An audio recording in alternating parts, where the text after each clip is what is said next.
Welcome to HDTV. You're now rocking with your boy.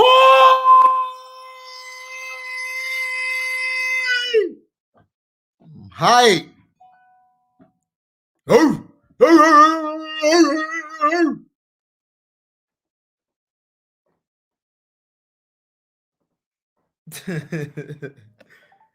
Well, today, if my phone stop acting up, can my phone not stop acting up? Oh, here we go.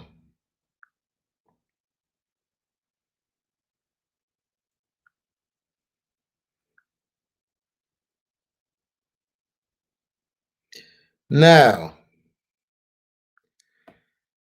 Kevin Durant on praise for his comeback. Stop the gas. I don't need it. What's up, vaping fast break?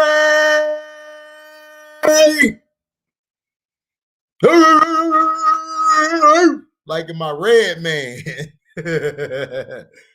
Kevin Durant on praise for his comeback. Stop the gas. I don't need it. It's too late to hop on the Kevin Durant comeback train. His dominance has already begun. Two-time finals MVP, two-time. What's up, Christian? My boy vaping. And then we got Christian in here. It's too late to hop on the Kevin Durant comeback train. His dominance has already begun. Two-time final MVP, two-time NBA champion, and 2014's league MVP. He's only just begun his dominance after missing the 2019 to 2020 campaign. Everybody kept doubting if he would come back the same. It got to a point where they said he may not even be close to returning the same. Well, they were right about one thing. He hasn't returned the same. In fact, he's even better. Durant is averaging a career high in points at 31, a career high in three-pointers attempted with 7, and a career high in three-point shooting percentage at 44%. He's doing all this while shooting 52% from the field, better than his field goal percentage in his MVP season in 2013 and 14 when he shot 50%. Let's not forget he also adds 8 boards and 6 assists. And oh yeah, he scored 20 or more points in 15 straight games. He's never done that before at the start of a season. Not too bad for a player back from an 18-month, but he's doing it on his own terms. On Instagram earlier Thursday, Bleacher Report acknowledged Kevin Durant's so far unbelievable season, the one we've been watching for more than a month now. They kind of noted the obvious, gushing, KD may be having the greatest comeback from injury in NBA history. Like we said, it's too late to hop on the Kevin Durant comeback train. His dominance has already begun. Okay. Kevin Durant has come back and he's killing. Everybody is asleep on how he has just come out there and he's been chilling. What up, Jamoris? KD said, don't gas me. Everybody was saying KD was going to have problems. Now, I'm still kind of wary or worried over KD because he's playing a little bit too hard because his team really doesn't have great defenders, especially on the perimeter and especially in the post. So he's getting better. He's getting better and he's been looking good. Kyrie and the dude Brown, they've been balling. The Nets just need an inside guy. If they get an inside rim protector, they'll be fine. Their defense ain't really too bad on the perimeter. Their defense break down when the guys get to either the mid-range or inside the paint. But KD's been balling. Now, in other news, because I got more. Let's see. Jimmy Johnson. Jimmy Johnson, who's a famous head coach from the Dallas Cowboys all these years. Jimmy Johnson, Texans shouldn't trade Deshaun Watson even for a Herschel Walker deal. The man who orchestrated the Herschel Walker trade that built the 1990s Cowboys into three-time Super Bowl champions says that not a valid blueprint for the Texans with Deshaun Watson. Jimmy Johnson said on ESPN that even after his own success trading Walker for a bounty of draft picks in 1989, he doesn't think the Texans should trade Watson. If I was David Culley, I'd go knock on his door. Johnson said of the Texans' new coach, I would talk to him and I'd do whatever it takes. Oh man, what happened here? Okay, there we go. All right. I'd put my ego aside. I say the best thing for you is to stay right here. Do whatever it takes. Do not lose that player. Why the difference between Walker and Watson? It boils down to the relative value of a quarterback and a running back. They're not going to win any games. Oh, what happened?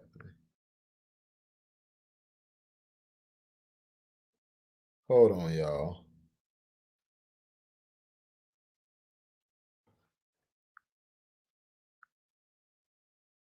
Okay. I put my ego aside, I say.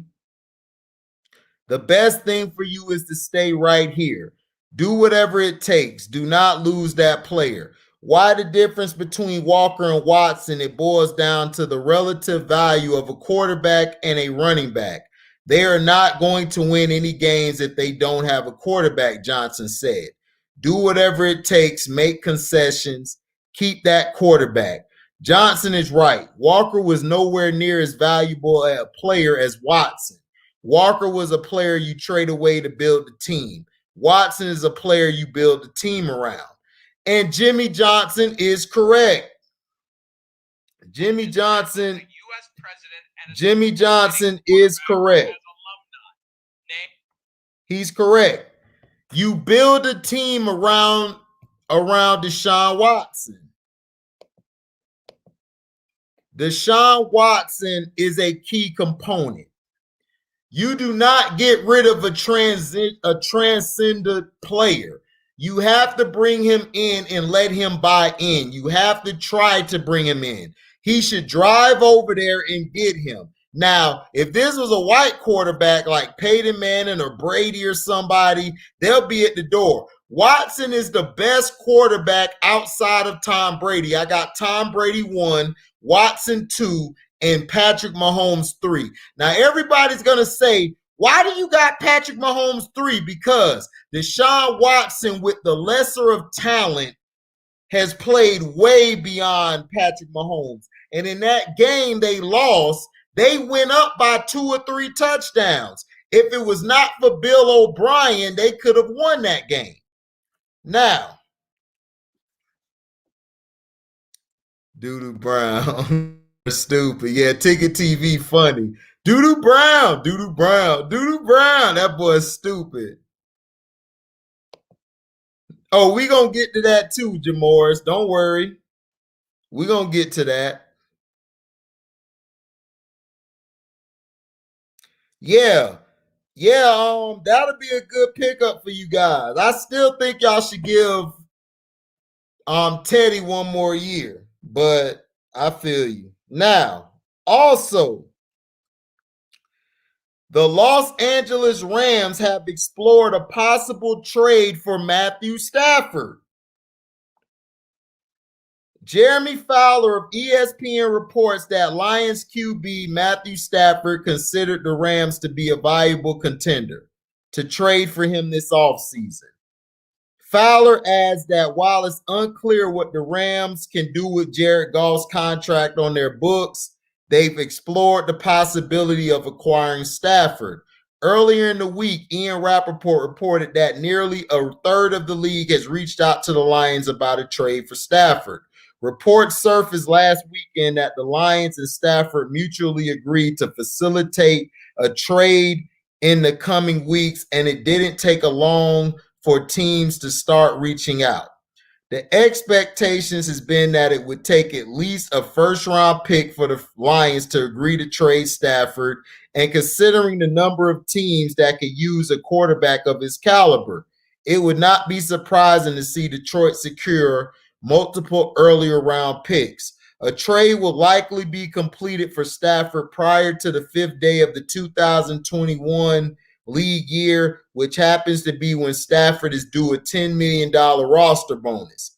By trading Stafford, the Lions would carry $19 million in dead money while netting a $14 million in cap space and $20 million in cash.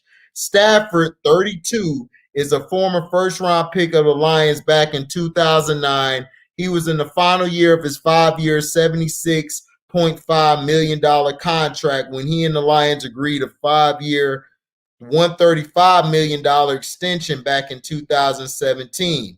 In 2020, Stafford appeared in all 16 games for the Lions and completed 64% of his passes for 4,084 yards, 26 touchdowns, and 10 INTs.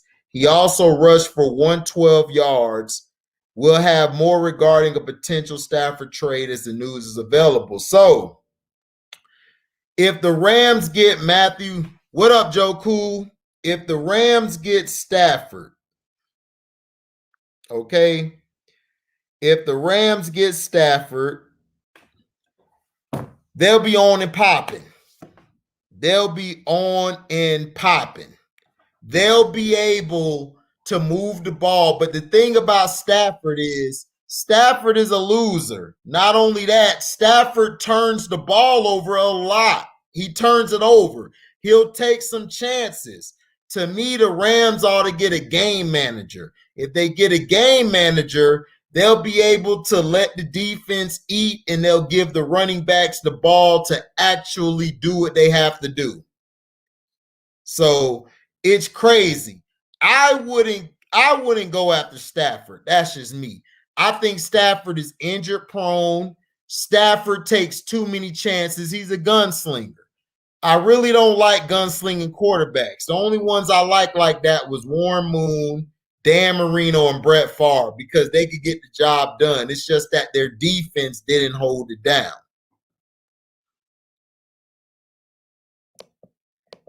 Yeah, he'll be an upgrade over Golf, but he gets hurt too like Golf, so I don't know. You're right, Jamoris. It's going to look crazy. Exactly, Donnie. What's up, Donnie? Yeah, this does show you the difference, because this shows you that NFL stands for not for long. And if you don't do what you're supposed to do, you're out of there. Jared Goff was always overrated to me. He cannot read front sevens. And this is what I mean by that. He doesn't know how to audible to a run or a pass well when the front seven is bringing pressure on him. Okay? Yes, Joe Cool. I was going to do that too. Time now for today's speed round. Now, John Chaney, RIP, Temple's commanding basketball coach is he passed away. John Chaney, one of the nation's leading basketball coaches and a commanding figure during a Hall of Fame career at Temple, died Friday. He was 89. The university said he died after a short, unspecified illness. He celebrated his birthday last week. Chaney led Temple to 17 NCAA tournament appearances over 24 seasons, including 5 NCAA regional finals. Chaney has 741 wins as a college coach. He was twice named National Coach of the Year, and his team at Temple won 6 Atlantic to Conference titles. He became a de facto father to dozens of his players, many coming to Temple from broken homes, violent upbringings, and bad schools. He often said his biggest goal was simply to give poor kids a chance to get an education. So rest in paradise. I don't say rest in peace because he had peace on this earth. Rest in paradise to John Chaney. I love watching him. He helped bring Eddie Jones out. Eddie Jones came up under him. So we have got to always show John Chaney love. So that's basically what's in HDeezy's news today.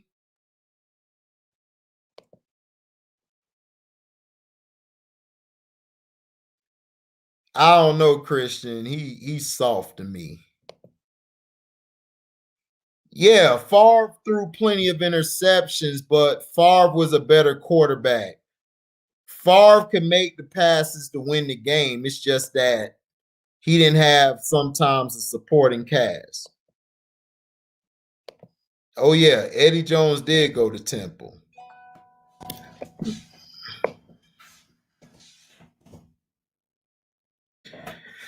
So basically, this is HDeezy News Part 6. I'm basically breaking down what's been the hottest topic so far. I'm gonna come with more videos, guys. Sorry, I've been slacking this week. Detroit T in the house, without a doubt. He the dude in Detroit that they be yapping about. Sometimes. Not too much, man. What's up, my brother, man? You my dog. I was telling my cousin, that's the dude I look up to. That's my boy. I told him about you. I said my boy from Detroit, man. He owned it. That's my dog. Oh man, I appreciate it. You know, you my homie too, man. You know Yeah, what I'm saying? man. I respect. We rock on that wavelength. You feel me? Oh yeah, all day, baby. Got to, man. You know what I'm saying? You like my other boy. He a Leo too, man. But we get along well. Just like we have our little battles, but Yeah. we cool at the end of the day. We Listen, we can respect each other's opinion. You know what I'm saying? Because we know it's based in logic. You know what I'm saying? So, you know. Right. What's up, Sterling, my Florida brethren in the house, my young buck. What up, man? What up? He on Ticket TV killing dudes. Hey, man. Hey, remember what you said the other night? I got you. Sterling, I heard Sterling over there talking about, hey, don't forget that loss. Y'all lost tonight. Y'all Lakers lost tonight. I don't want to hear that no more. I don't want to hear that. No, because I'm gonna tell you, so as God comes, this man wasn't a Laker fan. We all know a Braun fan, a bandwagon. So right. So he said he's from the crazy part was he's from New York, but a Braun fan. And we was like, how you from New York if you're a Braun fan, but you from New York? Right. It did. And then he was like, nah. He was like, no. I'm from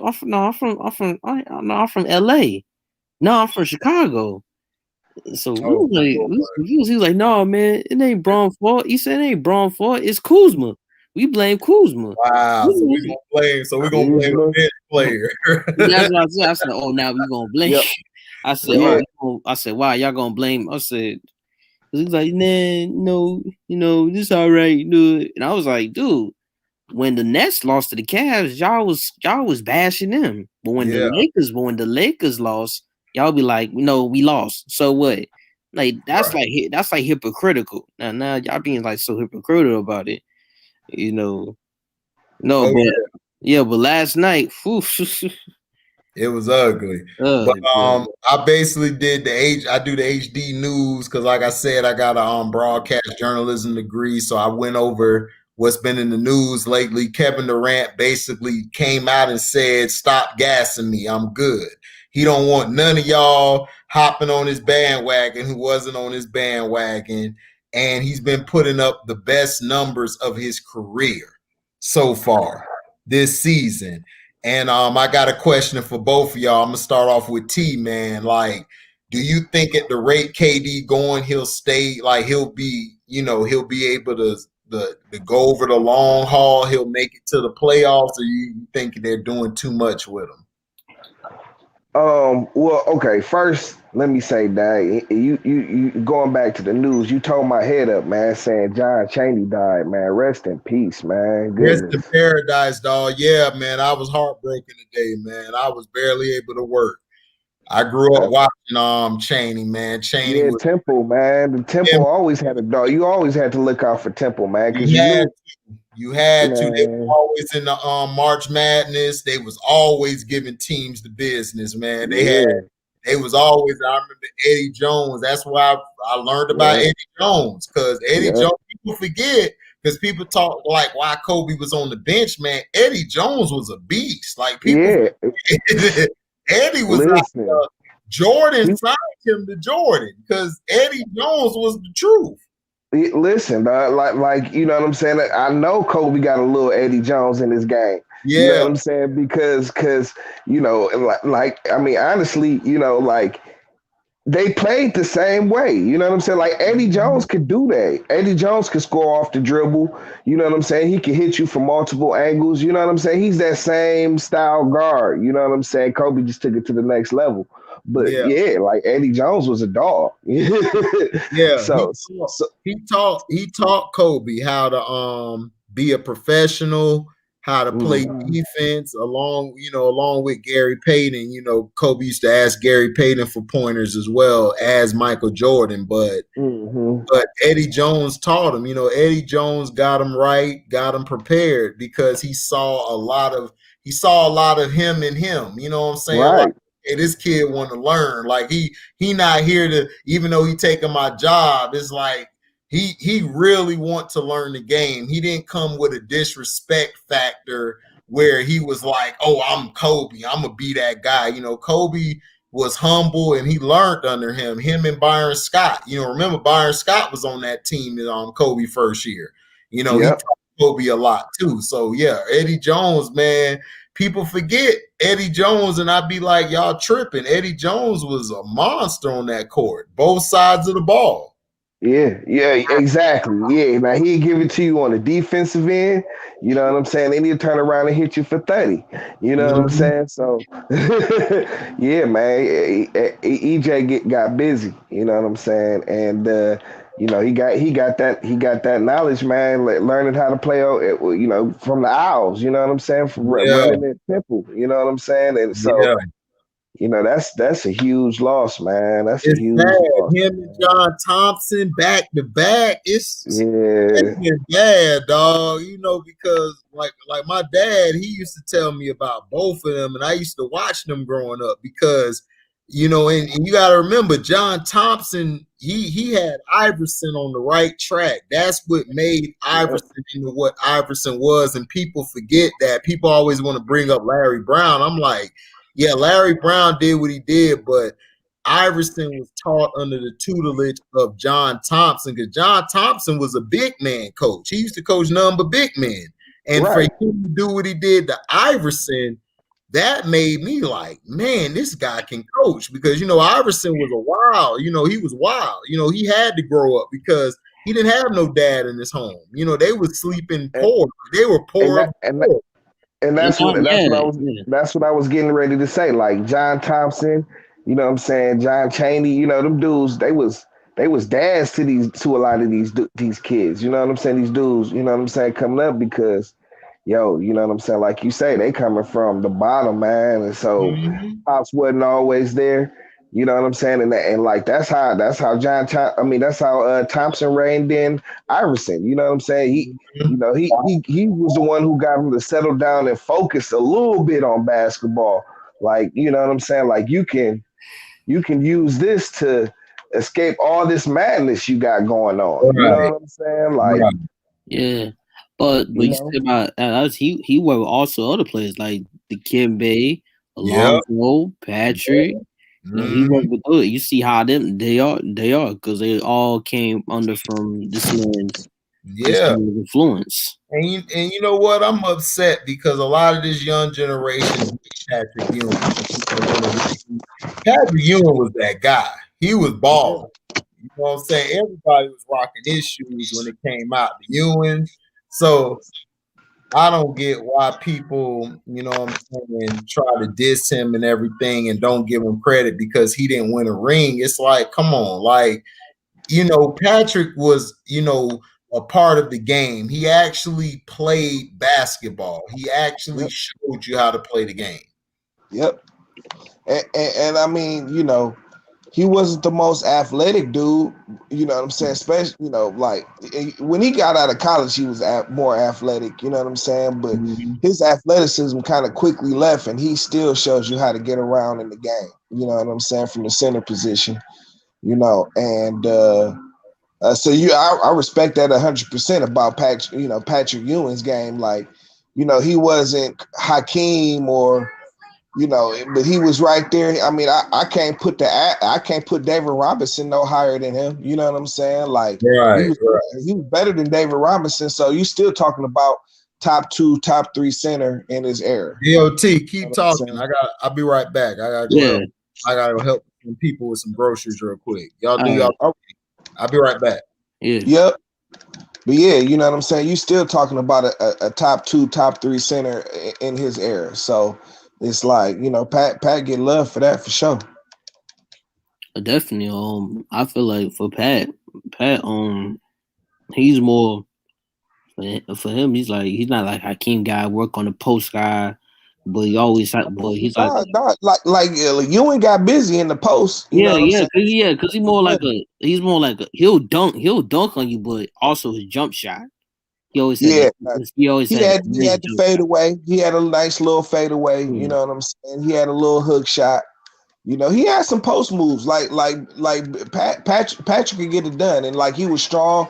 I mean, he was solid as a brick down there defensively. You really couldn't move him. You know what I'm saying? Like, you know, he was all around great center. You know, but you know, it's not the sexy pick. You know what I'm saying? For a lot of you can still do it. He used to still do it. That man with them knee pads, he can still get up there. That's what I'm saying. Like, his athleticism was the first to leave. You know what I'm saying? He lost his athleticism quick because he always had them bad knees, like you said. You know what I'm saying? But like, he still found a way to, you know what I'm saying, put his stamp on the game, on every game he played. You know, so yeah, I rocks with Pat Ewing. You know, Kobe Bryant was a complimentary player, dude. How? You say what? Oh, that kid from yesterday. You talking about Terrell? That was that kid. No, the kid from yesterday. You know, because remember when it was Kobe anniversary? Kobe anniversary. And then the kid was like Kobe was a complimentary player. Oh man, we was talking about that last night, man. Yeah, dude is a bum, man. Like, you know what I'm saying? It's like, I mean, what do you say? It was so disrespectful. It's like, you know, it's like, bro, you almost can't even give that any kind of credence. You know what I'm saying, or give it any kind of legitimacy, dad, because it's just like a Kobe hater wouldn't even say that. You know what I'm saying? You just trolling. You know. Yeah, I was because this is what got me mad because he said Shaq won Finals MVP. I was like, yeah, because look at the damn competition, you idiot. Like look at the damn competition. You look at guys. He look at guys like I said. Look back at the Pacers. He had Rick Smith. Nobody was doubling Shaq. That's why because Kobe had to face Jalen Rose. He had to face Reggie Miller, 2 best point guards at that time. 2 best guards, the best duos at that time. Yeah. But see, you know what I'm saying? See, to say that, you have to understand how limited Shaquille O'Neal is as a player, just a player on the basketball court. You know what I'm saying? Like, he doesn't have a jumper. He can't take you off the dribble. So he's relegated to the post. You know what I'm saying? He doesn't really have any post moves like that, but he's athletic. You know what I'm saying? So, you know, he gets his points. You know what I'm saying? So he gets the garbage points, and then he gets, you know what I'm saying, like, if he gets isolated on the block, you know what I'm saying, like, he can just overpower his defender a lot of times. You know what I'm saying? But he can't shoot free throws. So you play in the post, you get fouled. You know what I'm saying? You got a 50% chance, sometimes less than 50% chance of hitting them free throws. You know what I'm saying? So it's like you can't rely on the dude in the fourth quarter. You know what I'm saying? Like Kobe had to close these games. You know what I'm saying? If you had relied solely on Shaq to try and win championships, man, it's just not feasible because he's limited. You know what I'm saying? And, you know, it is nice that he's going to dominate and get his numbers. But, I mean, in terms of winning championships, he's very limited. So he needed to compliment another player. You know what I'm saying? Because you can see. Do what he can't do. And that was Kobe. You know what I'm saying? And, you know, like, okay, Shaq might have been the leader of the team like the first championship, but the next three, like Kobe came back with a vengeance. You know what I'm saying? Like he wasn't playing. He was ready. Talking about. He was ready. Hey, can y'all hear me? Yeah. Yeah. Okay. I be listening to y'all saying sometimes it's hard to talk when y'all have extreme yards because everybody got their opinion, but some people take it too personal. Yeah. And, you know, like I said, I don't agree. I don't come on casinos live too much because I just don't agree with them. My bad. I had to help people out real quick with the groceries. Got to get my house in order. What's up? I just don't agree a lot of times when y'all say LeBron is a bum. I mean, I'm not a LeBron fan. Right. I like the Houston Rockets. That's my team. Mm-hmm. But I don't agree that LeBron's a bum. Or the way I look at it is if you bet in the game, let's say you got about, no matter what money you got, $100 on the game. And, you know, it's like, you know, let's say it's 1 minute left. There's a 1-point lead, and LeBron got the ball. Are you confident he won't score? I mean, are you confident the other team's going to stop him from scoring? LeBron really stopped himself from scoring because LeBron is scared of the free throw line. See, that's LeBron's problem. That's the only problem I have with LeBron. When LeBron is cooking, like me and T said, during the finals, we was like, man, LeBron was cooking in game 3 and 5. He just stopped himself from continuing to the basket because he's going to get that call. He's afraid of the free throw line, and that's what separates the greats to me from good players. He's just a good player. He's not great because he can't knock those free throws down. And Shaq used to have that same problem. Thing. That's exactly it. Bill used to put Shaq on the bench because Shaq was a liability. He would have to move Ori to the center position real quick. So if Ori got fouled, Ori will knock those down. I was just saying this. I was just saying how limited Shaq is.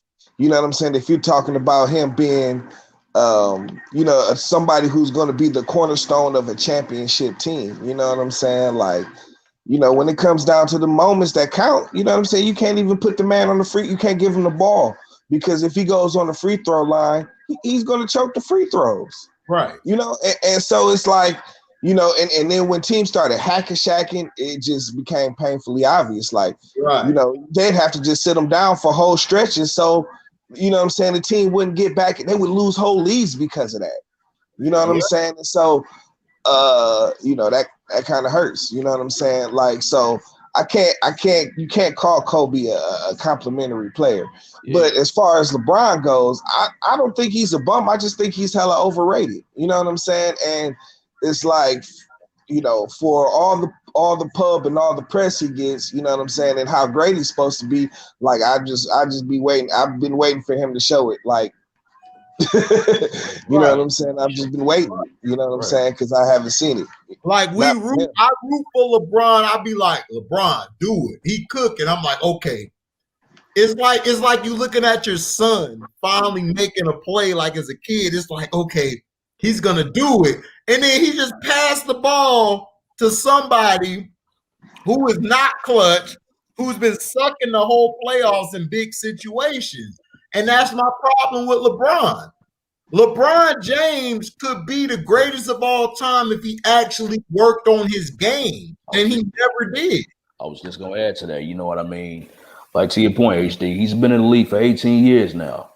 and you still don't have a formidable jump shot. You still don't have good handles. You know what I mean? You still don't have adequate post moves. You haven't really added to your game. You know what I mean? And you've gotten by. You know what I mean? For all these years, due to your athleticism and due to the league actually pushing you. You know what I mean? To do whatever. And it's sad. You know what I mean? Yeah, that's my.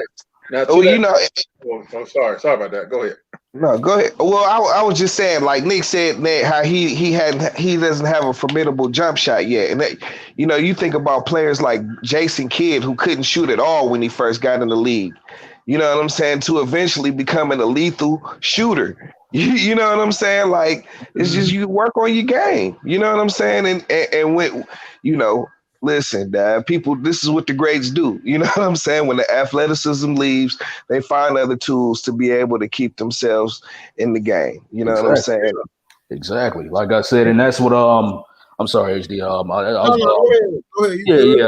I said this a few streams ago on your channel on here. You know what I mean? On the fact that what made Kobe and Mike so great is the fact that even in their primes, they knew that they couldn't dunk on everybody for their entire career. So, you know what I mean? They added to their game. They started working on, their jump shot. They started working on, Mike started working on his 3-point, spacing out his range. No, Kobe you started right. working on shots. Kobe started working on different shots. You know what I mean? Shooting on different parts of the, shooting at different parts of the on the court. You know what I mean? And Right. saving their legs.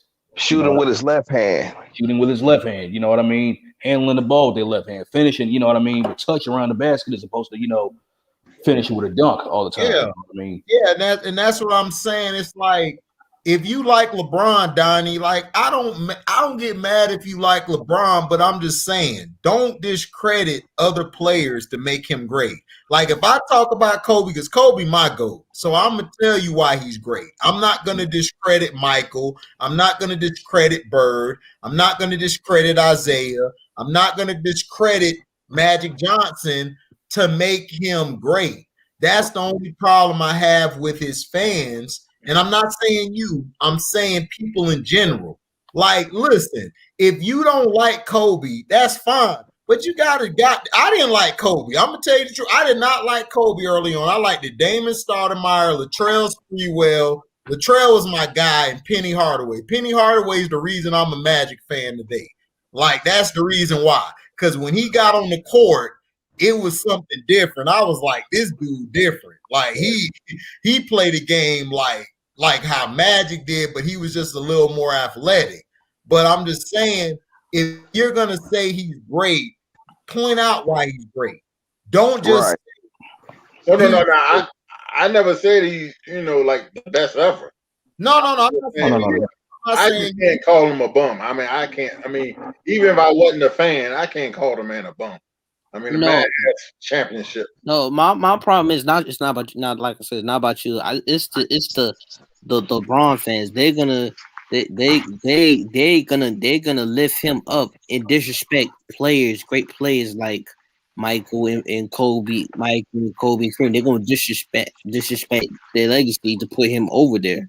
And now let's say this here though. Let's say if he had a Greg Popovich as his coach for several years, you think he's been a better coach? Oh yeah, he'd have been great, but that's the problem with LeBron. He don't want that type of coach. Because think about it, Donnie. LeBron got the power. I don't have a problem if you want to stack your teams, but don't complain and blame somebody else when you lose. Exactly. If he would have asked for a Popovich, he could have asked for a Popovich. He could have asked for any coach out there that was great, a Pat Riley or anybody. He doesn't Pat Riley. Coach. He doesn't want to be coached. Because I realize this. Because Cleveland could have brought anybody in, and if he would have left, he could have went to San Antonio if he wanted to. But he don't want no Greg Popovich, because Greg Popovich is going to ask him to play defense and play offense this certain way. And he's going to call him out when he's BSing on defense. Right. Just and he's not making going to play bad 40 decisions. minutes a night.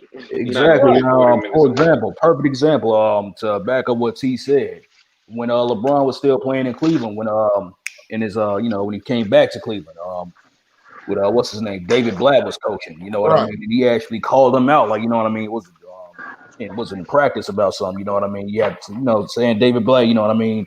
David Blatt telling LeBron, you need to do such and such and such and such. You know what I mean? And LeBron wasn't taking heed to it. And the freaking David Blatt wasn't a next bad couple coach either. exactly. In the next couple of days, he was fired. You know what I He was mean? a solid coach. He was great at defense. He was good at defense, though. He had some good plays. Exactly. Because if it wasn't for David Blatt in that first finals that they went to in 2014, in all honesty, I know everybody hate LeBron, but I don't like it either. But the first 3 games of the 2014-15 NBA Finals, LeBron played excellent. He went in the paint. He actually played. I was shocked that he played like that. I was like, why he don't do this all the time? It's like, but think about it, Christian. When they got David Blatt was for your boy Kyrie. They didn't know Bron was coming. They got David Blatt for Kyrie. That's who Kyrie signed off on.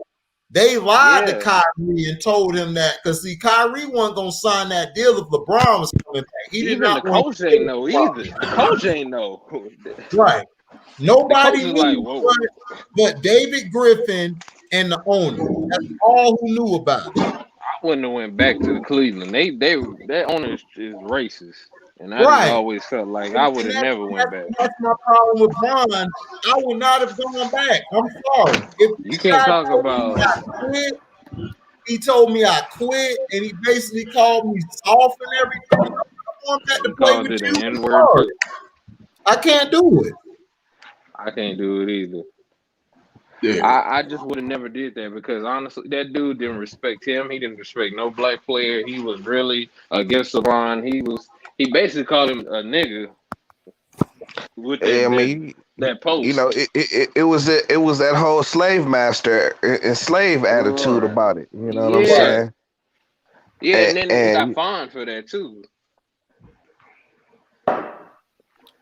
Right. And that's what I'm saying. You can't.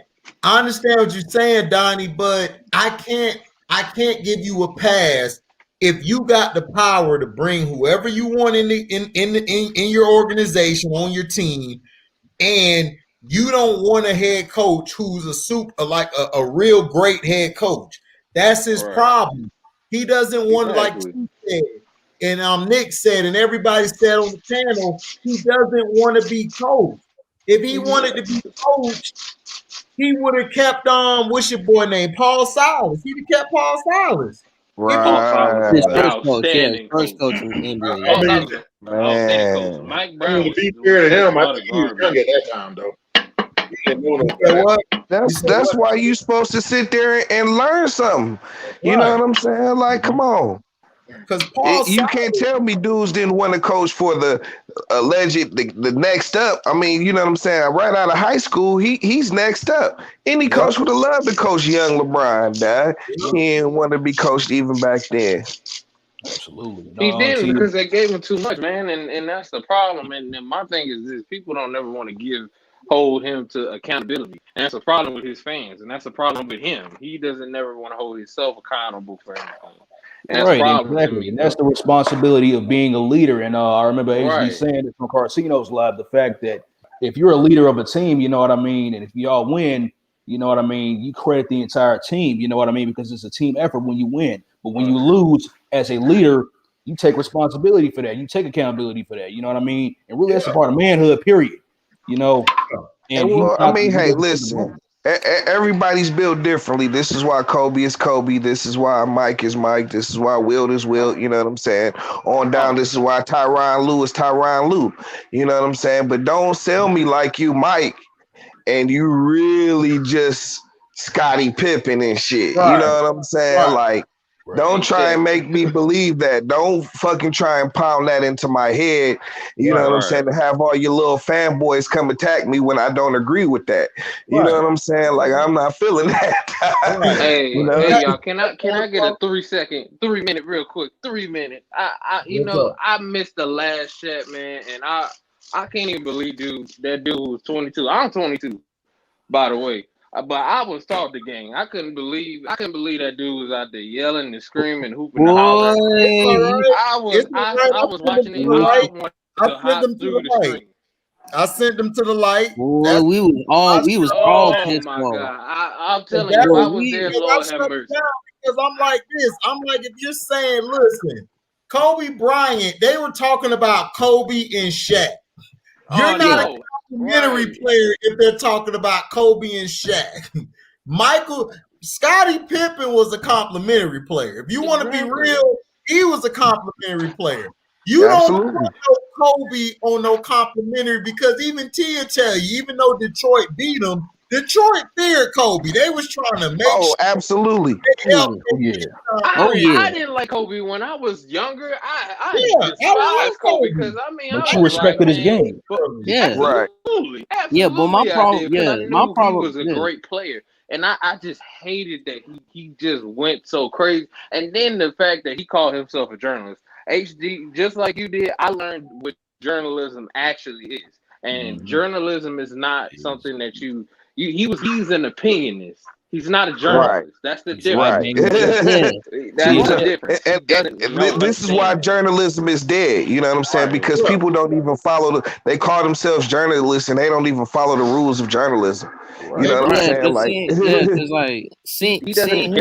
The one thing I was mad about him was he was down talking on Kobe and Tim Duncan and putting over Shaq over them. Now his list was trash. Now that was pissed me off because like the scene. I remember I was looking at his face. He was looking at that computer and he was looking and he was like, "Oh yeah, you kept calling him out on that." Yeah, hilarious. He was looking at that computer. I was like, "Oh, so you just looking at?" I'm like, "Oh, you just opinion guy. You just looking at the stats. You're using your logic for stats." Exactly, and that's not what journalism is. I was like, you can't. So how you gonna know journalism? The actual game. Like it's like you watch YouTube. No, it's called eye test. What made you think this guy is better than this person from you watching it on TV, watching the game in real life? Yeah, as far as go ahead. No, keep going. Finish, Nicholas. Yeah. No, I mean, I was gonna talk about this, man, and he kept talking about Finals MVPs and Shaq got Finals MVP. What does that have to do with anything? Hey, here's my thing with that. It's like here's my thing with this, bro. And I said this last night too. Joe Dumars in 1989 when the Pistons won their first NBA championship, he became Finals MVP. Does that mean he's better than Isaiah? No. Yeah, it's an award. Listen. But bro, you didn't even have to go there. You could have just told him flat out this. You already know who votes for it. Who votes for it? Who votes for the media? The finals. It's the media. It's the media award. Who was promoted? Who was promoted? Shaq or Kobe was the guy. Exactly. Everybody knew. That's what I'm saying. That was they give it to who's promoted. Was Steph Curry supposed to win? Was KD supposed to win, or was Steph Curry supposed to win? Right. And they gave it to KD because Steph had one bad game. Right. Exactly. Like, come on. Like, come on. These dudes here, man. I was like looking at y'all like, man, y'all explain it through the loop. I'm like, look, I'm gonna just keep it short and simple. Yeah. It was so ridiculous because it was like, dog, Kobe's a complimentary player, dog. Like, really? That's where we're at right now, dog. That's where we're at. And I was like, what? Get dudes out of here, man. I know dude's long game was to put to say LeBron was number one or whatever in his all time list. Yeah, and it's just like because they knew he felt the fire. He changed it. Because I heard it in his voice. Because he was downplaying. He was downplaying. And then once HD and them has told him that, and then he agreed to it. You look at his face, he looked dumb. He was like, "Oh, dude, he tried to bring up the 3-1 thing, and I said, bro, listen, Kobe and Phil were beefing. Phil was trying to run that bullshit triangle, and it was not working. Kobe was like, look, we don't have the personnel. Right. I don't have anybody to run the triangle with. Exactly. Exactly. He can't call himself a journalist and not. The triangle is built after the big man, the center. They didn't have no big They did not have a freaking. They did not have a solid big man. Right. Exactly. These dudes stop calling themselves journalists. You got Kwame Brown that Kwame Brown at the top of the key. You know what I'm saying? Throwing in the pass. You got Kwame Brown, Sasha Vujic, Brian Cook, it's horrible. Wallen. Like, That's come on, bro. horrible. Like, Like really, is like he really. serious? And then he started like teasing us like, oh, he has the most turnovers. He has the most turnovers. He has the most turnovers. Right, and then you went No, real crazy. He said he had the most missed shots, but I Shots, said most not, yeah. taken from turnover. He about to be the first. He about to be the overall turnover machine. Yeah. So what are you talking about? You not making it like, dude, Kobe. Listen, the guy dropping 24 to 25 points a game is not a complimentary player. I'm sorry. I'm sorry. You're not a complimentary player. Like, I don't know where they do that at, where you're from, but where I'm from, Right. dropping 20-some points, he was not a complimentary player And at just all. like that, his credibility went right into it when he started trying to call complimentary players. Yeah, it's like, bro. I'm like, Even a Kobe hater would not say that, dad, because it's just not a logical hey, viewpoint. y'all Like, talking about he can go to ESPN? I said no, I'm a boycott. Oh my he ain't going on TV at all. oh, he's perfect for ESPN. You know what I'm No, saying? I Come don't want him up to be with perfect on another nothing. If he opinion. talking like that, Oh yeah, he would go with ESPN. Nick Wright would love him. Yeah, Nick Wright be like, Nick Wright will love that man. He another one who need to get fired. You were special. I knew you were special. I smelled. You know, Nick Wright got that long ass nose. Looking like Gonzo up there. But this is the thing, Nick Wright don't even believe none of his takes though. He don't believe it though. He don't sound like he believes. I don't believe I said that. I don't believe that. Don't What's believe up, that, bro? Kraken. That's my brother, y'all. Kraken AFG. What up, bro? He a Magic Johnson fan. What up, pal? Kraken, my brother. He sneaking off from work, my nigga. The Brooklyn Nets team don't remind you of when they had Kevin Garnett and Paul Pierce? Oh, they better than that team. The problem is defense. Damn. They better than that. That's a little cold-hearted. They're gonna win the championship, and they gonna put all that future to waste to me. They're not gonna win it. Not with that team. No, they ain't put their team to waste, man. Now I think they straight now. I mean, they ain't give up their picks and not get nothing this time. Like they just gave my team the Celtics. They just gave us everything. They gave it. I mean, I laughed at it too. I was like, wow, these guys are really stupid. No, Drummond is trying to get. Drummond might get a buyout and come to them. If he get a buyout and go to Brooklyn, it's over. Brooklyn winning it. And the Lakers trying to get him too, but I'm like, I don't think he's gonna go lead the East Coast because he already lived on the East Coast. I don't think he'll lead. Drummond is dog. If Drummond get a buyout and go to Brooklyn, it's over because he'll be their Dennis Rodman. That's all they need is a guy to. That's all they need. Yep. Because on the perimeter, I watched them lately. They don't look that bad. The problem is DeAndre Dunn. He's not the same no more. If he was like the DeAndre in LA with the Clippers, they'll be fine. But he's not the same. He lost 2 or 3 steps, dog. He's done. He's done. Play him man, this is why I miss the old NBA, man. Because you're used to have a guy that you can, instead of having all these players that play the exact same, you used to can have a Reggie Evans.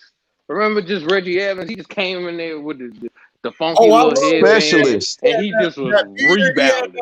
Philly beard, like he was gonna go smoke a board and knock somebody out. I'm gonna Reggie Evans. He used to play with the Clippers. Reggie Evans. He was the reason why they won. He was a journeyman. Yeah, he was a journeyman, but you know he was gonna get some tough down low post defense out of him and some rebounds. No more, man. You ain't got them dudes no more. It's all this finesse. Because everybody want to play on the perimeter. 2012 was like the last year, like where we got some real grimy defense. Yeah, that was like the last year.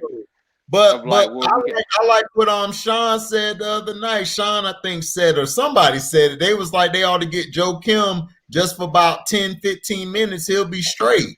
Joe Kim. I don't know about that one. I feel like they can get somebody a little bit better than that. Yeah, they can get somebody better than Joe Kim. Yeah, they can get better. I mean, if you gotta get Joe King, then but I mean, if you don't have to, I'm not picking.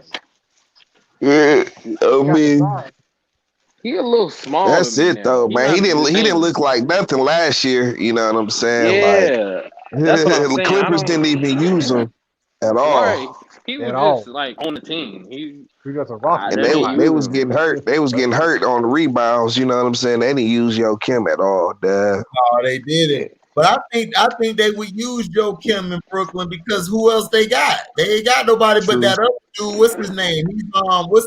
He's backup, but he's a power forward. He's not a center. You talking about Claxton? No, it's not Claxton. It's another guy they got. Oh, you talking about? Oh, I know who you talking about. He real huge. Yeah, Big. but He be caught battling diesel down there, but he's just not a center. He's a power forward. Yeah, he's Hold on, actually let me look him up. I'm he gonna a look good him up. defender though. But I know who you talking about. He dark skinned brother. He a good defender. Yeah, He just he's dark skinned. He got balls with him. He good. Hold on. he just Oh damn, man! Brooklyn beat OKC 147 to 125. God damn. Oh yeah, Reggie Perry. That's his name. He got 11 boards tonight. I like him, but he's a power forward. If they could get a center with him, oh, it's trouble. It's trouble because he can play power forward. Who had the most points for Brooklyn? Brooklyn. Hold on. Let me see. Who had the most points? Harden and Kyrie had 25. I don't think KD played. Yeah, KD didn't play. Nah, he didn't play tonight. He sat out. Yeah, KD was out. They trying to make Achilles. Yeah. Kyrie had 25, 7 and 5. Harden had 25, 11 and 10. And Joe Harris. And the net, Joe Harris. Oh, Joe Harris had 20. Joe Harris balled out. He had 22 and 1. You know, he ain't passing, he's shooting. Right. That's what we need him to do. He don't need to pass that ball. Shoot it. That dude, Doodoo Brown. Doodoo Brown went 19. Yeah. He had 19, 5 and 1. I told people at my work, I said, dude, watch out for Bruce Brown. That nice, and then Ricky gave him love. Doodoo Brown was nice.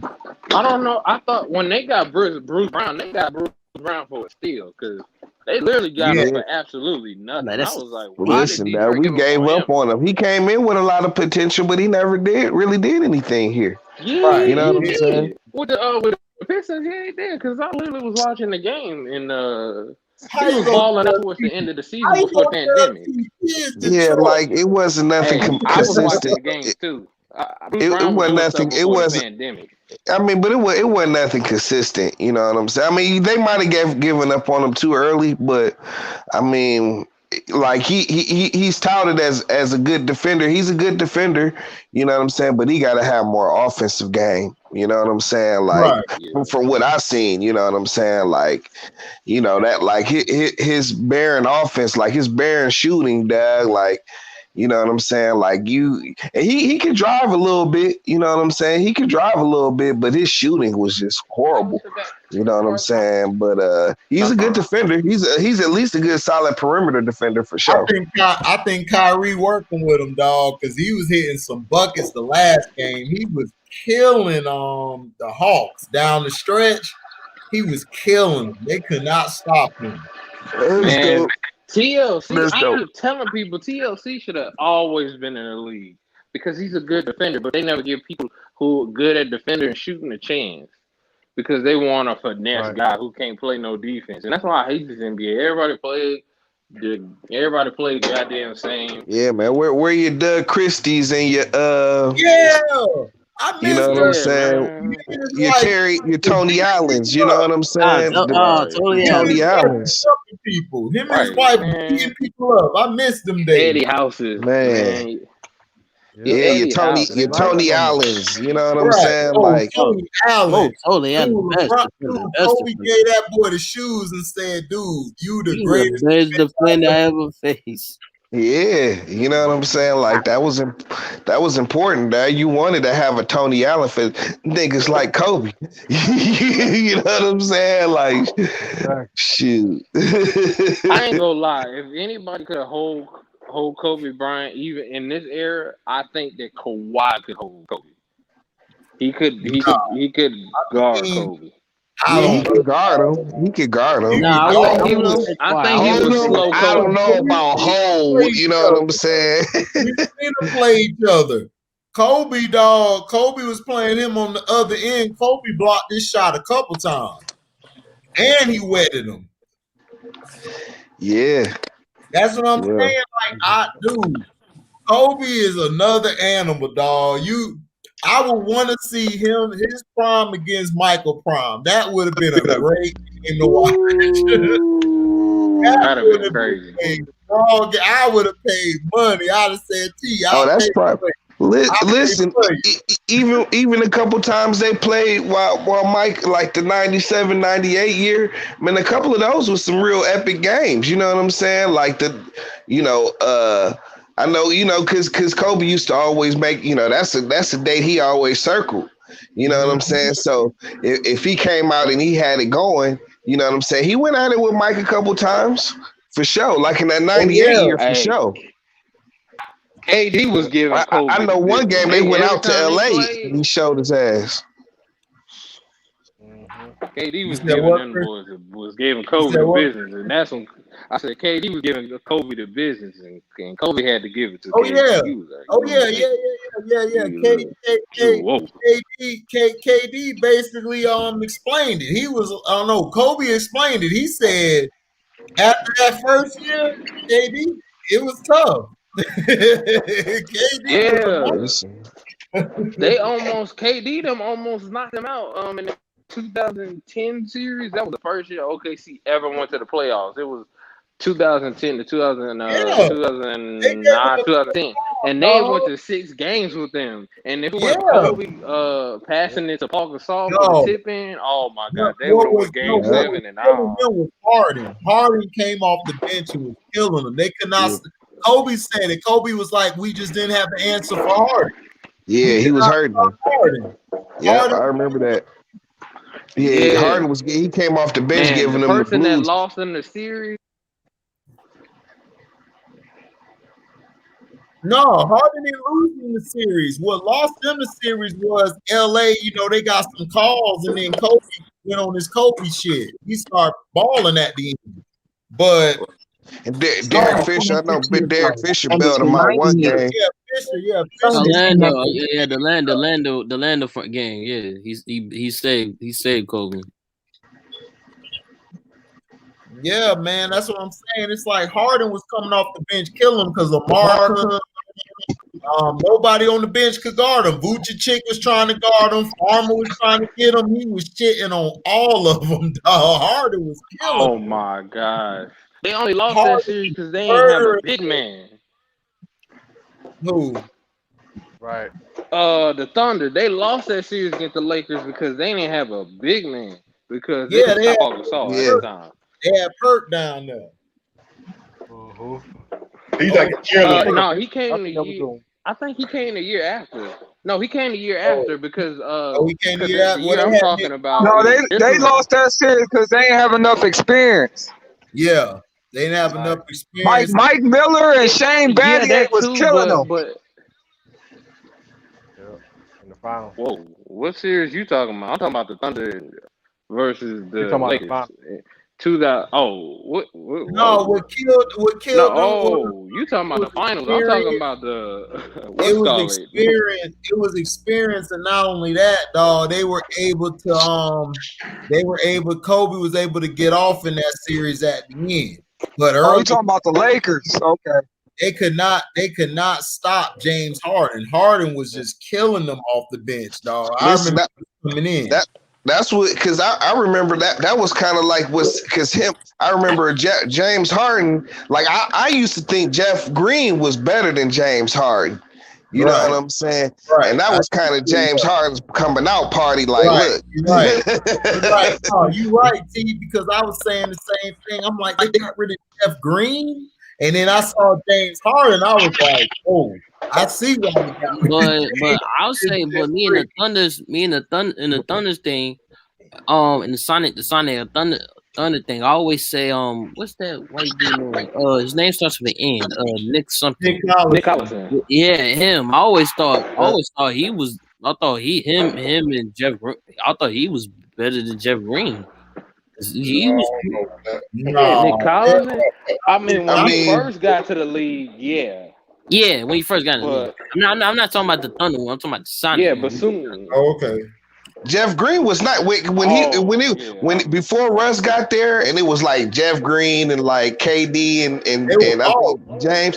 Yeah, like and Jeff Green was kind of like the leader of the team.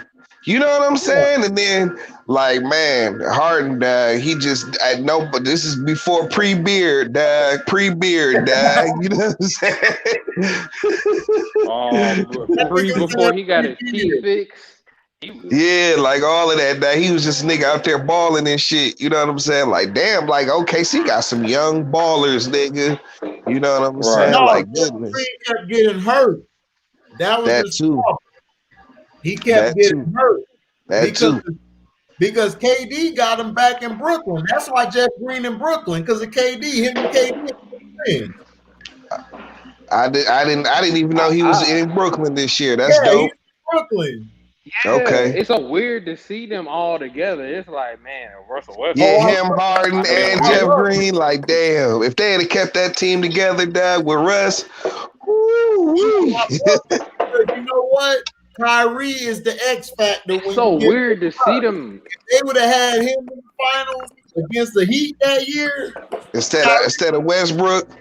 Yeah, instead of Westbrook, Kyrie would have went off. Kyrie a monster.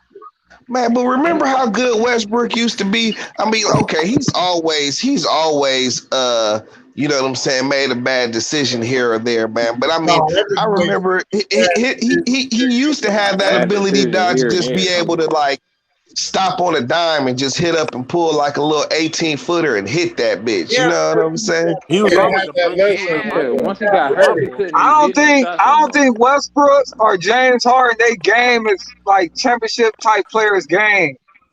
That makes sense. I mean, I think they are for sure, but they not like your lead dog. Like they not going to be the dudes to lead you to a championship. You know what I'm saying? No, like, I'm saying like there's the style of play they play. It's like Allen Iverson. The style he played, I don't think he could win a championship that way. Yeah, but Westbrook. I kind of understand what you're saying, but even an Iverson kind of player, like I wouldn't compare James Harden and Iverson. Harden ain't nothing like Iverson. Yeah, I wouldn't compare them as players. You know what I'm saying? Like I understand what you're saying. But Iverson didn't have a choice. With Chris Paul and them, hell no. Iverson would have closed the deal. All he needed Chris Paul to do was facilitate. Iverson would have took over the rest. Hell no. Yeah, see, if you could have got that's a my team, point though. I think his style, that ball dominant. You know, I shoot. He don't really get his teammates involved, type of thing. I don't think you can play that way. I'll say that they're not different. They're not. They're different. They had in the 2001, Iverson played off the ball. Eric Snow was the point guard. He had the ball most of the time. Exactly. Oh yeah. Come off the screens and come off of everything. Yeah, and Aaron P also because he was brought into the system. That's when they got to the finals because he was coming off of picks and everything. Then Larry Brown would give him the ball in ISO in certain situations. They got help to the finals. That Milwaukee series, they should have lost. What? The Sixers had help. And that's the biggest AI fan there is. Absolutely, they got help. You still got to make the ball. You still got to shoot the shots and make them. They controlled the game. I agree. They controlled it.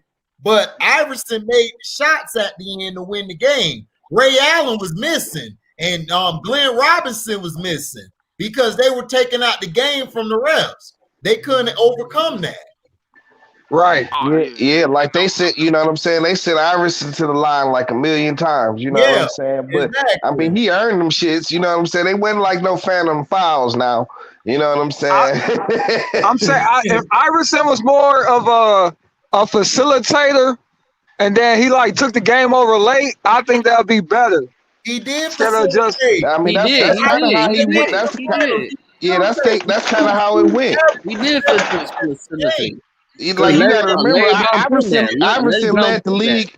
Iverson led the league in fourth quarter points for like 5 Right. years in a row, something like Yeah. that. Right. You know what I'm saying? Right. Yeah, so that was kind of like the plan. Listen, dude, Iverson dog played, dude. When Larry Brown and him bought in, when they finally connected, because they actually sat down and actually connected, Iverson was playing off the ball. He wasn't dominating the ball that season like that. He Right. No, he wasn't. Yeah, because He when wasn't. the first time when Larry came in, he sees how Allen was. He's like, "Yo, you're not gonna play the one no more. You're gonna play the two. You're gonna play off the ball." And then once they click and got that connection, Allen figured it out. Once Allen already figured it out. I mean, this is what happened. You know what I'm saying? Like Iverson, when Larry Brown got there, and I mean throughout Iverson, from the time he played basketball, Iverson was always the point guard. You know what I'm saying? And Larry Brown is the type. You know what I'm saying? He wants certain things out of his point guard. You know what I'm saying? So he started like, okay, you know what I'm saying? Like you got certain talent. So I definitely want you to score, but there's certain things you have to do as a point guard if you're going to be successful in my system. You know what I'm saying? And that wasn't necessarily Iverson's strong suit in terms of like setting up the offense, running the offense. You know what I'm saying? Iverson wants to get his and go. Yeah. You know what I'm saying? But like you say, you know what I'm saying? Like the middle ground was, okay, like listen, you're driving me crazy. You can't be my point guard. What if you my two guard? Right. You know what I'm saying? Right. And then Eric Snow, you know what I'm saying? It's like your point guard's point guard. You know what I'm saying? He's going to do exactly what Larry Brown wants to do with the system. No, Eric McKee started, but he started at the 3. Right, he was at the 3. He wasn't at the 2. Oh, you sure right. Iverson was at the 2, and Eric was at the 1. I remember, dog, because I was an Iverson fan. I watched every game. Iverson started at the 2. You know what I'm saying? And it was, kind of, because we talking about a dude who's, he's 6'1", they list him as 6'1", 6 foot. Nah, he's 5. He's like 5'9". He's like 5'10", 5'11". Yeah, you know what I'm saying? Okay, with long ass arms. I think Philly just didn't have the players, right? But when he went to Denver, he should have became more of a facilitator. I agree. That's why Chauncey Billups was a better fit. No, I mean, here goes the thing. What messed Denver up, you got to remember, Denver didn't have a strong bench. They didn't have a strong unit yet. They still were young when he went there. But see, this is where I agree with him at. You know what I'm saying? Because see, that was Iverson's time to lead. You know what I'm saying? That's where he should have took the back seat to Melo. You know what I'm saying?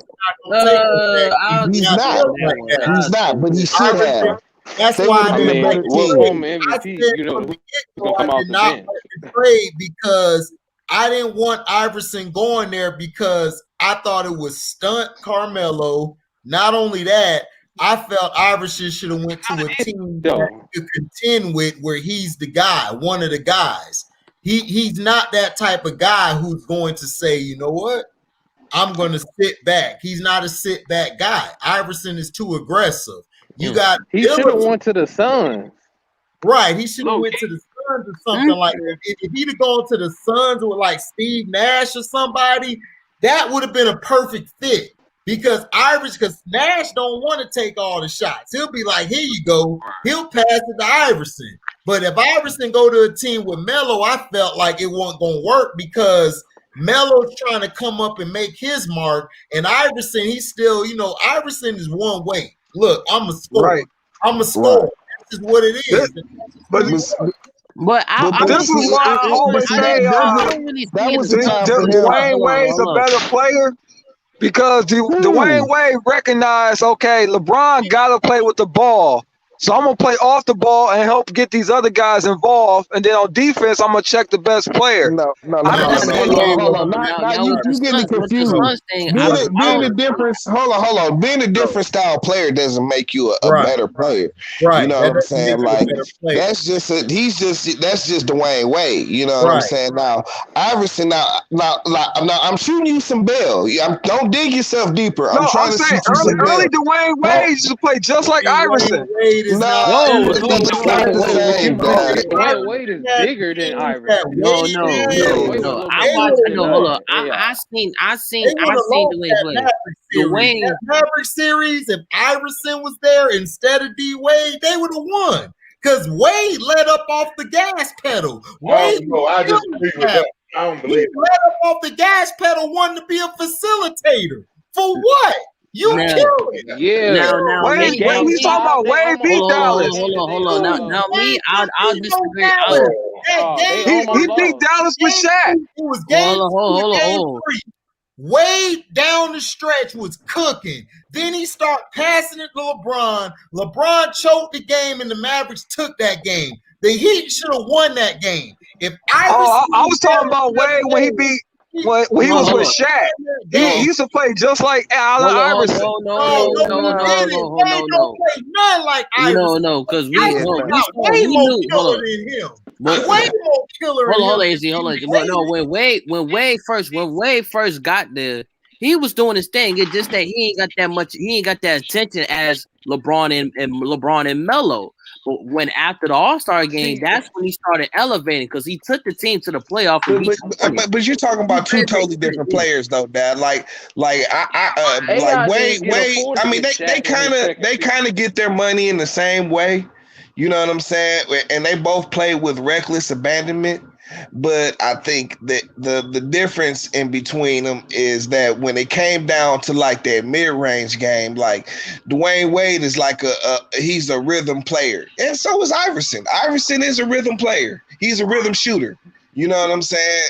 But I don't know. You might be kind of right. I don't know. I'm kind of thinking about it. No, because I disagree on that. Because he didn't act like that. He didn't act like AI did.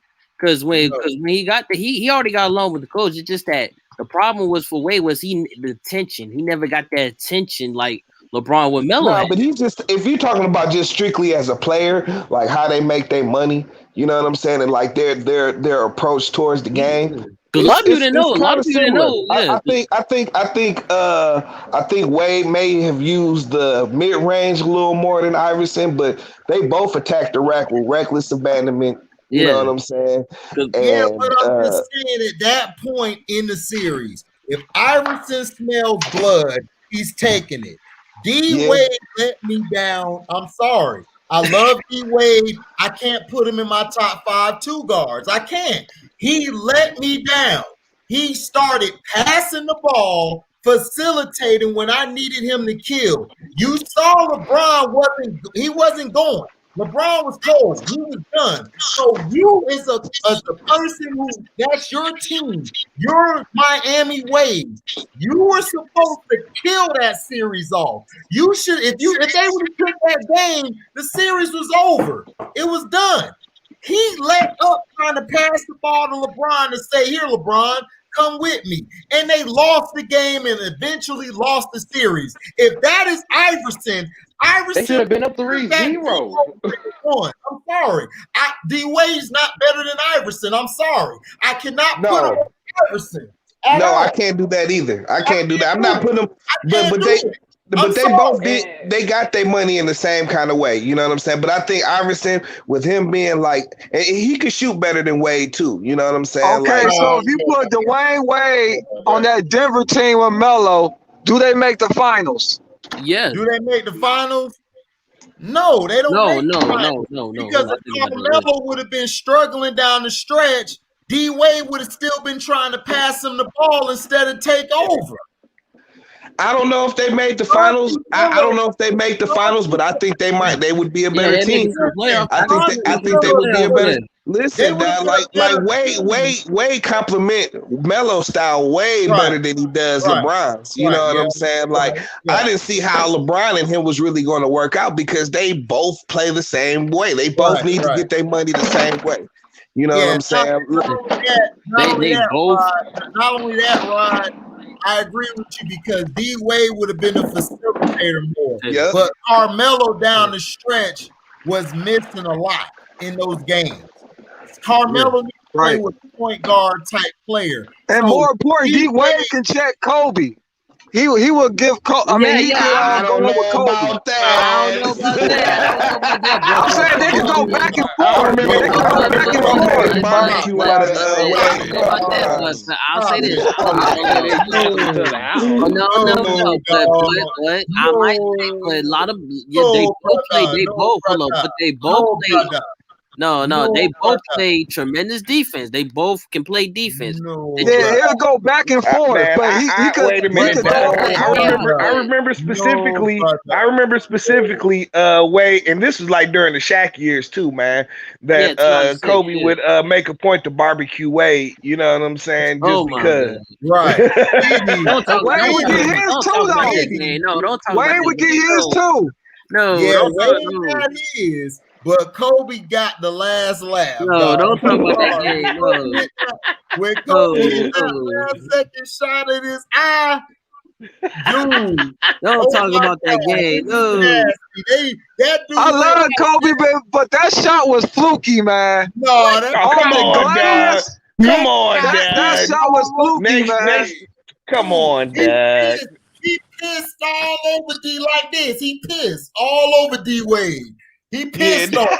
He gave him a yellow shower. He gave him a yellow shower. Like R. Kelly. R. Kelly. You see, bruh. He did that shot so nasty. He got off the double team. They was double teaming him. And he still didn't. I want to pee on you. Drip, drip, drip, drip, drip, drip. Pee on you. I'ma pee on you. But they used to battle. Dude, he pissed on D Wade, especially after the All-Star game. But yeah, that's what I'm saying, man. Like, yeah, he had the mask on. Mask on, nigga. Like, but you talking about? That's true. But okay, But Kobe got his, but Dwayne Wade would get his too. Dwayne Wade would probably get 30 as well. Wade would get his too. Got his, but Kobe shut that shit down. Yeah, like you said, Kobe had a last word for sure. Yeah, but you say that Wade? Kobe was clamping on Wade on defense. Yes, he was. Yes, he was. He had his moments. I mean, you got to understand, like. No, I'm not taking none for Wade. He had his moments. Let's give Wade his flowers. He had his moments. But when it was in game and it was that crunch time, that Mamba came out and stung my nigga. That's all. He put that. That's why I ain't got Wade better than Paul Pierce. Wade is not better than Paul Pierce. No, Wade not better than Paul Pierce. Wade was better than Paul Pierce. Hell no. Blasphemy. I'm like, he stayed hurt way too much.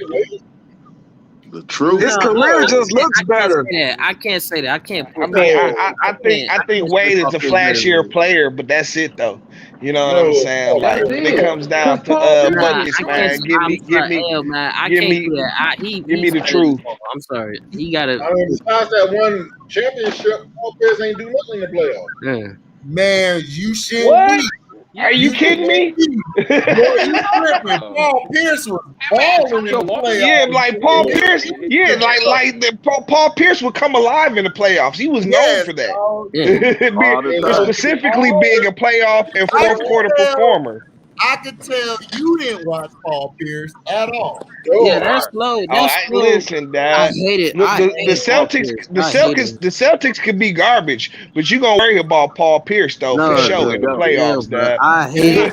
Paul Pierce was the problem. Yeah, Dad, because he was gonna kill you. He was gonna kill you. That fat bastard would jump that put that body on you and make that jump shot. Right. It worked. And before then, It like worked. when he was like in his prime dad, when he was he used to have like the Making the sickest injury. hesitation moves, dad. Like he used to be so smooth with it, dad. Like he used to kill niggas, dad. He was That man, slow Man, young as Paul shit. Pierce was nasty, dad. That man faked that injury, thought he was hurt, was in that wheelchair, then got back up. Like what? Like, no. Yeah, dad. Hey, listen, dad. They carried this nigga off in a wheelchair, dad. It was like, come on, dad. Yo, that shit was so fake. That was so fake. I'm like, yo. That was funny. And then It was hilarious, dad. No, it's hilarious, dad. Listen, listen. I'm like, this mother. Listen, that's how you put on the show, though. You know what I'm saying? Like, you don't put a cast on after the game, dag, after you done got your ass whooped. Like, man, look. That man. Like this mother. Listen, you remember how they was trying to let it leak out like that one game? Like, I heard LeBron James, it's been suggested that he has food poisoning. You know what I'm saying? He's under like, man, come on. Like, they try so hard for this dude, man. You know what I'm saying? Like, stop it, dad. Stop it. So corny. ESPN got this new thing now. Now they call LeBron, since they can't call him the GOAT, they call him best of this generation. Oh, God. I'm like, come on, man. That's not even true, Dad. Hey, come on, man. Y'all see that Dr. J interview on JJ Redick's show? He said he likes Kawhi. Dr. J said his favorite player today was Kawhi Leonard. That's my favorite player to watch. Listen, and you know he feel a certain kind of way because he like, man, I rocked the number 6 all while I was in Miami. You know what I'm saying? Like, no, don't listen to it. Dog, Dr. J was spitting some jewels. Shout out to JJ Redick, man. He got a good show over there. No, Dr. J was over there like, listen, I watched, especially that one dunk he had that night he was there in Philly. Man, that motherfucker Dr. J was like, that motherfucker. I remember JJ was like, the JJ said, who's the player that you watching and that you like? He said Kawhi. He said, right. Wow. Right. That's crazy. Like, he watched Kawhi?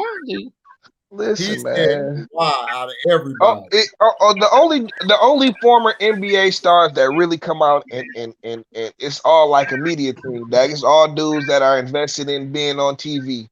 You know what I'm saying? Like after their careers, you know what I'm saying? Like your Pippins, shit. Even fucking Isaiah came out and said it. You know what I'm saying? But it's like, you know, like these dudes, they gonna run the company line and shit. You know what I'm saying? This is what the company wants you to believe. You know. I just hate how these younger players they can't take no criticism though. Like none. They be not thick-skinned at all. Charles Barkley be saying the truth about them. They just can't take it. Shaq too. Too thin skinned. They are. They are.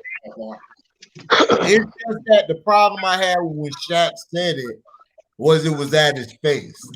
Like the dude just came off of a great game. Like give him credit. Like, you know what I'm saying? And after that, if you want to talk shit about him off the air or whatever on your show, I don't have a problem with that. I agree with Shaq. Right. I agree with Shaq wholeheartedly. When he talks shit about them or Charles talks shit about them on their show, that's cool. But dog, don't come to the dude's face and say the shit, dog. Let the dude have his moment. The dude just balled out. Like, out of control, too, yeah. Right. That's what I'm saying. Other than that, I don't have a problem with Shaq and Charles say. I love Charles and Shaq, their commentary, but I just don't like how they got Shaq looking like a coon-ass nigga. But other than that, listen, Dad. Yeah, I just don't like how they got Shaq looking like a they just need to have some professionalism sometimes, but I don't know. These players be acting like they better than the old school players. Like Charles Barkley is better than like damn near most of the league. You're right. No, Yeah. Rod B, I agree with you, Rod. You straight. You straight. I agree with you. But the only problem I have is just don't say it to their face. Let them have their glory at that time. Then when you're done with them, you can go talk your shit. Right. That's no. But just don't do it to their face, dog. Like give them their check, because nobody did that to Shaq, dog. Nobody, when Shaq did his interview, nobody just said, look, I don't believe you could do this. They said it off the air, like when they want to. That's all I'm saying. Just don't, dog. Donovan Mitchell, dog, he a young player. Like, give him his chance. Like, I agree with Shaq, but I'm just saying, don't talk shit to their face. Like, let them have their moment, then talk shit. That's when you talk your shit. Don't talk shit to the motherfucker, the dude, the kid. Like, let the nigga have his fun right now. Now, go to your show and talk like, look, Chuck, I believe, look, man, this motherfucker need to play better. Then you do that shit. Don't say it to the nigga face, like, chill out. Nigga, let the nigga have his little spark real quick. That's it. Right. Hey, but you know what? Donovan Mitchell responded in the right way, like, yeah, whatever, and shit. You know what I'm saying? And go back to business. You know what I'm saying? Yeah, like, he just said, all right. That's all he said. All right. Right. I mean, he answered perfectly, and Shaq told him, you good. You know, I respect Donovan Mitchell, because Donovan Mitchell could have been like, man, fuck you, you old ass nigga. He could have been all like that. But Donovan Mitchell handled himself correctly. But Rob B, I agree with you. These young players are sensitive, and they are soft. They are. I agree. They are real soft. Because when I was playing, the coaches used to talk shit about me playing trash in my face. They ain't give a fuck. They ain't give a fuck. Oh, they're gonna talk to him. He said it in my face. And I went out. Coaches don't. I shut their ass up. When I balled out, I shut their ass up. That's all I did. I ain't gonna cry in my tent like, I ain't do that shit. See, you know, it's like that. You know, John Chaney passed today, man. I would love if John Chaney was still in the game, man. Cuss these niggas the fuck out. You know what I'm saying? Like all these young niggas, cuss these niggas the fuck out. You know what I'm saying? He was hella mean. Yeah, dad. For real, man. And that's the problem. And that's the problem. These motherfuckers are so soft today to coach them. They're so soft to coach today. Man, they know they so worried about losing star talent and shit. Man, they just raising a bunch of babies, man. You know what I'm saying? Like these dudes that don't never get told no and shit. You know what I'm saying? That's just terrible. I'll go out there with C+ players and we'll win, because them motherfuckers gonna to me, look, motherfucker, you better box the fuck out, or you gonna be right next to me holding the clipboard. There it is. Fuck that. There it is. Fuck that. You gotta make a stance. You gotta sometimes say, you know what? Fuck all that. Fuck all that. You gonna listen to what I gotta say. It is what it is. Either you roll punches or your ass get ran over. It is what it is. That's how I grew up. I grew up with tough love. I ain't going with no problem shit. I'm sorry. I feel a certain kind of way, but like I respect Krzyzewski coming out and saying he didn't really want to go after no more one and dones like that. Right. You know what I'm saying? Exactly. I respect that. Exactly. Because I don't know. I don't like that. Because at the same time, the one and dones built your program. It's not just that, but it's to me, it's like, you know, you can't, you know, like these, you know, like society has given these kids the options that they have in front of them. You know what I'm saying? So it's like, you know, like who is it? You know what I'm saying, for you to say that, but at the same time, hey, it's your program, bro. You do, and I kind of agree with it, because, you know, it's like, man, learn how to play basketball first before you go all into the NBA. Please, that's most important, right? And that's what I'm saying. You know what I'm saying? It's hard to do that though when they're not getting paid. Yeah. Well. Yeah, you could go into the NBA today, and you could like Lonzo. He came into the Lakers and he was starting. You know, back then, you know how good you had to be to come in and start. You could be like the third pick, like Charles Barkley. He was like the fourth pick with the Philly, and he wasn't even starting. Exactly. Let's be honest, he shouldn't have been the pick. But it don't matter. You supposed to come in there with that dog, like, look, man, I got picked. So now I got to prove myself. These guys don't have that heart no more, dog. They don't have that no more, Donnie. Like they not from our era, dog. They from this tiddlywink. I call it tiddlywink era. They play. They don't play tough no more, dog. All the old heads are gone. Like when Kobe left and KG and Dirk left, I said it's over.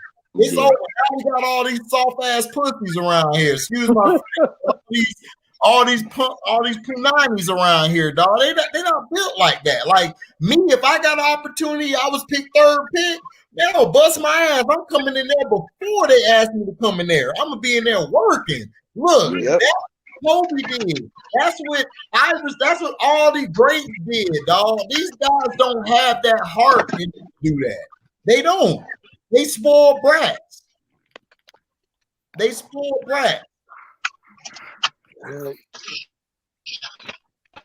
So what y'all think? About man the Deshaun Watson thing, man? What y'all think Deshaun gonna do? Oh, he's not going nowhere. They're not gonna get him like that.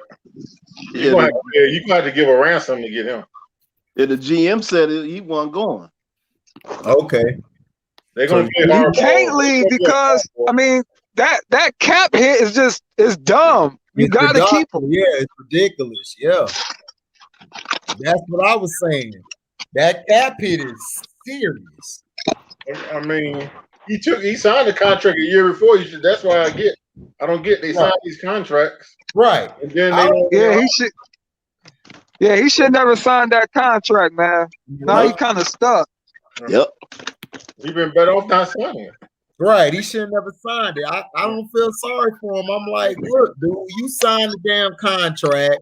Like Dick Ramil said, look, give him some Pampers. Nigga, you signed the contract. You signed the contract. Like, you signed it. I can't help you, nigga. You signed the contract. Yeah. If you signed the contract, I'll be defending you all day. Like, man, free Deshaun, all this. I can't defend you. You signed the contract. And he's getting about $40 million a year. He's getting about $40 million a year down there. Right. He's getting $40 million a year. So it's like, look, man, just take it. If I had to choose though, in the fantasy world, I'd love to see them trade Baker for Deshaun Watson. No, that wouldn't work. I don't want to go who for Watson? Cleveland is no man. You don't send no real nigga to motherfucking Cleveland. Oh, for man, Baker have Mayfield? him go up against Lamar Jackson twice a year? Come on, man. No, hell no. No. Dude, a nigga in Cleveland, nigga, hell no. No. Wait, he got Odell, Nick Chubb, and Landry? Come on, man. Nigga, Odell a fruitcake. It's a difference. Odell gonna get traded. They're gonna try to different. That nigga a fruitcake. He go both ways. White, black, all men. All women. They're gonna try to trade Odell. I don't know if they're gonna be successful, but I think they're gonna try to trade him off. How you gonna do? Ain't nobody gonna take Odell. Dallas will probably take him. Other than Dallas got too much talent at the receiver already. Right. But they take Odell. Odell be talking the damn field goal, the little field goal shit on the sideline. He proposing that shit. Come on, dog. That motherfucker gone. I like that fit, man. That run game would be unstoppable. It would be, but dog, you gonna put Deshaun Watson, a nigga in Cleveland where they racing hell no. Shit, it's not worse than the Texans. The Texans the racist. Well, that owner is racist as hell. Racist is Cleveland now. I can't go that far. Houston got niggas there. You know, Cleveland got, I'm talking about that owner. That owner is probably one of the most racist owners in the league. All Ohio, period, though. All of them motherfuckers racist. You don't think? Yeah, all of them racist. If they wasn't racist, they wasn't racist. You at least have one black owner in the league, right? Exactly. And that'll never happen. Yeah, exactly. You already lucky you got some black coaches in the league. You better set that. Keep rolling. Fact. Man, T, what your Detroit Lions doing, man? They signed this white boy to 6 years, man. What you expecting? Oh, they on the come up, man. They on the come up? Yeah, they just got John Dorsey, who built the Chiefs, and he just built the Browns. So they on the come up. Once they get rid of Stafford, they good. Okay, so Rod, you see the Lions in 3 years being a playoff team? No. With John Dorsey making them draft picks, hell yeah.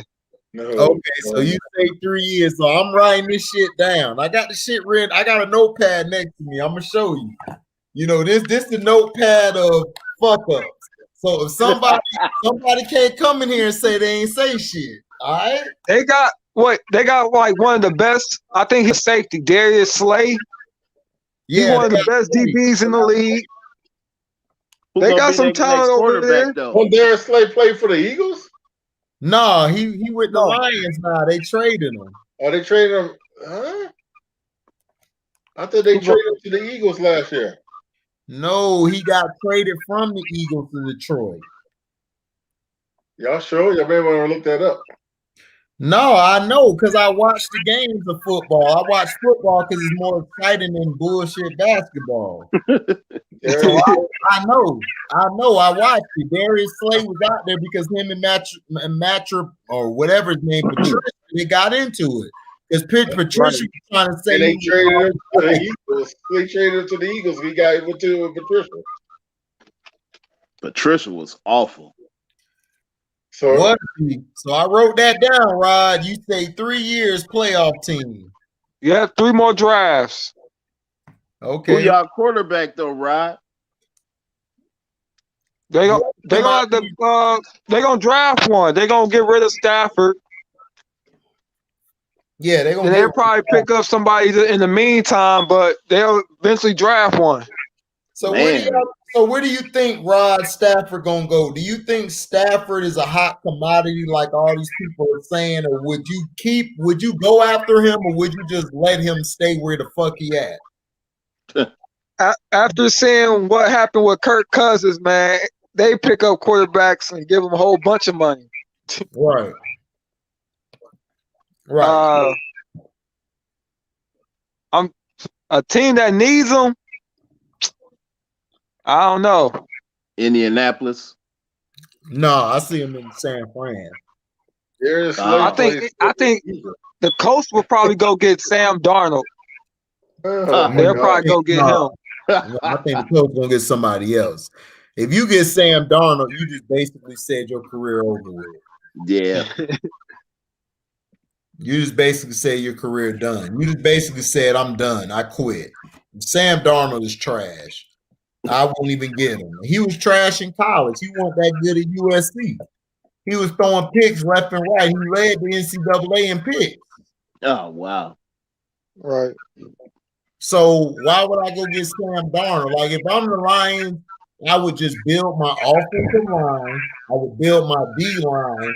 And then I would try to trade back and get some more picks until there's a qualified QB out there for me to go get. That's what I would do. Right. Because your offensive line and your D-line is the key. What people don't understand about football, they be talking about all this X&O shit. You need a front four and you need a front five. If your front four and your front five suck, you're not finna win shit. I'm sorry, you're not. It just is what it is. You can talk all this. You gotta have a front four and a front five. You gotta have a pass rusher and you gotta have a left tackle. Right. You have to have that. If you don't have that, and it's not just them, you have to have a complete line because the line, your center is the guy who basically point out where the blitzes are coming. Right. Where everything at. The center got to set the line, you know, because that's why Peyton Manning always wanted Jeff Saturday there, because if Jeff Saturday wasn't there, Peyton was going to suck because Jeff Saturday knew how to read front seven. Peyton don't know how to read front seven. And I don't know why a lot of these quarterbacks, they just don't know how to read front seven. They know how to read the back four, but the back four is trained. Your front seven is what you need to read. That's why Tom Brady's been successful. He know how to read front seven, and as well as the back four. So you have to be able to have your front five and your four on point. If they're not on point, you're gonna lose. Yeah. You're not going nowhere. Right. And that shows. And that's the problem in me with a lot of these football teams. They're too busy trying to go get, I'm going to go get Trevor Lawrence, or I'm going to go get this. No, all you need is to add something to your offensive line. You got a decent quarterback in Jacksonville. You don't have that bad of a quarterback. If you get you a line, you're good. He didn't have a line last year. And then if you get him a receiver, he's straight. So it's like, come on, you got it. These guys don't know how to build teams together. And I don't know if it's this analytics shit. I don't know what it is. Yeah, it's all the analytics. Yeah, analytics is killing the game. They had to figure out how to not give black coaches jobs, so they went with right, hire them boys from college. Right. Who just really fans of the game. They don't even know the game. Right. Yeah, you're right, Don. He did play for the Eagles. He played for the Eagles. Y'all better start putting some respect on what I be saying. I put respect on you. You're right. He went to the Eagles. I forgot because he got burnt this year. With the Eagles. Yeah, you're right. He left the Lions and went to the Eagles because him and Patricia got into it. Yeah. What the Eagles gonna do with Carson Wentz? Oh God. Well, they'll keep him. They gotta keep him. It's gonna cost them too much money to get rid of him unless they trade him. Carson Wentz still wanna go. That's what I heard. I heard he still want to leave and shit. He don't want to stay. Yeah. Yeah, but they just paid him. It's kind of like Deshaun Watson. They just paid him. Almost the same scenario. Right. You can go to the Cowboys. They got use for him. Who, Carson Wentz with the Cowboys or what? He's Jerry Jones don't fuck it up like he always do, y'all. Cowboys have talent. Cowboys, all he need to do is hire a fucking dude who know how to evaluate talent. Yep. And he'll win. I got a couple of card tables you could have for Carson Wentz.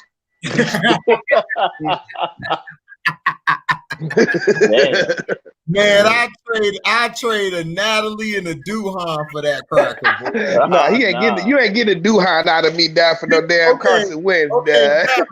Okay, give me 2 Natalies, nigga, from the store. A single, nigga, 2 Lucy. Give me 2, Dad, 2. Heck no. 2. Okay. 1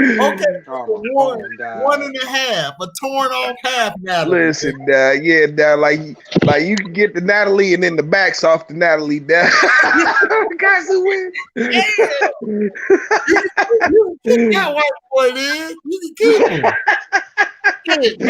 I guess Carson Wentz all right, man. You know what I'm saying? It's Stafford, who I'm hoping I can get like a Duhan and a Natalie for, Doug. I'm hoping somebody will at least give me a Duhan and a Natalie for Matthew Stafford. I'll take it. Nah, them niggas gonna be like, them niggas gonna really. He didn't have no weapons though, to be fair. Bruh, this dude do have weapons. That he's always had weapons. He had Megatron. He didn't have an offensive line either. True. You gotta be fair. If you put him behind the Cowboys offensive line a couple years ago, see what would have happened. Listen, man, he's had an offensive line. The problem with Matthew Stafford, and see, this is what teams is going to find out. You know what I'm saying? This dude has terrible mechanics. You know what I'm saying? Terrible mechanics. He's never learned the mechanics of his position. You know what I'm saying? And so he's always throwing off his back foot. You know what I'm saying? Like just dumb stuff. You know what I'm saying? And it gets him into trouble. Like I think Matthew Hart, he got like a lot of heart, but man, nobody's made him develop his game at all. He's still the same quarterback he came into the league as. The exact same. I think the Lions are doing good. They finally realized, they're gonna have to do a whole process. The whole rebuild process, they're gonna have to do. Man, they've rebuilt like 3 times, Dag, in like the last 10 years. I said 15 years. They tried to go the quick way a couple of times, but when Dominic they always left, trying to go the quick way. That's their problem. Yeah. You know what I'm saying? Like they don't like what it is they don't hire people, man. They don't have like a team president or a GM that knows how to run a fucking organization. You know what I'm saying? Like they don't have that one person who could put people in where they need to be so that this runs as a proper organization. You know what I'm saying? And this is why they can't never get nothing done. You know what I'm saying? I mean running the team is nothing more than running the business. You know what I'm saying? And like they running the Lions into the ground. That's why like they try and get people dug and people hustle them out of shit. You know what I'm saying? Because they don't know what the fuck they doing. You know what I'm saying? Like that the white boys came in from New England and hustled them niggas, dad. Hustled them. You know they kicked me out the damn street, dog. Them motherfuckers like, oh, he roll with Cino. We finna fuck with him. Whoa. They kicked you out. I just see they kicked you out. They kicked me out, dog. They messed with my Wi-Fi, everything. My Wi-Fi never messed up. They done messed it up. I had to log back in. I'm like, hold up. Man, they said, oh, he roll with Cino. No, hell no. Hell no. Let's get rid of him. Let's get rid of him, Dad. We got to get rid of this dude. It's damn. Now they hate on the brother trying to come up. I don't like shit. I ain't got that many subscribers. I only got 2-something shit. But yeah, that's what I'm saying, Donnie. You think Stafford gonna fit in Dallas, dog? I think he'll be. You know, well, they got to rebuild their offensive line. The offensive line is getting too much credit for something they too old. Someone, you know, they're gonna have to let Tyron Smith go on to win. I mean, you know, I know they want to be loyal, but I mean, he's hurt every year. Every year is worse. Man, I just don't so they're gonna have to get somebody to replace him. I just don't trust Stafford. I think y'all should I think Dak won too much money, man. He won too much money. There's no way he's not worth no 50. I mean, the prices are going up on these quarterbacks. No, if they franchise tag him, he getting paid 40-some million. Yeah. Then the year after that, you know, they going up. He's gonna be a $50 million quarterback. That's what I'm saying. Jerry messed himself up. If Jerry would have did what he was supposed to do 2 years ago, he could have got Dak for the low. But Jerry was too busy, stuck on wanting to see if Romo could come back, and he messed himself up. Jerry always does this, dog. But I can tell you what, Jerry ain't. If he want to keep you, he gonna get you. So that's telling me they don't want him. You're right. He don't want. That's why I kept telling people, like, just let him go. But see, Jerry don't want to receive the backlash of this guy who got hurt playing for you. He don't want to receive that backlash because people going back. Jerry's sensitive as fuck. He don't want to be the bad guy. He want to be the good guy. He want to look like the good guy at the end of the day, and he don't want to look like the bad guy letting Dak go after this guy hurt himself trying to help you win. Yeah. Because to me, it's just that he don't get. I mean, they've been losing with that. With him and without him, they've been losing. Yeah, but that ain't the problem. The problem is you overpaid for DeMarcus Lawrence, and I kept telling people DeMarcus Lawrence is not that guy, and everybody was cussing me out. My brother Germ, he was like, "You don't know what you're talking about. See, you always hating, nigga.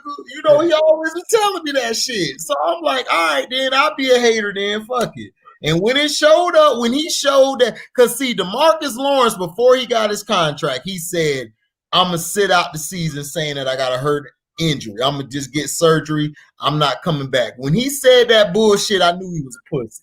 I knew he was pussy. I know they overpaid for Ezekiel Elliott. That's biting him right now. Oh, I said that from the beginning. I wouldn't have paid him that money. Zeke's not that type of back. He not built like that. He not built mentally like, dude, this motherfucker family relocated to be where he was at. Yeah, he's not stable. Zeke's not stable, dog. He's messed up in the head. But this draft going to be important. If they don't do the right stuff on this draft here, that's going to be a downfall for him. They not. I'm telling dude, Jerry, look, all Jerry got to do is do what the Rooneys do in Pittsburgh. Hire somebody who know football and let them GM. That's it. In Dallas to go to the Super Bowl. That's y'all problem. Y'all don't, he's trying to be everything. He's trying to control it. And that's my problem with LeBron. LeBron do the same thing. They got to control every goddamn thing, and that's why they lose more than they win. They fucking want to be in control of everything. You can't do that. It's like if I'm at work, because I was a manager at work, dog, I delegated my shit to people around me because I can't do it by myself. I know I can't do it. So you have to delegate shit to people. If you don't delegate nothing to nobody, you're gonna lose. It just is what it is. Yeah. Yep. That's what I'm saying. But you got to have people who know how to delegate. You know what I'm saying? And that's what I'm saying. That's what's wrong with the Lions. They don't have nobody who knows how to delegate there. Yeah. Get the people in there that's going to build them a stable organization. You know what I'm saying? And it's terrible. It's terrible. Right. Because the Lions had Barry Sanders. You went for all-time great. You had Herman Moore, who definitely in the top 15, maybe top 12 or whatever. You want to say top 10, that's cool. Herman Moore was a beast. And then you had Calvin Johnson, who was damn near like a once-in-a-lifetime talent. You wasted that. Like, for what? You wasted. So you have to delegate to people. Like, you don't know everything. If you don't know everything, just admit it. The thing that hurts the most, it's like both, like, man, the day like nobody's seen that coming. You know what I'm saying? Mm-hmm. And like you just running dudes off from the game. Right. Like you running the all-time greats away from the game, Dad. That is not a good look. It's not a good look. You know, no, it's not. I'm hard on my Lions, man. Oh, yeah. But you should be because you're a fan. You hard on your Pistons too. Yeah, but I mean, you haven't seen the ineptitude that the Lions have shown, like yes, at the very least the 2000s. You know what I'm saying? It's just it's ridiculous. I seen when y'all picked like 3 receivers in the damn row. Why? And one of them was Roy Williams, Dad. Yeah, I was like, why would you choose Roy Williams? They had another receiver, Rodgers, that was a bust. He was Charles Rodgers. He was a bust. Listen, now see, like Charles Rodgers, I'll blame on bad luck. Because I'm like, people don't even know. Like the Charles Rodgers, like first like 2 games, he caught like 2 touchdowns in both games. You know what I'm saying? And then he went out with a collarbone. He broke his collarbone. He was hurt the rest of the season. The very next year, the first game of the season, he broke the other side of his collarbone. Dad, you know what I'm saying? And he never came back after that. You know what I'm saying? It was so fluky, Dad. But he was going off. Like, dude, Charles Rodgers had potential. You know what I'm saying? He played Michigan State, didn't he? Right. He dominated at Michigan State. Yeah, he dominated at Michigan State. You know what I'm saying? And man, he do have potential. He's speed, big body receiver, but man, like he couldn't. That collarbone, it wrecked his whole career. It wrecked his whole career, man. And that's what I remember. I remember that because he was balling in Michigan State. Because who they had at quarterback? I can't think of it. Their quarterback was straight too. Who was his quarterback? Was it what's my man's name? He's not even in the NFL no more. Hold on, I gotta look it up because I'm not the most versed on Michigan State at all. Yeah, because you Michigan all the way down. Yeah, exactly, Doug. And I just can't. They've had tons of garbage quarterbacks, Doug, and I just can't remember which one. Right. Which garbage quarterback threw to this nigga? Which one was it, Doug? Which one was it, Doug? It's like you playing bad at damn. Which quarterback I'm gonna grab today? I'm gonna grab this nigga. Shit, this dude suck over here. Damn, Blake Gap. I remember Kirk Cousins was out there. Everybody was trying to hype him up. I'm like, man, Kirk Cousins sucked, dog. I told people that before he got drafted. I ain't like that motherfucker. Yeah, I mean, Kirk Cousins, he had some big games at Michigan State, but I would never consider him like a big game player like that. You know what I'm saying? And he kind of showed it throughout his whole career. You know what I'm saying? Like, he decent, but is he going to win you the big game? Nope. No, he not. He got lucky in that one game where they beat the Saints. The damn Saints choked. The Saints the choked. Hail Mary? You talking about the Hail Mary? That bullshit Yeah. Hail Mary. He choked. Yeah. The damn Saints gonna run up and hit his own guy. I'm like, what is you doing, nigga? Boy, that's why I can't be a coach today, dog. I'd have got arrested. They'd have been like, Harry Dawkins is arrested. He choked safety. He was just choking that nigga like, you motherfucker. You like this was national television. National television, you motherfucker. They like, what did you do? They say, fuck him. Die. Die. What your boy Dolph Lundgren said? If he dies, let him die. If he dies, right? If he dies, he dies. They'd have been like, dude, I swear, even when Little League got coached, dog, they had to talk to me because I was too rough. Nigga, I wanted to win. Nigga, fuck that losing. Shit, I'm trying to tell the little kids when you get older and you losing, you ain't finna get no punani, nigga. You losing. Nigga, they don't get at the losers. They get at the winners. Pretty much, man. Go ask LeBron. Shit. Hey, I know I'm off the subject here because I was watching this movie the other day on Joe Paterno movie. The Joe Paterno. I say his name right, Joe Paterno. Oh man, yeah. Jeff Smoker. That was his name. And that garbage quarterback. I'm looking at this here, and I said, if this was a black guy doing this here, this would have never went far at all. As soon as he was calling the kids out of class, they would have had heat on him already. Oh yeah, absolutely. They're like, "What you doing?" You know, somebody would ask something.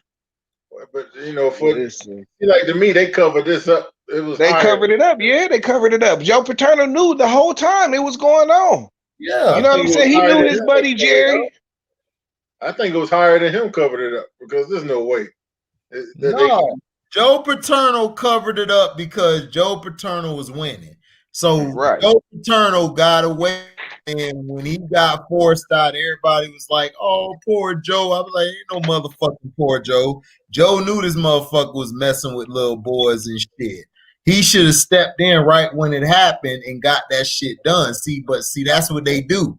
Them motherfuckers will get said, "Oh well, he had a mental health issue," or you know, he wasn't right. You know, they give them all type of excuses, but our black ass, they gonna be like, "Oh, that nigga guilty. I saw hang him. Hang him. Hang that nigga. Hang that nigga." I'm gonna switch this question around. You think he would have got away with that if this was in Miami? Right. Because I think Miami, you know, is more, you know, blacks live there. You know, well, you would have got away with it's a difference. It's a difference because you got blacks and Dominicans and Haitians and Jamaicans. You got all type of nationalities in Miami. That's why Miami don't be really tripping like that.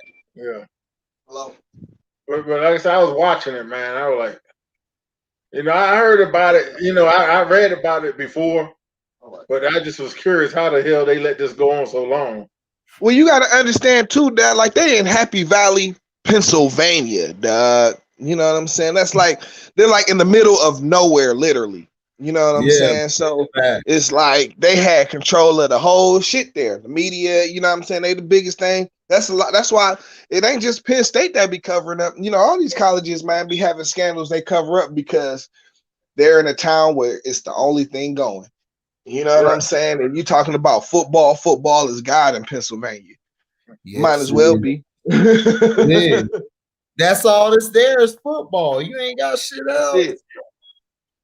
Unless, what you gonna do? You just gonna go watch the cheerleading competition? Hell no. You gonna watch that for a little bit. Yeah, you gonna be excited by the hoes out there, but you gonna be like, man, I'm just time to somebody hit somebody. Shit. It just, you know, just like I said, it's just unbelievable that they let that go on so long. No, it's not unbelievable to me. You see my "Why Are You Surprised" videos, nigga. Why are you surprised? Like,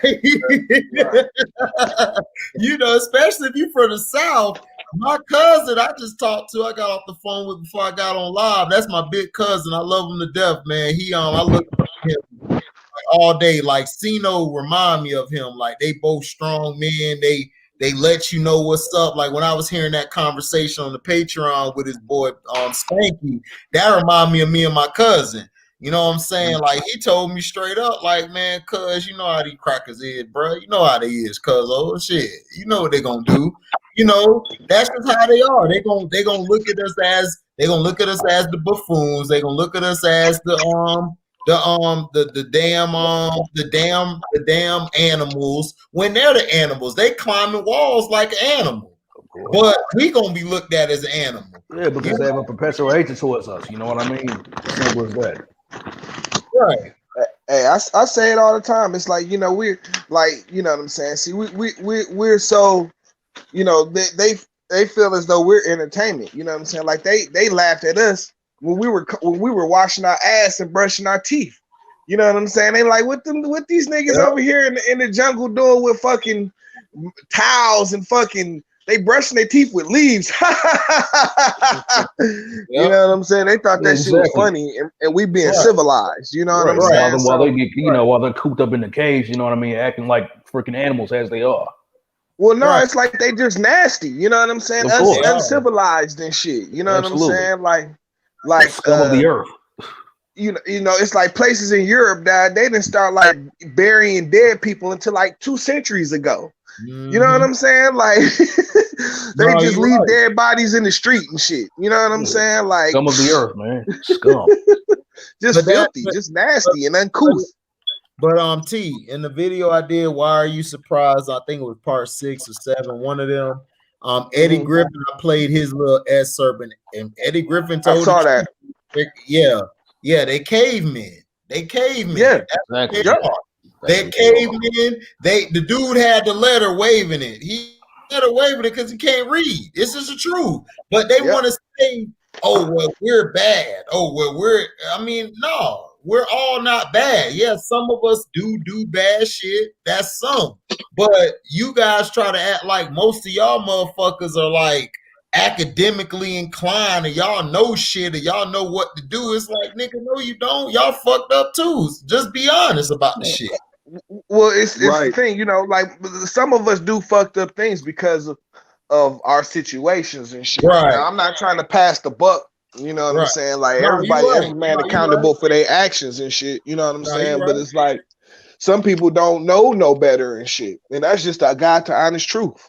You know what I'm saying? And you know, that's part of the conditions that some of us come up in and shit. You know what I'm saying? And that's just I agree. You know, I agree because you're gonna act savage in savage conditions. You feel me? Yep. Because I had to do the Ronald McDonald Club on me and my mom and my dad. Because I grew up in the church. You know what I'm saying? So we had people who was poor. We had people who had money, and the people who were poor, we used to throw things on. We used to throw like the dads would come and have a dad's day, like a men's day cooking. They would cook for them, or they would make some gifts for them and shit. And we would have the women. The women would do a Mother's Day or a Women's Day where they would cook as well as give gifts, you know, for the less fortunate. And I seen how they lived, dog. They lived fucked up. So I understood why they did what the fuck they did, you know. But I would have a homeboy be like, "Man, these motherfuckers crabs in a barrel." I'm like, "Nigga, they were crabs in a barrel. That's what the fuck they were given. That's all they know. Like if you give a monkey a banana and tell him, bitch, eat that shit, that's all he gonna know to eat is a fucking banana." Yep, right.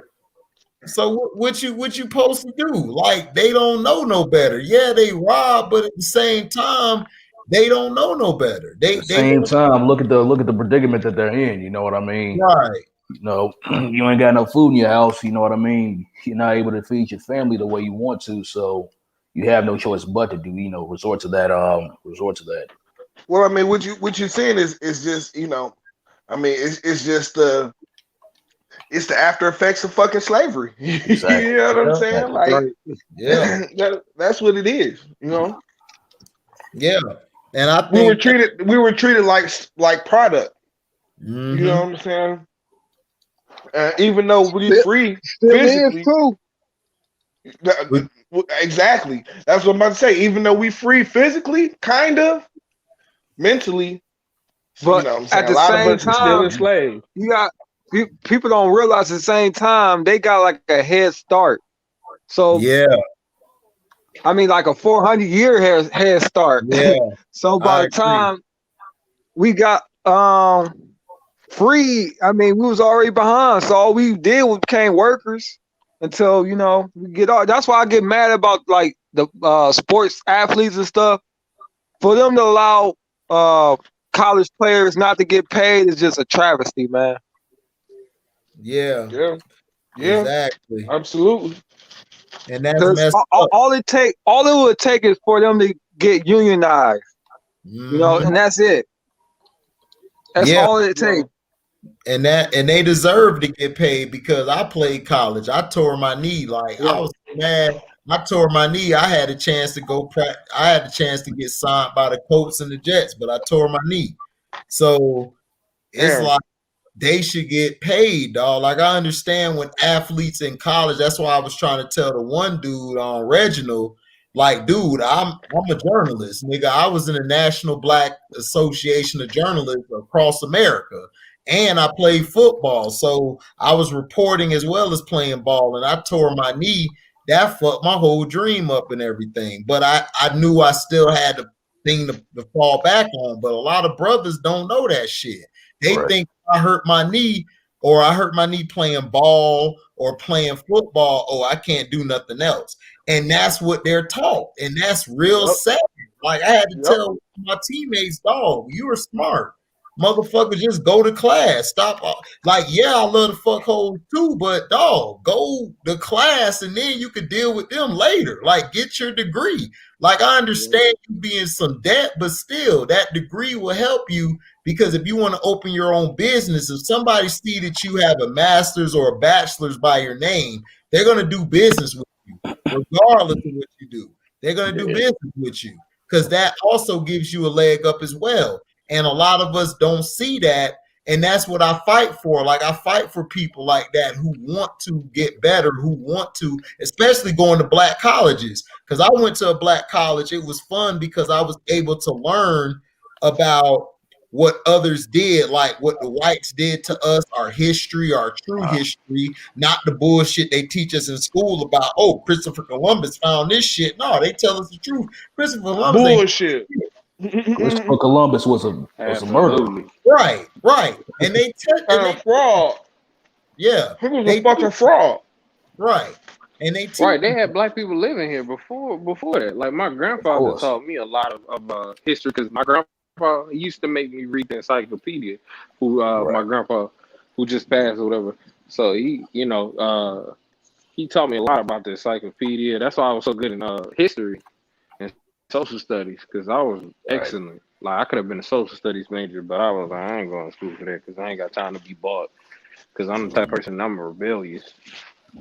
Yeah, but see, that's the problem. Like we don't go for those type of positions. Like I wish I would have went for top positions like a doctor or things like that, like my sister did. My sister, ER doctor. So I wish I'd gone for stuff like that because that I wish so too, man. That would have took us a long way. That would have helped those under us. See, that's the problem. A lot of our youth don't have people to look up to but basketball players, football players, or baseball players.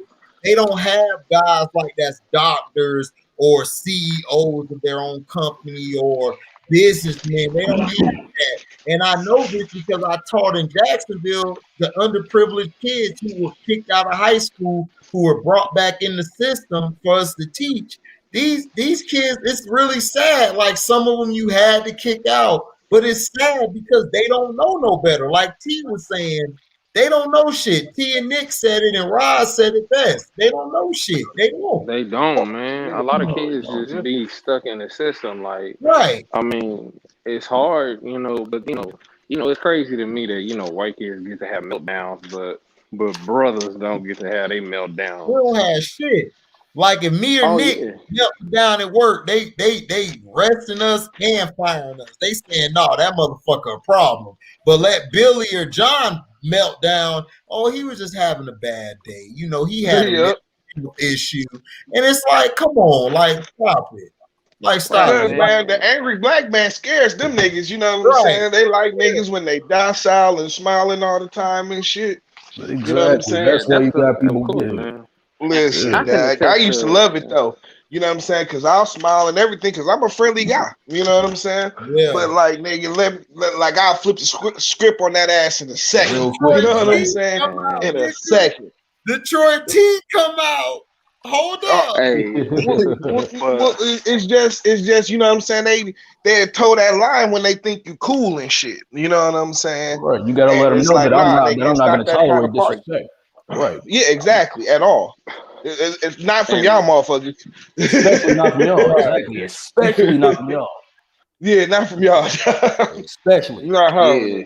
And a lot of things I could test to you guys because, man, when I was growing up in school, man, I went through a lot. Like, man, I ain't even had sex yet, and then I was accused of raping this girl because she was just so crazy, and they believed her over me until they found out my grandpa. He's a pastor, and he basically was a guy in Shreveport. So once they knew who my grandpa was, it's like all of a sudden they let me go. Right. Wow. Right.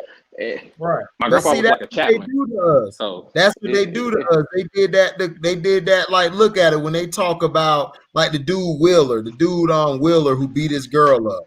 They saying that he had a mental disorder. They trying to use mentally health against it. When it's like, dude, this dude beat his damn girlfriend and told her to bow to him. So it's like, Kareem Hunt ain't even beat nobody. Ain't no mentally disabled crap going on. Wait a minute, what is that? The dude who beat the black chick? Yeah. Yeah. They ain't talking about it. Shannon gonna make an excuse on Undisputed talking about, well, we didn't hear about it. It wasn't on our man. I don't want to hear that shit. He's a coon too, man. Right. Shannon bro. That's what I'm saying. That's what I'm saying. That's why I don't like it. That's why I don't like it. Because I ain't taking up for Shannon, but I'm just saying I heard Shannon said this is unacceptable. But he did make excuses, but then again, But still, though, dog, you waited till either it was today or yesterday. I think it was yesterday. You waited till yesterday or today to talk about it. It's like, dog, you should. I was touched in on it. I got this story the same day it happened on Saturday. I said I'm gonna sit back and watch who the fuck talk about it. But Shannon did say he didn't hear about it until after the show. He said he didn't hear about it after the show. Well, I don't even care. Like all that. Skip. Like, man, shut your buck ass down, dad. Exactly. You know what I'm saying? Like, dog, like, nigga, go on there and like do your, be yourself and shit, dad. Exactly. I hate that shit, bro. I can't even watch it. Cause Shannon, TP sound just like Shannon. They never hold accountability for Patrick Mahomes. It's like Patrick Mahomes can never do no wrong. I be good gracious. Exactly, dog. God. I mean, I know I'm a damn fan, but I know when he fucked up. Energy I saw when he didn't have that same energy for Josh Allen. That's when I was done. Right. Josh Allen had a terrible performance, but you didn't get on him like Lamar. And he couldn't throw outside the numbers because they made him throw outside the numbers and he couldn't make the throws. But see, if that was Lamar, you gonna shit on Lamar, but you ain't gonna shit on him. It's like, come on, dog. Exactly, we know man. These dudes lame. Be consistent. Be consistent. I get that. At the same time, though, man, he gotta make his money still, So I mean, I can't be mad. I mean, I'm mad that he didn't stick up for him, but at the same time, I ain't paying his bills. You know what I'm saying? Fine, but at the end of the day, I'm not finna let no freaking money you know what I mean, depict my manhood. You know what I mean? I'm not finna I'm not going for it. You gotta have morals and stuff, man. If you're gonna make your money, Rob B, make your money. But don't be trying to be an activist 1 second and then next second you trying to be different. Don't do that. It's like either you hot or cold, dog. Either you hot or cold. Anything in the middle is bullshit. Right. Just stay consistent. I would rather you feed me like you. I respect you, Robbie. You know why? Because you come with your shit. You are consistent.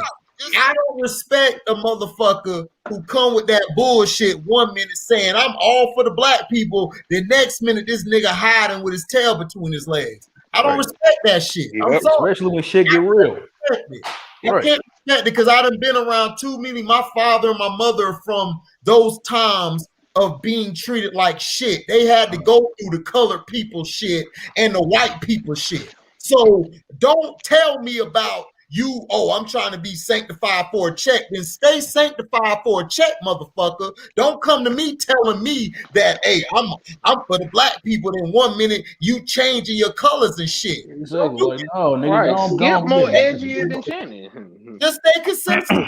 That's true. Just stay consistent. Like I don't like that fake activism stuff, but at the same time, they killed Mike Jordan for that, and Michael Jordan tried to stay away from it.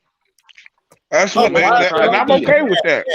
I didn't get mad at that with Mike because Mike is gonna be Mike. That's what Mike always stay out of the shit. You know what I'm saying?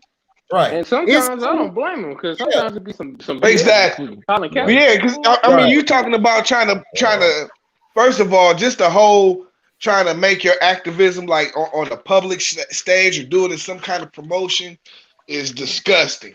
Right. You know what I'm saying? So 9 times out of 10, man, when white folks go to you for some TV, it's for some fucking promotion because they want you to use your voice and your influence to you know what I'm saying, use it for whoever your audience is. You know what I'm saying? You're promoting.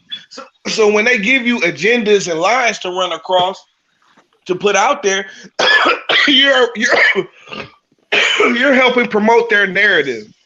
You know what I'm saying? You're just a talking head, man. You know what I'm saying? So the best, they're using you is what I'm trying to say. They're using you for that shit. You know what I'm saying? Absolutely. So the best way to stay clear is just to stay out of it.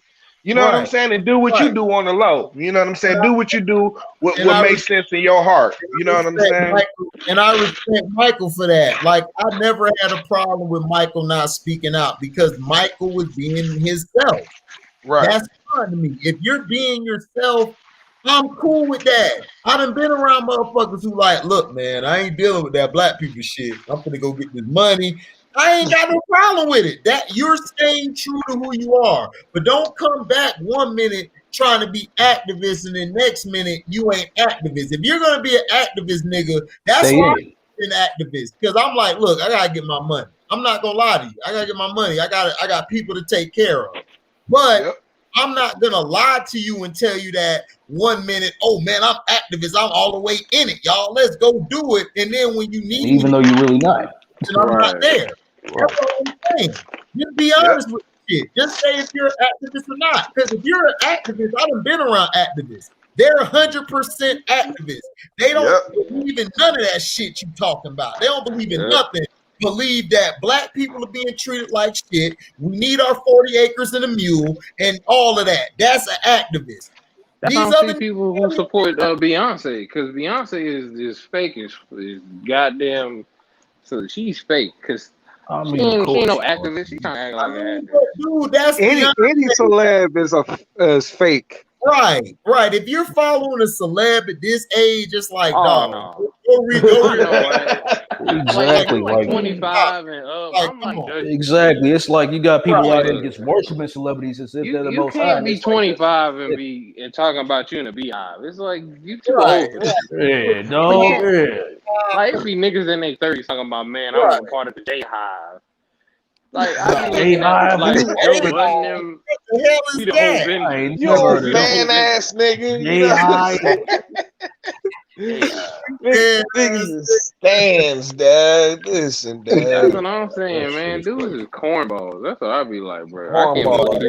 Cornballs. They cotton field, nigga. Yeah, because I feel like celebrities like Beyonce, Cardi B, they doing that. I think they doing it for attention, for clout. Now, Christian, if you would have said that in the comments, the beehive might come at you with it. They might go do their comments with their little bee emojis. I don't give a fuck who about the exactly. It's full of a He's just he's making an example. Sterling Wright. But I know. I'm just messing with about that bullshit. Yeah, and that's the problem. That's the problem with that. It's true and has facts. Instead, people don't care about the fact. They just making stupid. It's like, oh, he's hating on Beyonce. It's like, but it's not that. It's just that what these celebrities some of these celebrities had done for the community and the black community. Right, and that's why I hate certain fans. Like, man, I hate fans that can't be objective about their artists. Like, I love Chris Brown, but I know Chris Brown got some bullshit albums. Yeah. I love artists, and I just know they got some bad albums. I don't know why people can be honest about Kendrick. That's my shit. Thank you. Come on.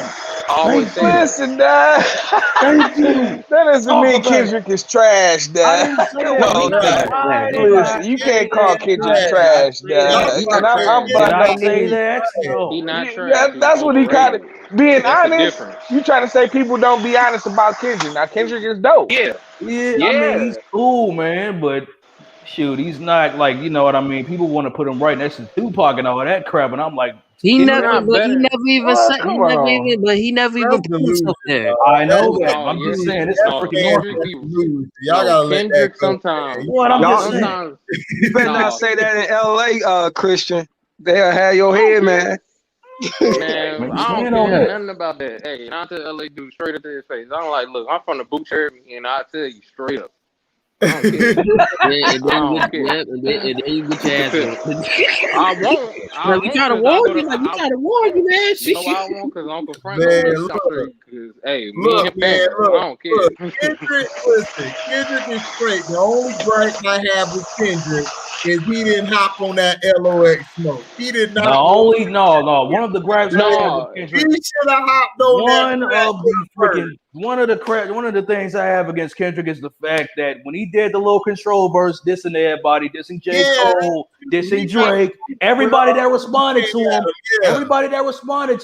he did not answer them back. He did not answer Cassidy back. He did not answer Joel Ortiz back. He did not answer freaking Papoose back. That's what it wasn't this. Hold on. The law control thing. I feel like to him that the control thing. I thought that was a genius move. Right?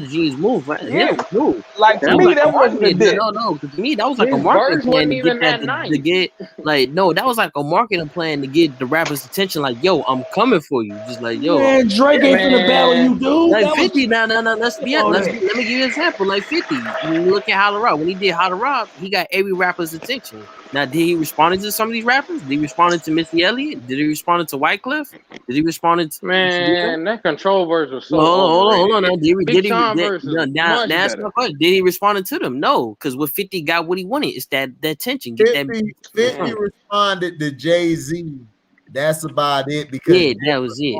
Time. The only one now. That's the same thing with Kendrick. The only one Kendrick who came after was Big Sean. Then Jay went back at Ghostface and he did that one track talking about you Staten Island niggas. You know what I'm saying? 50 went back. 50 went back at his guys. I can't lie. He may not have went at everybody, but he went at the people he needed to go at. He did come back at it because he did that Be a Gentleman where he went at Jay. That shit was vicious. That nigga said, if I shoot you, I'm famous. If you shoot me, I'm brainless. And let's get back to the basics. Yo, and another thing about Kendrick is that y'all don't even talk about this. Kendrick, to me, no one can say Kendrick is the greatest or he's the best rapper out because Kendrick Lamar, every time J. Cole or a real rapper raps, you know he do the hook. He don't rap with the rappers. He do the hook. I take that, man. Wait a minute now. Everybody remembers the Black Friday that him and J. Cole did, Dad. When they both. And J. Cole mocked him. Kendrick was getting loose on that shit too. Come on, man. They both went in on that shit, Dad. They both went in on that shit. When you ain't that shit drop, bitch, you can't handle two black niggas this clipper, but this February. I disagree, Christian. I disagree on that. Hey, but J. Cole went off on that. With no artists, with rappers. Sterling, what was that one song? Kendrick killed that bitch. Like it was last night I had a bad dream that I woke up, nigga, and it really wasn't such a bad thing. Kendrick murdered that beat, cuz I'm sorry. Get off on that beat. I can't hate. He went off on that beat, but when it comes to rapping with other rappers, Kendrick Lamar doesn't rap with other rappers. Is that he do sometimes. Yeah, I've heard it. You know, just in the last couple years, he's rapped with Wayne and he's rapped with a bunch of people. Come on, he's right. J. Cole, when he did rap with Wayne. When he raps against J. Cole, he do the hooks. I know. Are you talking about like they did the Black Friday together? What are you talking about? They did the Black Friday. They did Black Friday. Are you talking about like trying like going bar for bar with them like other MCs? Like, and that Black Friday was some bar for bar shit. Like that was some like J. Cole. J. Cole brought it with the real shit. You talk about that Jeezy beat. You talking about that Jeezy song they did where Jeezy was J. Cole and Kendrick just did the hook on it, or he did a little he's done that plenty of times though. He's done that plenty of times because when it comes to real rappers, he don't rap with them. When it was the Locks and Kendrick, you know what Kendrick did? Everybody back the fuck up, stand up. I tell you something dirty. He ain't not on the song. I wish he could have asked him to rap with the Locks. But dog, that's Jaden Styles though, cuz you know what I'm saying? That man, I don't care about that. If you that nigga, you don't freaking go bar for bar. No. You know damn well. He's an artist. Hold on.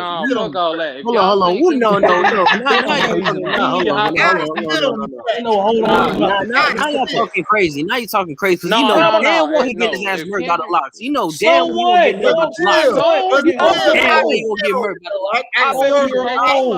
don't set him up. Set him up to be cool. You want him to go ball for ball with 3 niggas. This is what but I'm not supposed to be that nigga. Prove it. You that nigga right. Jada would kill him. You that nigga right. Prove it. Of course, everybody on the outside looking in, everyone will say that. But I bet you J. Cole when I'm Kendrick. If I'm Kendrick, listen, I feel what you're saying, but Kendrick don't got nothing to prove like that. You know what I'm saying? Like it's not like I mean, come on, Dad. Like he's an established rapper in the game. You know what I'm saying? He's one of the top. He's one of the best of this generation for sure. Come on, man. I'm laughing at Christian, man. Stop it, Christian. Kendrick can't claim he that nigga. Every time he gets on the song, listen, Dad, you trying to tell me Kendrick is not at the top of this generation in terms of rappers? When it comes to he's up there, bro. He's up there. He's on that upper echelon. Okay, I'm just saying. I'm not even saying better. I'm just saying he's at the top, like the top 3 or 4 or 5 names in rap today of the rappers. Yes. Okay, so come on. He don't got nothing to prove, Dad. I'll admit that. I mean, I'm talking about hold your own, dog. That's what I'm saying. Calling out the fans. Hold your own. You can't claim he that nigga, and he can't claim he that nigga. If when J. Cole come on the beat and he ain't rapping, you ain't that nigga. Don't say you that nigga and you ain't gonna get on the beat and go do that. What other rapper has done that though? Drake always do hooks. But when you put it on Kendrick. I'm not even a freaking Drake fan, dog. But check this out. When Drake hopped on that 2 Chainz song, "I fuck bad bitches," that's my fucking prop dog. He killed that freaking song. He had the most quotable. Man, he killed that. That's an ASAP song.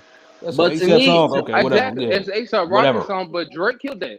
Whatever. I know. Listen, I can remember that Drake and J. Cole did a song, and Drake just did the hook. No, he didn't. It was Jodeci Back. Yeah, Jodeci Back. You talking about In the Morning? But In the Morning, he had a verse too. He had a verse and he had a verse on Jodeci Back. That was the songs they did. He got a verse on there. Drake is rapping. Kendrick be doing the hook. He just do the hook. Yeah, but man. Yeah, I'll be out there in a little bit. Bring me a couple ice cream sandwiches. Man, he just be doing the hook. You can't claim you that dude, man. Bringing ice cream sandwiches into the chat, man. Look, T, I love T, but look, check this out, player. Kendrick ain't that guy. If you can't rap with the rappers, you ain't that guy. You talking about he ain't got nothing to prove.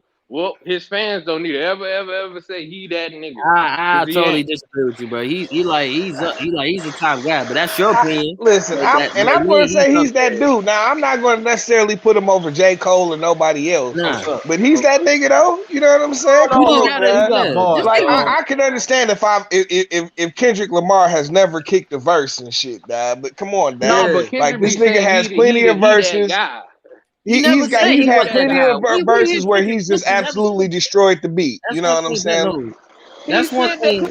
He told Big Sean on that guy. No, he went after Big Sean, and that was it. He never said I'm that guy. He just went after Big Sean. Did Big Sean ever respond? And he came after Drake. No, that's my question. Did Big Sean ever responded? Yes, he did. On Holy Keys, the whole song of Holy Keys, they going at each other. Thank you. And Kendrick went last, but I'm like Big Sean did was better. At the end of the day, man, his projects be fire, man. Damn album was not fire. And that's what I say too, man. At the end of the day, Kendrick's projects still be fire. You can't hate on that Black Panther soundtrack. That was fire, but it was a collaboration. I wouldn't say that was just an album. True. The Pimple Butterfly was dope as hell. Good Kid, Mad City, Section 80. You know what I'm saying? These are all dope ass albums. Yes, absolutely. Look, man. Here's my thing. Okay, that wasn't the best. You know what I'm saying? But come on, you talking about 3 very, very, very, very great albums and shit, dad. Right. And Section 80, The Pimple Butterfly, and Good Kid, Mad City. Come on, dad. I love Section 80 more than any of his projects. Like the Rick Attack is one of my favorite songs by him. Drake hasn't had a better album than Section 80 or The Pimple Butterfly or he does Good Kid, Mad City. Which album? I'm saying Drake has not had an album that's been as good as either of those. Any of those. No, not QT. I'm talking about Christian. Which album? Oh, nothing was the same. Was absolutely was up to par. Was nothing the same? The one that had Pound Cake on them. Yeah. I love Pound Cake. That's what I'm talking about, man. Of course, you love Jay-Z was on it. Cake. 500 million. I got a Pound Cake. Cake. I'm like, what are you doing? That song was overrated to me, dog. I wasn't really feeling that song. I like the Paris, the song after Pound Cake. The song he did after Pound Cake. I like that one better. To me, I like the intro on that, man. J. Cole. To me, J. Cole's the 4th out of all them rappers. Oh hell no! J. Cole the 4th? No. Really? Yes.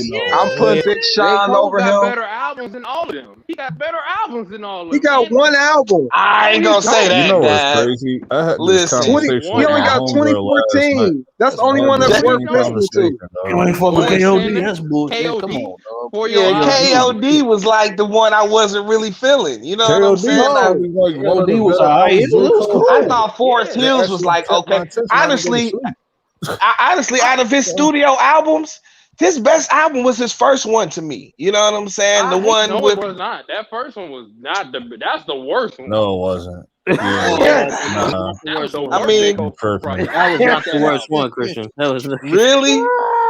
I'm just trying to say, the album that had the song "I Think the Neighbors I'm Selling Dope" is better than the first album. Nah, I didn't like that one at all. I thought KOD was better than that one. And the only album I think that's really messing with it is the Forest Hills. You know what I'm saying? That's the one with like Born Sinner is his best project. And even Forest Hills is like half of it. I really can't fuck with. You know what I'm saying? Like Forest Hills is like half that album. I literally can't fuck with. I only listen to Fire Squad. That's the only time I go to that Forest Hills. Born Sinner is the best project that he's ever put out from start to finish. Born Sinner was the same as Forest Hills. Like half of the album I can't fuck with. But see, you know why I liked the first one, Dad. Maybe it was just like the first time I really kind of heard him and shit. You know what I'm saying? You know, if you heard the mixtape before, you wouldn't like that first album. You wouldn't like that album. That's what people said. You know what I'm saying? I wasn't up on the J. Cole mixtapes. I missed that whole little thing.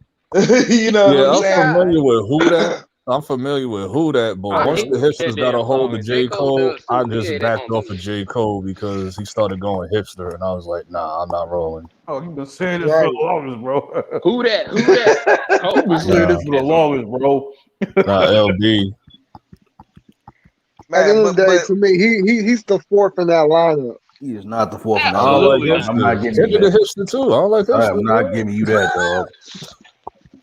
He can't mess with Big Sean, man. Big Sean eat him all Big day. Sean is not all that. Big Sean eat a lot of niggas though. You know what I'm saying? Big Sean eat a lot of niggas though. But I got Big Sean eat a lot of niggas, As dog. far as fourth, I got him over Kendrick, dog. I got Cole over Kendrick, dog. I'm sorry. Yeah, I got me. absolutely. Slightly. I don't know. J. Cole has one album, man. I'm trying to tell y'all, like, it's like, dude, Kendrick's got projects that like dope ass albums that like it's hard. Like ain't none of them put together a back of Kendrick got hits. J. Cole ain't really got no hits. Really? And J. Cole is not boring. J. Cole's not boring. I said Kendrick. Kendrick is boring. I'm saying that J. Cole is not boring. J. Cole is not boring. J. Cole's boring too at a certain point. Man, that's what I be saying. That's why half the albums I can't fuck with that because I be fell asleep on it. Like seriously, no cap. And LB, you know why you should know this is because your boy Joe Budden used to say it all the time on the podcast until he started getting the payola, and now he's on J. Cole's dick. But before then, he used to trash J. Cole for the same shit. No. Joe Budden likes to jump on like these rappity rap Joe born Budden dudes can't like rap better Sci-Hi than the Cole. Prince and J. Cole, Drake. I'd be like, bro, like get out of here, bro. Listen, no, he didn't knock him for being a rappity rap nigga. He knocked him because of his half-ass projects. You know what I'm saying? Where he like J. Cole is cool. I fucks with J. Cole, but see, like he like to do all the production on this shit. You know what I'm saying? He does everything, which I'm no knock on him. But his albums they get repetitive, dad. They get repetitive. What's that one single that he had last year? He had like a 2-pack that came out. You talking about that's your Middle Child. Middle Child. No, not Middle Child. That was like the year before. That was 2019. 2018 was that you see how I flip like exclamation points and shit like that song. Yeah. Listen, man. I'm just saying slightly. I can't even tell. Slightly, I will say J. Cole. Slightly over Kendrick. Slightly. You think both the niggas is trash, Nicholas? Just say it. No, I don't. If Nick do say that, I agree. No, I don't. I didn't say I ain't that gonna at all. trash I'm just saying that people kind of overrate Kendrick. That's all I'm saying. They do. Kendrick is nice. But people that's what I'm saying. He's nice, but they overrated.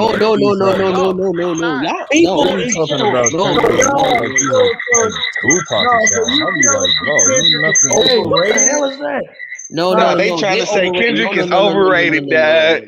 He is overrated. Overrated, dog. He is overrated. Get out of here. That's how I bro. 4 years. Come on, Dad. So we all agree that Drake is Look, man. Kendrick is most definitely a top rapper. I mean, ain't nobody out here really calling Kendrick the GOAT like that. You know what I'm saying? I can see if it was like with LeBron and shit, where everybody like he ain't never had a whack verse. You know what I'm saying? Or some shit like that. He just says words. Kendrick, I said my big 5 right now is like Big Crit. I like Cole. I like Kendrick. I like Big Sean. And on my 5th person, damn, what's that guy name? He raw too. Man, Benny and Conway is crushing all of them niggas though. You know what I'm saying?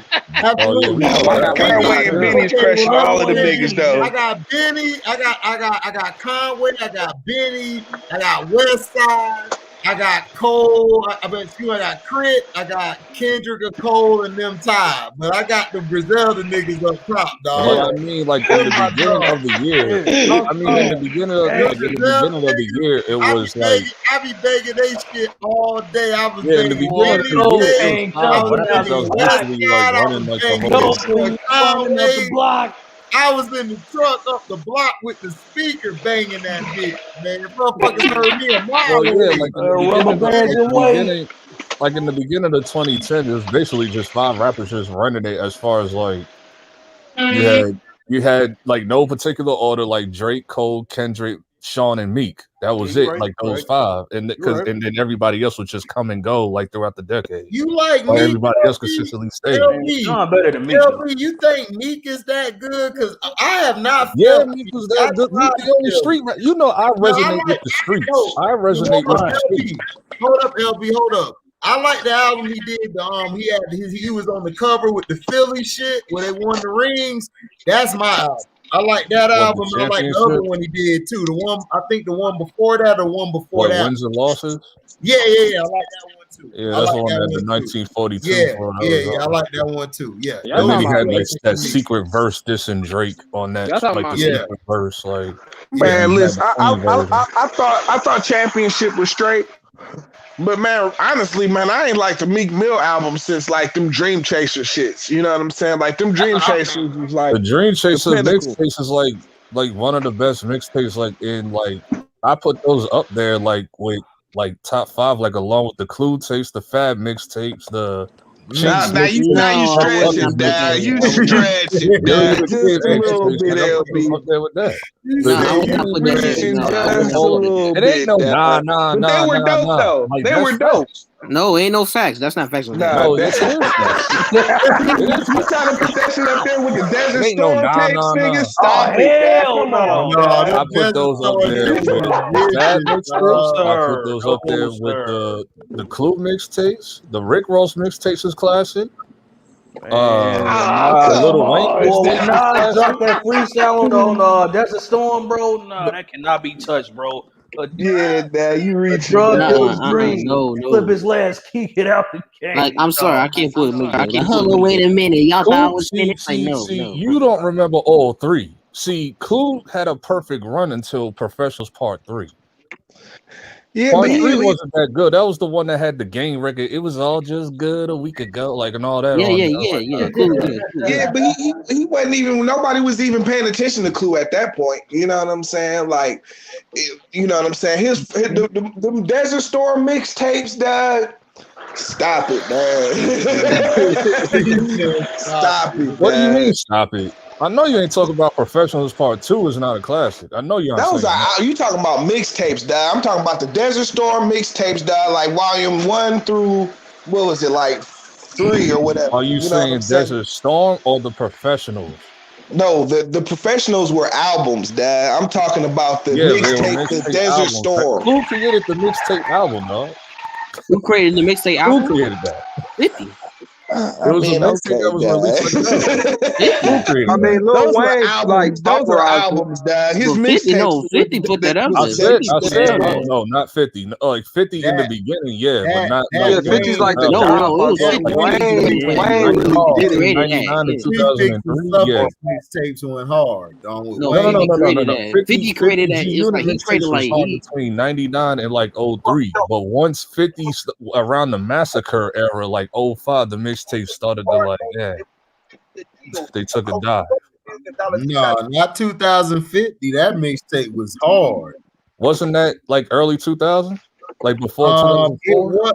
It was right before the massacre, but that bitch went hard. People was that the one that went harder than the massacre. No, because a lot of people didn't know. People said that went harder than the massacre, dog, because he had the animal on that mixtape. He had Put a Hole in Your Bag. That mixtape went hard. Because a lot of people know that mixtape blew. Even when he after the massacre as well, dog. 50 you count but 50 blew that mixtape. 50 blew with that mixtape. I mean, you can count that, maybe. The Eminem. Ain't no maybe. Yes. I think that came out with 05. No. He got more than that. The 50 Cents The Future came way. No, that was like 99. I said between 99 like 50 Cent The Future. Yeah. He started that album thing like I'm gonna take your record. I'm gonna make it better than yours. I'm gonna create my own hook. I'm gonna create my own song, and I'm gonna make it better than yours. It's gonna be popping. Well, 50 didn't start that. Like, yes, he did. He did start that. Yes, he did start that. Everybody was doing that in New York. He put that in the mixtape. It wasn't just on the album, in the mixtape. Nobody done that in the mixtape. 50 did doing what? No, they did that on a mixtape. Who did it? No, because you got DJ. Like light. Wait, doing no, because you got mixtape. They talking about like when people was taking beats and like, let's say they came out with a hit. 50 was Sterling saying 50 started that where they would come out. They've been doing I did not start the mixtape. He started it with the mixtape. Mixtapes. Mixtapes have been out forever. You know what I'm saying? Like for a while, mixtape started in the 90s. You know what I'm saying? I know. I'm not saying no. Y'all not. I'm not saying no. I'm not saying that. I said he started. No. Y'all understand? I didn't say that. I said. He started that for rappers. Like you see, mixtapes come from DJs. We have DJs who have specific rappers there, and they put the beat on it. What 50 did, he made his own one with no nothing on it, with no DJ on it. It says 50 Cent with G Unit. And he took some dude songs and make it better than his. He started that. And Wayne, I kind of see, but even still, dude, like rappers had their own mixtapes back in the day, back in the 90s. You know what I'm saying? Like, prime example is the 90s where mixtapes was originally just an actual tape. Like Biggie was like around that. I was like, he freestyle. What you would get on the mixtape would be like maybe one or two songs, actual songs from the album, like they singles or whatever. You know what I'm saying? Then it'd have some beats like that are popular in the hip hop community, and they would like freestyle. They would freestyle or they would leak some verses from the album onto those songs. You know with their own freestyle. Now, I'm talking about what 50 did was the hooks. The 16 balls with the hooks and the 16 balls. 50 wasn't the only one. Right. Cameron came out before 50. Whoa. Cameron was doing that. Cam these folks on the mixtape. Cam was not on the mixtape. Wait for 50. Cam didn't drop mixtape, but like he would record like stuff like that for the tunnel. See, if you that's freestyle, no joke, right? But that's freestyle. I'm talking about hooks. I'm talking about hooks. I'm talking about hooks with 16 balls. Cam. Making whole songs out of. I mean, no, people were doing that though. 50 wasn't the first one. Biggie was doing that shit back in like. But that was freestyle. That's freestyle. Biggie didn't do no hook on a free mixtape on it. No, he would make a whole song. Riches and diamond rings. Real niggas do real things. Hanging with the bitches is a song I sing. Real niggas do real things. That's like a freestyle. That was like a freestyle. No, it was a hook. That's a hook. That's the hook. And then he rapped around it. Yeah. That was a hook. Biggie was doing that. Pac did it on G's and Hustlers. Like he was doing that. Right. Yeah, but all right. Okay. All right. I mean, I bet nobody did it to the extent that 50 Cent did. Where he was, that was his own songs in his own life. You know what I'm saying? The songs like remember the song Biggie Fat by De La Soul, like the Bad Fat. The Little Davies that got your ass fat. That's what I said. That's why I said he's gonna create. That's why I say he's gonna take your song. He's gonna take your song. He's gonna create his own. He's gonna create his own and make it better. He was around between 99 and 02, but he didn't pop up. No, he had something to do with it. He had something to do with it. Yeah, Fabulous was doing that. That was around in 98. You remember that? But Fabulous wasn't. That's when the classic Desert Storm was coming out. You know, Desert Storm mixtapes. 98, 99. Yeah, but people like that.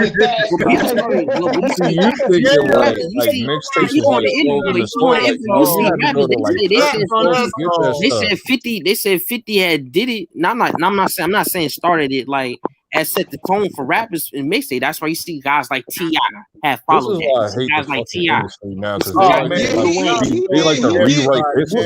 know what they did. He did kill it like that. You know what I'm saying? Like coming out because he was just taking beats that was on the radio he did it more in that format. You know what I'm saying? Like, see, like the game was totally different in the 90s and shit. Like, that's what I'm saying. Like motherfuckers would take a song, but they wouldn't be radio songs. They would just be dope beats on people on like the current album. Yeah, that's what I'm totally saying. That's what I'm saying. He talked about like how he took the 24 song by T.I. and did the G mix called Calicos and all that. Yeah. Like he was like the G mix. You might be right about that. You might be right about that. But he ain't the first to do that. I'm not saying right, but I'm saying he said the tone. Like literally taking hits, literally taking hits off the radio. Like wasn't nobody doing it like that. Like I'm not saying before people would just take. I'm saying he set the tone for rappers. I'm saying he set the tone for rappers like T.I. T.I. followed that route. T.I. followed that route. Wayne followed that route. You can have it. You gotta fuck me down. Yeah. That's what I'm saying. No. That's the one. What? We don't got pussy bitches. They better eat. No. I'm not saying he started. I'm just saying he started. This is G-Unit. No. To me, I'm saying that he set the tone. You see guys like T.I. My dog said we don't buy pussy. I say you see guys like T.I. and Wayne. They follow that rap. He did not set the tone, dog. Like, he did set the tone. If it wasn't for him, T.I. Lil Wayne would not be having them mixtapes. T.I. would never blow on mixtape. Yeah, fuck T.I. Mixtapes wasn't a T.I. You know, I'm not talking about the smart. I'm not talking about the smart T.I. I'm talking about the. I don't listen to that. First of all, everybody thought 24s was whack when that shit came out. No. No,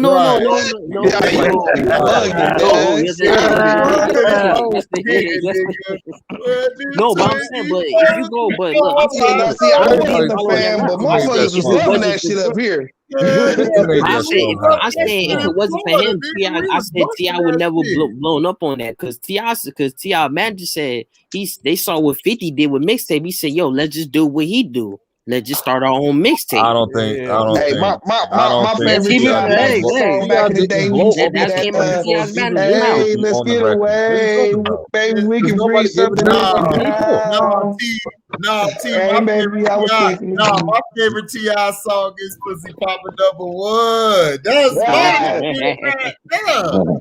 I forgot. No, hold on, HD. I forgot if this was a Young Dro song or a T.I. song. I like that. My girl got a girlfriend. Shit. My girl got a girlfriend.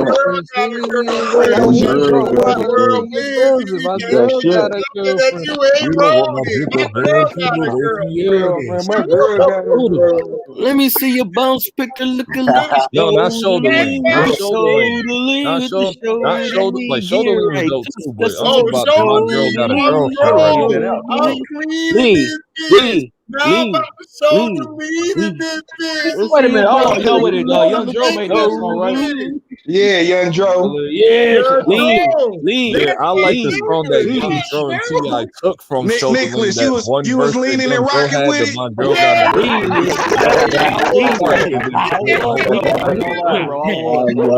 I was. Nigga, 18. It's just like the score. Ding, it's like the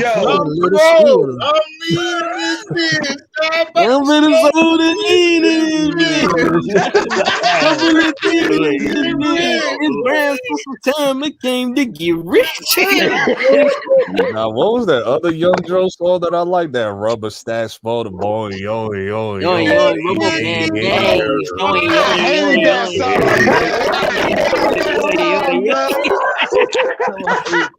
I'm like, no, because I'm listening to. I'm like, what's choing yoing? Yo, that was my joke. Hey, how many of y'all was bumping the Laffy Taffy, dog? Young Dro CD. I played that the whole fucking week. I can't lie. If a chick start busting it open, the Laffy Taffy. No, man, that's song. That's song. Ain't that song being played all over in Chicago? T.I. hated on Dro, nigga. T.I. hated on That's Dro. word on the street. His shit, Word on the street. Dro was a monster. No, you cannot escape Laffy Taffy over What here. about Don't I? Oh yeah, Donut. don't I want that? Ooh, shawty low murk them niggas, don't I?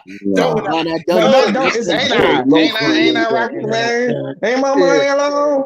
Ain't my money. That's ain't I. That's ain't I. Oh, you talking about the young lady record? And I put it on. And I put it What was that on. like? Ain't I Oh rocking, nine? yeah? And my money on. Man, that Yeah, that was like 05 08. summer, man. Yeah, That that was like 05 08. summer was crazy. No, Yeah, That was a good summer, man. That was a good summer. Nigga, I I tell you think who was killing 07 all of them summer. niggas. Come on, That nigga K9 Gucci came was like killing Summer all of them was the niggas best with summer, that dog. with his K9 came like what, mixtapes, 11 years nigga. ago? yeah, Gucci mixed yeah, I the ain't gonna lie, Boosie was back shitting for the on That's first time. Or 2008. no, Yeah, not back for the 2008. Yeah. first time. What was it that what was the name of that nigga? Yo. You remember that song by Boosie? Let me ease your mind. Let me take you to my world. That was the shit. Yes. That was Listen, that guys. shit. No, Guwap was popping. It was a white girl down out of all people who put me up on Yo, Boosie, man, dog. No, I like Boosie when it Gucci came was out with Wipe popping. Me Gucci Down. was When popping Wipe Me with Down came out, I was the like, nah, mixtape. this song was hard. That was like, yo, that Boosie go way 2007 hard. summer had That's why I mad wish they'll bring records, back, dog. man. They need to bring back that what they call cap rap. He stole wasted. Yeah, Seven yeah, to the Rob B, body, I body. agree, Rob B. You right. Wait, what's cap rap? Hold on, I'm not aware. What was considered cap rap? What's cap rap? Fellas. It's kind of like what Lil B does. Where it's just like ridiculous. But he's I capping hate on the Little rap. B. I hate Little But he B. capping on the I hated rap Little though. B, bro. I like, Ooh, bro. that's a I lot of. was like, That's a I'm lot. like, yo, hip hop about to die, That's a bro. lot of them. This is when hip hop got really depressing, dog. I can't Around that time, This is when it got depressing, dog. You talking about like Soldier Boy time? yes. No, like 09 was So- Little B. See, Soldier Boy was like No, people 09 was trash 09 was Soulja the Boy, shit. but 09 Soulja Boy, Man, listen, 09 was so. I was like, Towards the mid nah. 2000s, that was the beginning of the end, bro. Man, when my man said hip hop was dead, it was No. for Soulja Boy came out in 07, but that 07 summer was legit. That's when it started. That Yeah. 07 summer was That's when legit. all that he said that's when it started. No, that when all that 07 shit summer was. started. Let me tell you the record. No, hold on. Hip Let me hop tell you was the records dead they from played that like point in on, New dog. York on like in the No, clubs it in wasn't, 07. I'm playing. man. It was just. No, hold on. Let me tell you But like no, the I records mean, they from a played like certain point of view, you're right. You know what I'm saying? It But was comatose. it's like It was comatose. No. it's like Let me tell you the records like they played Comatose. like in the club like in 07, like in the summertime, like where I was at. Like they played I Get Money 50 Cent. They played Sexy Lady by Young Berg.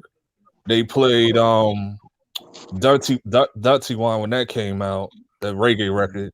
Yeah. They played what's that? My Drink and My Two-Step Cassidy. my drink and my two-step. My drink, that was 07. That was No, 07. that Kanye came. Kanye was on Hold on. 2007. Kanye was on fire in 2007. And T-Pain was hot 10 too. No, hold on. Nigga, T-Pain got that was part. That was like club record. listen, Dad. Club record. I'ma buy you a drink.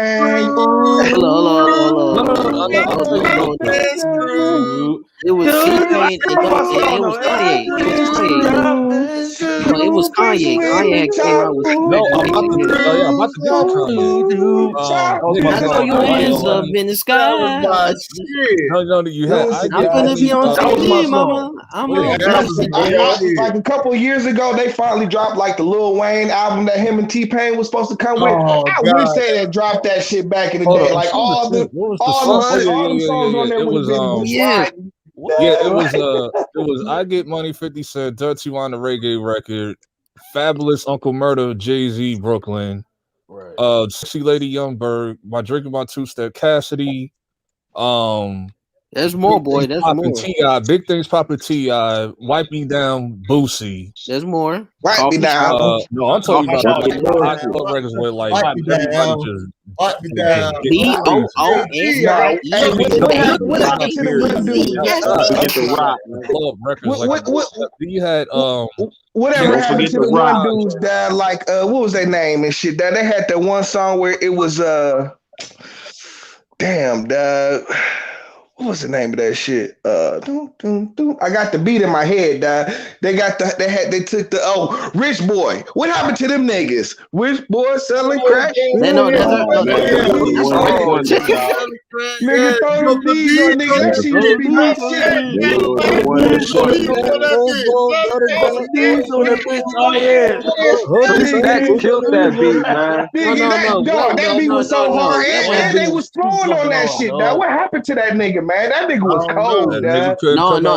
What happened to him was it's the labels. The labels had. No, they ain't no damn label. That nigga had. No, it was the label. The other record that came out after that was like not that good. I was like, man, it was a one-hit wonder. He had no records. He had that Halle Berry song that killed him. Oh yeah, the Halle Berry song. Yeah, Halle Berry song. Yeah, it was like I remember the Halle Berry. That was him. They gave him songs in. No, because that was Rich Boy. No, that's not Rich Boy. That's not King Chris. Rich Boy turned him down.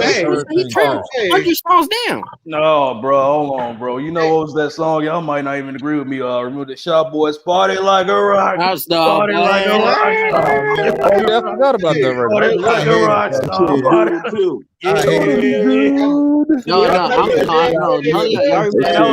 Bought a Cadillac. Throw some D's on that bitch, nigga. I just got a caddy bag too, nigga. That's why that shit ripped. That's why that shit resonated.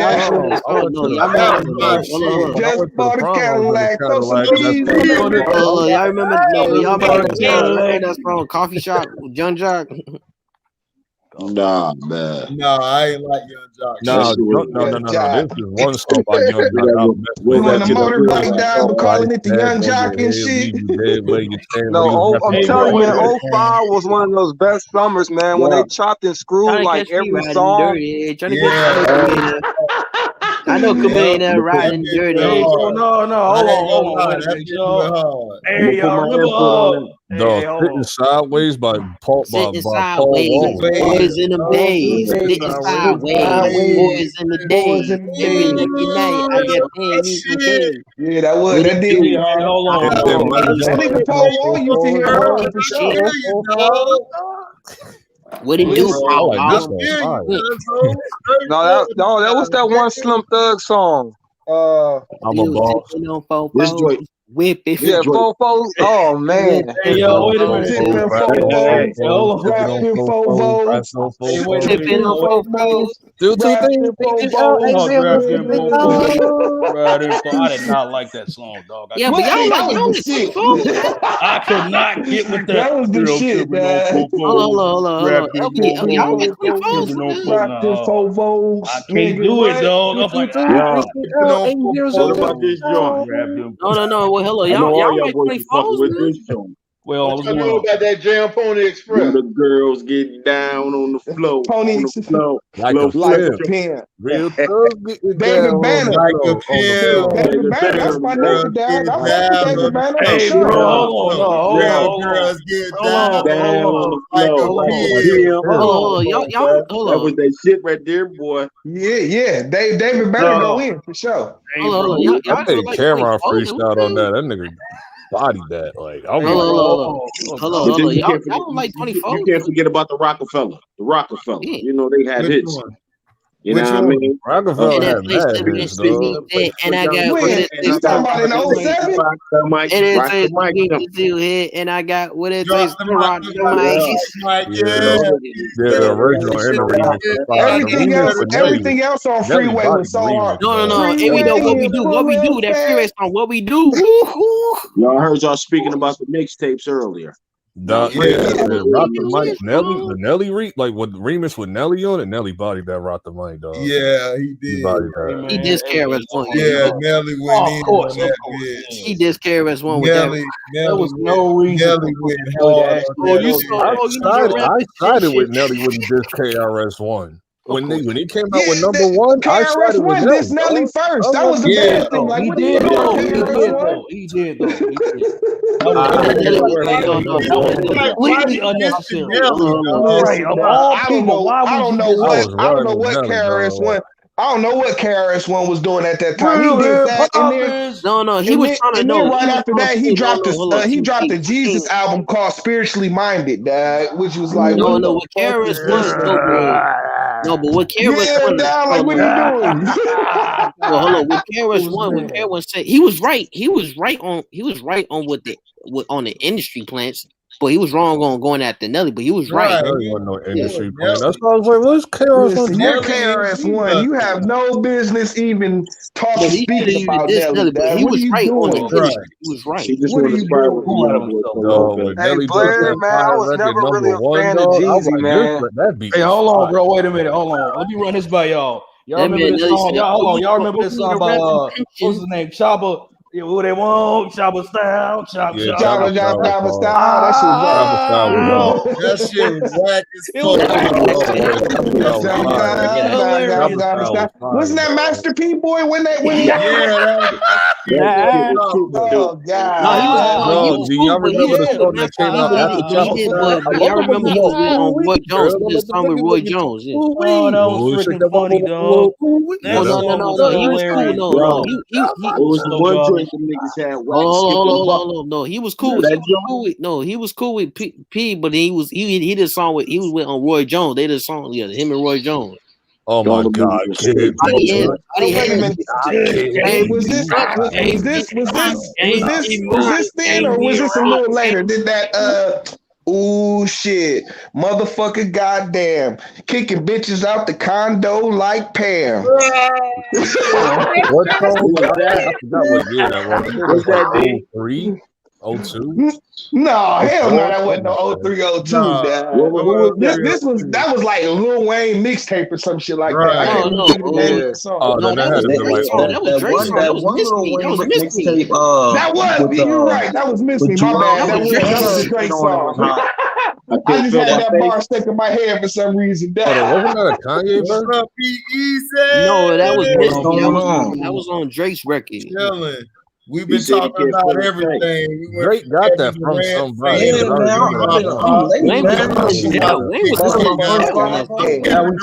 Bitches out the condo like Pam. Wayne was still in jail when that song came out. To the lies earlier this week. The day that Kobe Bryant died the other day, man, I couldn't believe it.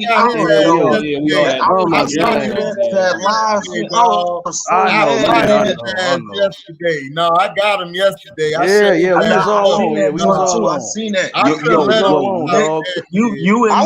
wanted to get at him, but I was too busy playing Casino, and then by the time I had stopped, he was piecing it up and shit. So I'm like, all right, I guess so, Dad. I was like coming at this thing because I know he was using. So I said without using your stats, what made Shaq better than Tim Duncan? And he couldn't answer it. He couldn't answer it. That's why I said he was like, and I think the boy, I think he a young boy too. He probably don't even know no better for real. Like what he said he was 26 or whatever you were saying. It be our generation that I just be looking at like dog. You didn't seen shit like. You didn't see it. I was mad at him. You didn't see T-Mac. Exactly. We had conversation at the lunch table about T-Mac and stuff. You know him. Yeah, right. That's why you can't fool me. I remember, bro. Like you just can't. But like check this out. I was mad at him because he was my generation. Now I'm like younger than him. I'm like 21. He's like 20, and I'm like looking at him like, dude, what the fuck is you doing? That brainwash is serious, man. Why would you say that about Kobe, man? Why would you say that? Brainwash is serious, man. And it's crazy because I never heard somebody disrespect Kobe like that. Say he was a complimentary player. I'm like, how dare you, dog? It was bananas, Dad. I think that's when everybody like dropped their phone. It's like, bro, they dropped that bitch when he said that. No, what kept irking me, man, was the fact that he kept bringing up the fact that Shaq won freaking Finals MVP for those 3 years, and I'm like, dude, freaking Joe Dumars got the Finals MVP in '89. Does that make him better than Isaiah Thomas? No. The one dude won MVP over Larry Bird his first final. Yeah, Cedric Maxwell. That don't mean he was better. Cedric Maxwell is not better than Larry Bird, dog. Maxwell won the MVP over Bird. That don't mean he's better than Bird. We saw Iggy win the Finals MVP. Right. Iggy won the Finals. And we're not even talking. This not Philly, Iggy. You know what I'm saying? Go If I had to critique Kobe game, if I had to critique Kobe game, I'll say Kobe was like too tunnel vision. Sometimes he would like alienate his teammates, or he'd be like too hard on the guy when he might need to pick him up. That's the only thing I can say about Kobe. A lot of niggas do that shit. But you used to do that. Kobe was considered a winner. You consider Kobe a winner. Whatever you say about Kobe's game, whatever negative you say about it, you can there's only so much you can say. He got 5. He got 5. Yeah, that's what I'm saying. As far as his skills, he checks all the boxes. But I'm just talking about as far as his leadership, he couldn't finesse like Mike. Mike will pick you. Mike will also pick you up. Was knocking niggas out. But y'all didn't complain about Mike. Y'all was like, that's great leadership. He was knocking niggas out. Right. He was punching on dudes. And at the same time, he'll go back like, man, that's my fault, man. I overreacted. But you don't hear how's that leadership? Kobe was a great asshole.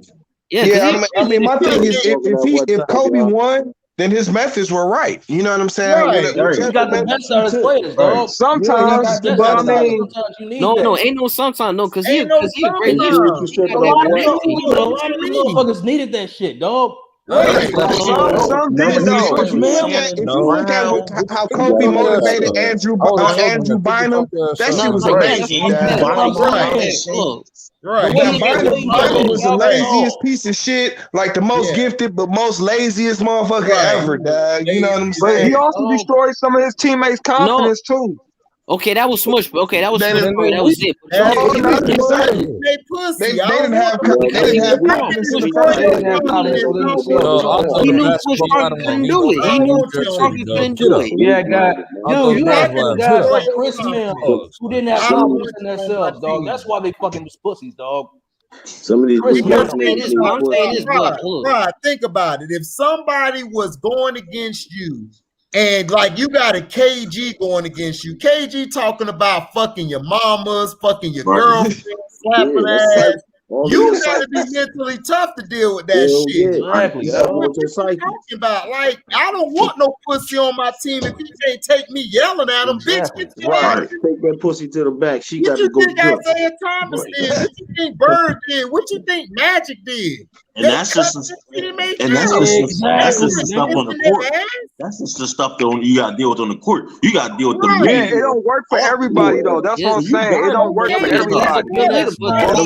It don't work for everybody. Get them out of here. Well, then don't come to do this shit. Go play for the. Everybody Go play for an organization that has no aspirations. Go play for the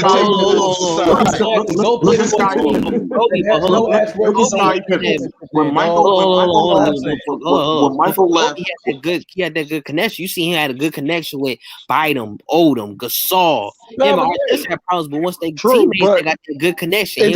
I'm saying it didn't work with Dwight Howard though. He had because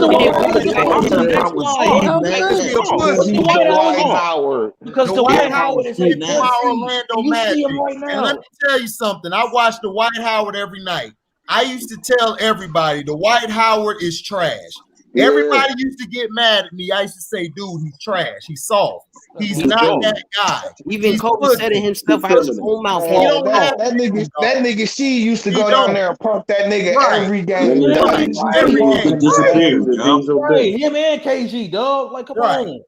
Even Kobe knew. Kobe said that man was soft, and Dwight was dealing with injury. He had a back injury. Dude, everybody, dude, in Orlando, do you know, dogs? Dude, when he was in Orlando, if it was not for Turkoglu, Rashard Lewis, and Rayford going off that play, he would not have got to the championship. Dwight Howard on offense is an F. Don't forget Jameer Nelson.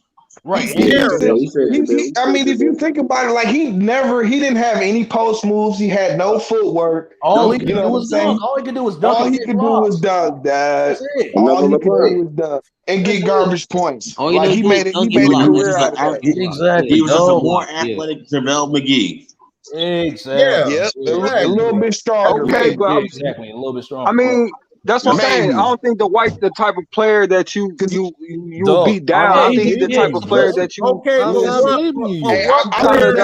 done with Dwight Howard after he let Steph Curry box him out one game and shit. I'm like, this nigga Steph Curry Rodney, who would have been able to lead a Dwight Howard? Who do you feel would have led him? Like, what player you feel in your mind could have led Dwight Howard?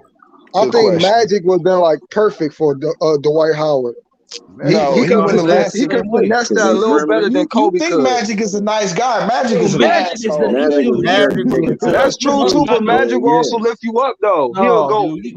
Magic the type of player. He'll dog you in practice. Hold on. Magic the type of player. Magic the type of player. He'll dog you in practice. But then he'll take you out to lunch and then he's not a person that's get a better relationship. Kobe ain't gonna do that. That's gonna dog you. I would say this: if Dwight Howard wouldn't even survive, was able to find his way, he's gonna lift you up. He's gonna lift you up and chant you, bro. If he could have gotten in touch with Tim Duncan, if he could have hooked up with Tim Duncan in San Antonio, at some point in time in his career, that might have helped him. Because Tim Duncan, as far as leadership and everything, Tim Duncan is a solid, quiet person. You know what I'm saying? Like and his work, his numbers speak for himself. You know what I'm saying? His leadership probably could have molded the would have worked better with him because Tim Duncan is silent, like you said, but Tim Duncan would have took all the pressure off of him. He wouldn't have been yelling at him. I agree with that. Right. That's what I'm saying. That's what I'm saying. If I had to critique some of Kobe, it would be he crushes some dude's confidence. Dog, I'm throwing the basketball out of like Brown and listen, you better have confidence when you get there. Because if you got confidence, everybody ain't like that. Everybody ain't like that. I'm just saying. If you don't have confidence in your game, then you might as well go to a team that has no aspirations on winning the game. I feel like Dwight Howard don't come to do this shit then, dog. Greg Popovich would have crushed Dwight's confidence. Sure, man, he'd have barbecued that nigga, man. He would have quit early. He's mean as hell. Greg Popovich is a mean motherfucker. See, y'all like to see but Duncan would have been there to kind of soften that blow. Kobe was Greg Popovich is a way better. Hold on. And on that Magic tip and on that Magic Johnson tip, as far as the sickness goes, he has it probably just as worse as Michael. No, I think it's worse than Michael, dog. Magic, it might be worse than Michael. Magic is a snaky motherfucker, man. Yes, he is. Magic, we got that smile.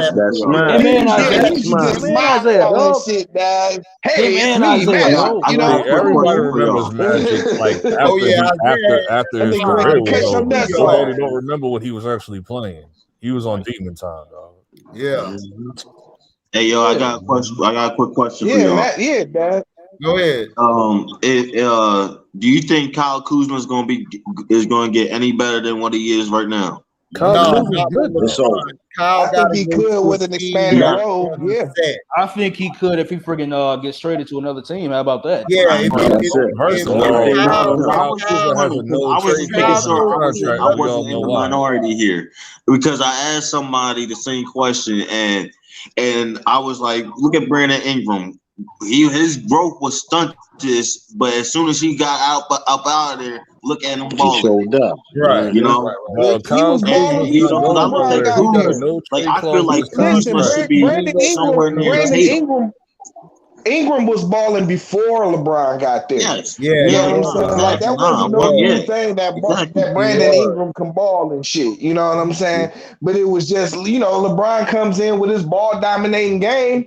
You know what I'm saying? And everybody just becomes second fiddle unless you can do exactly what you need him to do on offense. You know what I'm saying? See, the thing about Kyle Kuzma, he got drafted to the Lakers where they ain't got no player development type of coaches.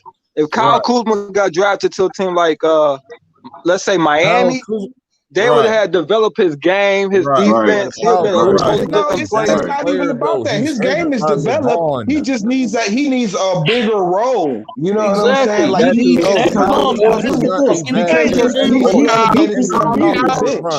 LeBron sits out on substitutions. Kyle Kuzma goes off.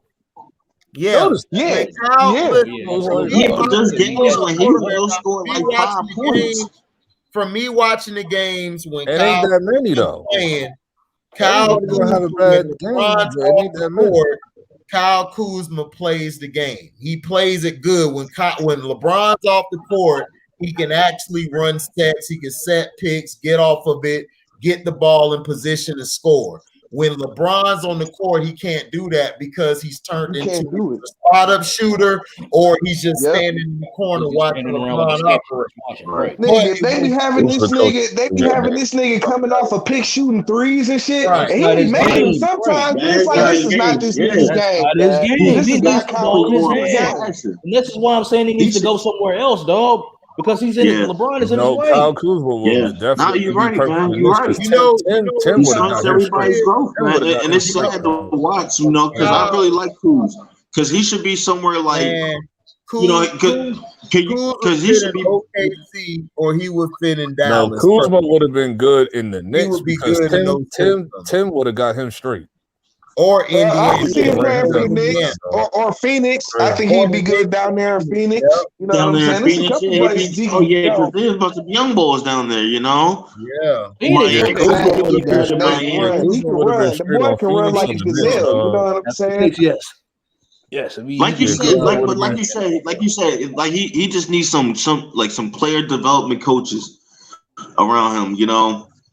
No, but he's got game. The only reason you don't see his full potential is because he has a limited role in what he does offensively when LeBron's on the court. You know what I'm saying? He hasn't changed his whole game. Like dude is not a spot-up shooter. He's not a come off the pick shooter. That's not his game. He plays a lot better when LeBron go to the bench. Now, when him and Schroeder in the game together, he plays better. He plays a lot better. Like I felt like they would have beat the Sixers if LeBron would have sat his ass down. Exactly. Sat his ass down in the Detroit game, they could have won if he'd have sat his ass down. Because LeBron go to the bench when he sucks, and then when he comes in, when the team has a rhythm, he messes it up.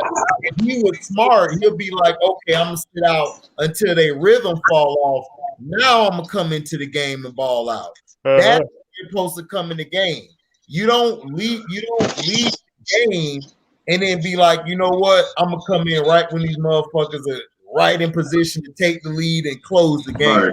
Then I can come in the stat pad, get my little stats. You done messed the rhythm of the game up. Right. And people who don't watch the game don't understand that. You have to have a rhythm. If you don't have a rhythm going, like he's not KD or Kyrie, they can go 4 for 6 their first shots and then come back and then hit 4 for 4 or 5 for 5. That's how they are. LeBron is a guy who got to have his rhythm. Kyle Kuzma's not going to have a great rhythm around those guys because he's a system player. He would fit. I agree with Rob B. I would have liked him in Miami, but I need to go to Miami, Dallas, or he could go out to the Kings and play. He will fit perfectly because they run actual sets and actual plays. They don't run that with LeBron. LeBron does everybody he plays with. He did this in Cleveland. He did this in Miami. He did this in Cleveland again. He's a ball dominant player. And then when he's off the ball, he stands in the damn corner. No, that one does. Like everybody do their thing. And it's like, dude, like everybody telling me he did something different. I don't see it. I watched that one game on MLK Day. He did the same thing I've been watching him do for 18 years. The same shit. I meant to ask y'all. Did y'all when y'all seen him show up at Embiid the other night, and they was all talking about it on ESPN the next day, talking about it wasn't that bad. It was like his first one in years. That don't make a difference. Of course they're gonna say that. It was an intentional. Of course they're gonna say that. Of course they're gonna say it. Yeah, they're gonna say that. It's BS, man. I'm sick of this shit. Just like I said, but when the Nets lose and stuff, they get on Kyrie. Of course, because the agenda, you know what I mean. That's their agenda. Is to hate. You know what LeBron is real good at. It's disgusting. You know what LeBron is real good at? He like to throw them forearm shivers. You know what I'm saying? Oh yeah. And here they go. Here come the freight train. they let them shits go all the time. You know what I'm saying? Like I can't even watch the. I was at the casino, man, and I won some Bron money the other night too. Just like I won on the casino, the Sixers and the Detroit game. Right. But I was watching it, and it's just. You can't even watch the game, bro, because it's disgusting, man. The way the refs control the game and shit, man. I don't watch the game. I really try not to, man. But when I'm placing the bets, if it's on and shit, I'll sit down for But it's bad, man. It's so bad, yo, because. You watch, and I'm pointing, and I'm like, damn, dog, he just standing in the corner. He not even, no defense, typical LeBron stuff, but you just pointing it out to the casual fan. They're like, oh wow, yeah. See, this is one thing. Like you could prove somebody wrong easily if there was a gambling person. See, if there was a gambling person, then they'll realize that LeBron ain't doing what he's supposed to be doing. Right. Oh no, I'm just saying because in general, they really the delusion is awful, man. That's why I be like, you want to put money on it? I don't want to bet, dog. Like, right. Exactly. Nah, real rap. Because it like they almost as bad as Cowboys fans. Excuse me. Delusional, dad. Delusional. Like for real. They're gonna win the Super Bowl. Listen, Cowboys fans, I don't know which one is worse, Cowboys fans or Bron fans. Like Bron fans go far because at least like Cowboys have like a reputation. No, it you know what I'm saying? Like all you gotta hear is we them boys, and they come running. But I'm saying though, the Cowboys at least have history. You know what I'm saying? They got like Super Bowl, multiple Super Bowls. Nah, yeah. No respect on the Cowboys name. Unless you're looking for the Cowboys fans, you ain't really gonna find them. Like, Donnie's a looking for them to say something. Unless you're looking for them to say something. I can ignore them. Donnie, you need to give up on the Cowboys. No, I'm gonna give up on them. Give up on the Cowboys. Give up on him. Donnie's a loyal fan. No, he's been here for a minute, so he's saying but I know you know a lot of delusional Cowboy fans, Dad. It's a ton of them, Dad. They're out there, but you don't hear from them. They're probably not on the internet. They on the internet. Nah, they definitely on the internet. That video I put out, everywhere. Over 1,000. And I did with Troy Aikman and that shit over 7. No. This is the way I'm trying to. No, this is the way I'm trying to explain it. Like, if you do something talking about the Cowboys, then they'll come out in droves or whatever. But you could be talking about just any other random thing, and then LeBron fans will just come in like, "Dog, we're not even talking about that right now." Like that's the difference between Cowboys and LeBron fans. They would just come in there, step on whatever you you talking got a about, point and there. let's talk about Because LeBron. no matter what basketball you talking about, LeBron fans Yo, got we could be talking about hip hop. What about LeBron? No, like. Like you be talking like we could be talking about King Kong versus Godzilla book like coming you out. talking It's about crazy. No. It's no, like no, that. no, no. Like, Say if you don't think LeBron is the GOAT and shit, you like crazy or something. You know what I'm saying? No, because I remember Sterling. Yeah. Sterling, that live you were in with Ticket, like that's a perfect example. Oh my God. Brooklyn, y'all were talking about the Brooklyn Nets, and this guy came in talking about the Lakers, and then they lost, and then Ticket just murdered his ass. It was No, funny. Oh yeah, I better. seen Hold that. on. Yeah, I seen that. I Because give you Tigger's one better. why are you Hold on, talking LB. about that guy? We're not even like they're not playing that guy. I'm watching. Right. Hold on. Nobody was I give you one better. Look, I give you one better. So I'm in Ticket Live, right? And we was talking about Magic. We talking about all Magic, Magic and John Stockton. Like who's the better point guard? Some people say John Stockton, some people say Magic. Oh no. Yeah, then all of a sudden, hold on. Then all of a sudden, some Bron fan comes and he's like, "What about LeBron?" And we was like, "What?" And they was like, "No, LeBron." And then he was like, "No." He said, "Yeah, LeBron's the best point guard of all time." And we was like, "What?" What?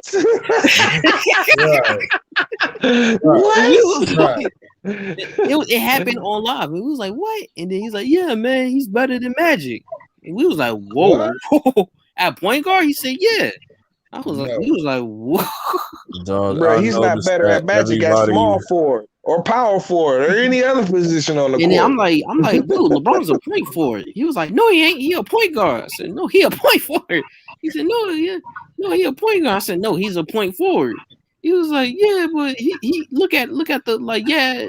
And we was like, as soon as we kill him with the Magic passing, he'd be like, "What about the scoring? What about the rings? What about the scoring?" That's when I hate when LeBron. You know how many rings Magic got? Like, what are you talking about? Yeah, like that. Like if you kill him with that, they gonna bring up the rings. They're gonna bring up the rings. They're gonna bring up the associate that he did. He was defensive, like all that crap. I just a lot of times, like say, it's all that's all these kids when say they talk is about winning LeBron. 6 rings, they're gonna try to compare that to Jordan, even though LeBron will be 6-4. Right. Which wouldn't make any type of sense. 6-4 is still less than 6-0. Right. And then or they'll be like 6-6. What if he wins the next two? 6-6. I'm like, dog, do you know math, bro? Like you can't beat 100%. Right. like you can come close, but you can't beat 100%. Like I don't know what to tell you. Like Jordan has no L's in the finals. But with Michael, I wasn't a fan of Michael. But the thing I knew about Michael, I feared Michael. I don't fear LeBron. I feared Michael. He stepped on the court, and I wasn't a fan. I'm speaking from unbiased. And there's one thing. There's one thing about Michael that we were robbed of, like for real, because he was so good that he never even got to a game 7 in the finals. We never even got to see like what would happen, like that level, like that next level. You know, his game 7 was game 6. Yeah, exactly, exactly. And like people don't understand, like they don't understand, bro. Like if there was social media back then, dog, like dudes was getting dunked on. It'll be 4 dudes getting dunked on at one time, bro. Like Allen Iverson was dunking on guys. Like you understand, BZ, in this era we live in, people are so enamored with like either highlights or the internet telling them certain things. They don't understand the context of how the game went. They think that every superstar needed to win a ring to be a superstar, or even a top 5 or 10 player. That's not true. There's guys who grew up back in the day who got Gervin in their top 5 or Pete Maravich. I mean, you can't discredit them because they brought something to the game. You wouldn't have had a Magic or Isaiah without a Pete Maravich. You wouldn't have had them. It's just a fact. You wouldn't have had a lot of these centers today without a Bill Russell or Wilt Chamberlain or Moses Malone or a lot of these guys. These younger generation guys are learning from ESPN, or I like to call them ESPN, who like to basically wipe away history. And I'm gonna make a video about this tomorrow when I get off work. We are the only race that is discredited in either baseball, basketball, or football. We're wiped away. Our OGs, I call them my OGs. They wiped away while we keep celebrating all these younger motherfuckers coming up. And it's like, how? How are you gonna forget Bill Russell or Jerry West or Oscar Robertson? How you gonna forget Will? Elgin Baylor. Forget about all these guys, Earl the Pearl Monroe. How you gonna forget him? It's like it's just disrespectful to me how a lot of these media people are forcing these guys. Like one instance, Chronicle of Judah. This guy named Chronicle of Judah. I don't give a fuck if you watch this. Fuck him. He basically said Kawhi is better than Kobe Bryant because he had that one run. Are you fucking serious? How? What? How is Kawhi better than Kobe Bryant after that one fucking run? Kobe Bryant is making runs all his damn career. So what are you talking about? He has way more highlights than Kawhi. Listen, what year was that? What year was that, man? Where he bailed the Lakers out against Portland, Dad, and he brought them back from down. They were down 3-2. That was 2000, yeah. 2000, yes, Dad. You know what I'm saying? He hit that three from the corner. That man, listen, Dad. Kobe. And that was the same playoff. That was the same playoff that Shaq went out in the finals, right? Against Indiana, right? Right. Yeah, that was the year with Blazers. People forget though, Kobe played against Kawhi. The Blazers was yo, they might go on. It might have been his later years, but Kobe played against Kawhi and he still cooked them. Yup. That is a better player. Kobe could Mike. You know what I'm saying? I wouldn't necessarily say Mike. Kobe was better than Mike. Dad. You know what I'm saying? Every time I got him better than Mike, but I feel you. I mean, you could argue it either way. You know what I'm saying? But I'm just saying it's like that's not the deciding factor that Kobe is better than Mike because he cooked him when Mike was about to retire and shit. Right, you know exactly. No, I don't bring that up because Mike was at his later years. You can't compare that. That's like me trying to say trying to compare when Bird was going out to he had a bad back, but I'm gonna say this dude Reggie Lewis was way better than he ever was. It's like, nah, come on, stop it, man. Listen, Dag, if Reggie Lewis had never died, he'd have gave Bird another year or so. Now, yeah, he would have. He'd have gave Bird a year, and if Len Bias would have died, he'd have gave Bird 2 or 3 more years. Len Bias, he would give Jordan problems. Yeah, he wouldn't have gave Jordan problems, but he would have been a beast. Him and Reggie Lewis would have been a combination. Jordan was monster, dog. I didn't like Jordan, but that motherfucker was monster. That bald head motherfucker was wrong. Dog, there was only a few Jordan in the league. Joe Dumars was one of them, dog. And Joe Dumars still could barely hold Jordan, even though he was exactly. And Joe Dumars was the best defender on Jordan, besides Dennis Rodman.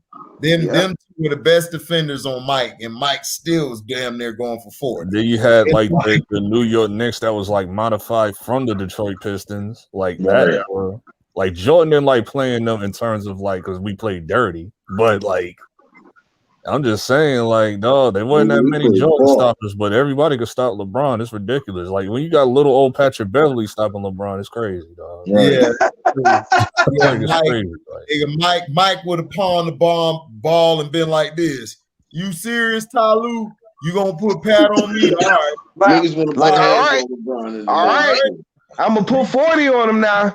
You gotta do better than that, Tyler. You got Korsman sticking him and stuff like that. You can't even get past Korsman. So you serious? Right. It's come on, dog. Mike, if Mike had it, Mike gonna tell your ass to go to Google or YouTube and look up Michael Jordan after he done wetted your ass for 6 straight. Come on, dog. Stop. You're not on that level. You're not on that level, dog. I know Mike. I done seen niggas like Mike. They gonna fight you. They gonna beat. If you beat them one game, they gonna play you till they win the game. They gonna play you until they win, even if it's 12 at night. You got to go to work in like 2 hours. No, we playing. Yeah. Now we got another one. Come on. Yeah. Fuck. That's what I'm saying. LeBron ain't built like that, man. He ain't ready for that type of pressure. If he went against Kobe and Mike in their prime, they were crushing. He can't. LeBron did go against Kobe in his prime. I'm like, you done seen LeBron quit multiple times, bro. Kobe's prime was like never long, seen bro. Kobe. You never seen Tim Duncan quit. You never seen Mano quit. You never seen Jordan, Magic, anybody quit. Yep. You never seen a teammate had to push you to play defense. I'm like, James Harden, Kyrie never got pushed to play defense. Are you kidding me? Are you kidding me? A second-year player has to push you to play defense. Was it Brendan Ingram? That was bad. No, it was Kyle Kuzma. I'm really surprised Kuzma was still on the team after that. You know what I'm saying? We just gotta let you know how much. You know why he on the team? I was about to say that lets you know Kuzma got a little more pull than you think. You know what I'm saying? Did you forget that Kuzma has a no trade clause in his contract? We all know why. Come on. Yeah. Nah, but still, like, you know, like you embarrassed that man.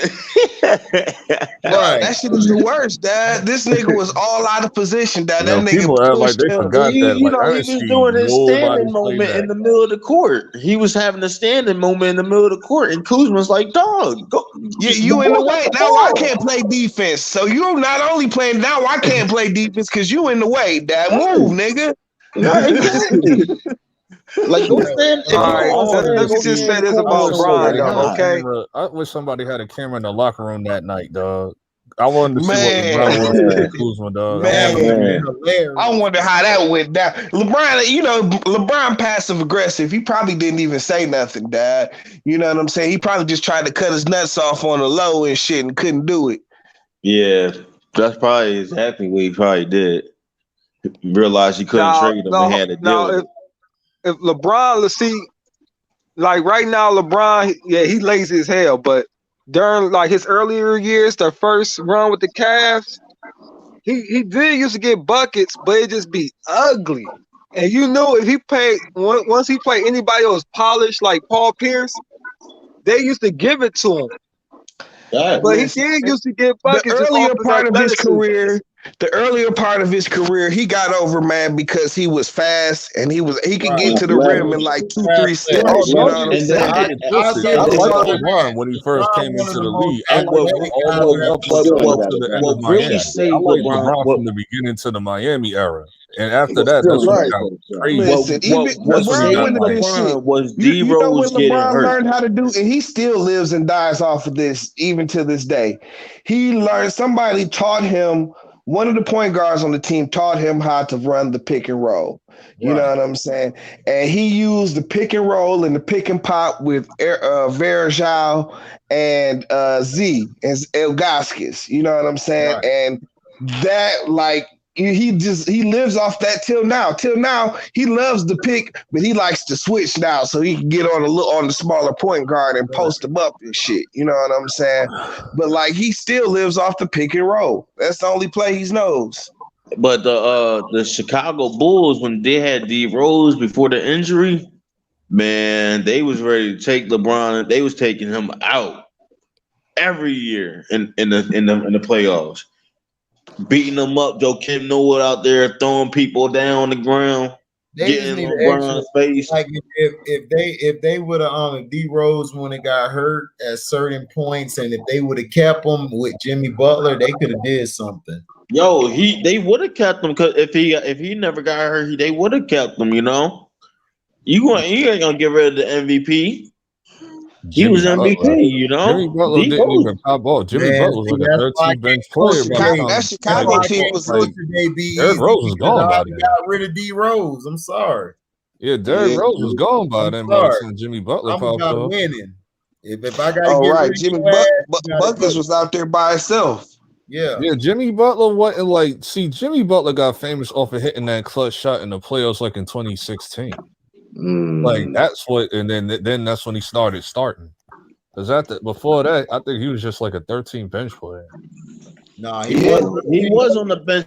He was on the bench for a while in Chicago. He was on the bench for a while. Yeah, He and was then just a that's when defensive Dwayne player. Wade That's what ended he up was going to known as. Chicago, and then they Right. had that whole infighting thing, like who's starting, like who running the team, and all that. Who was Stuff. starting over him? I he forget. made his mark as a defensive player. You Who know what was I'm starting saying? over Then him?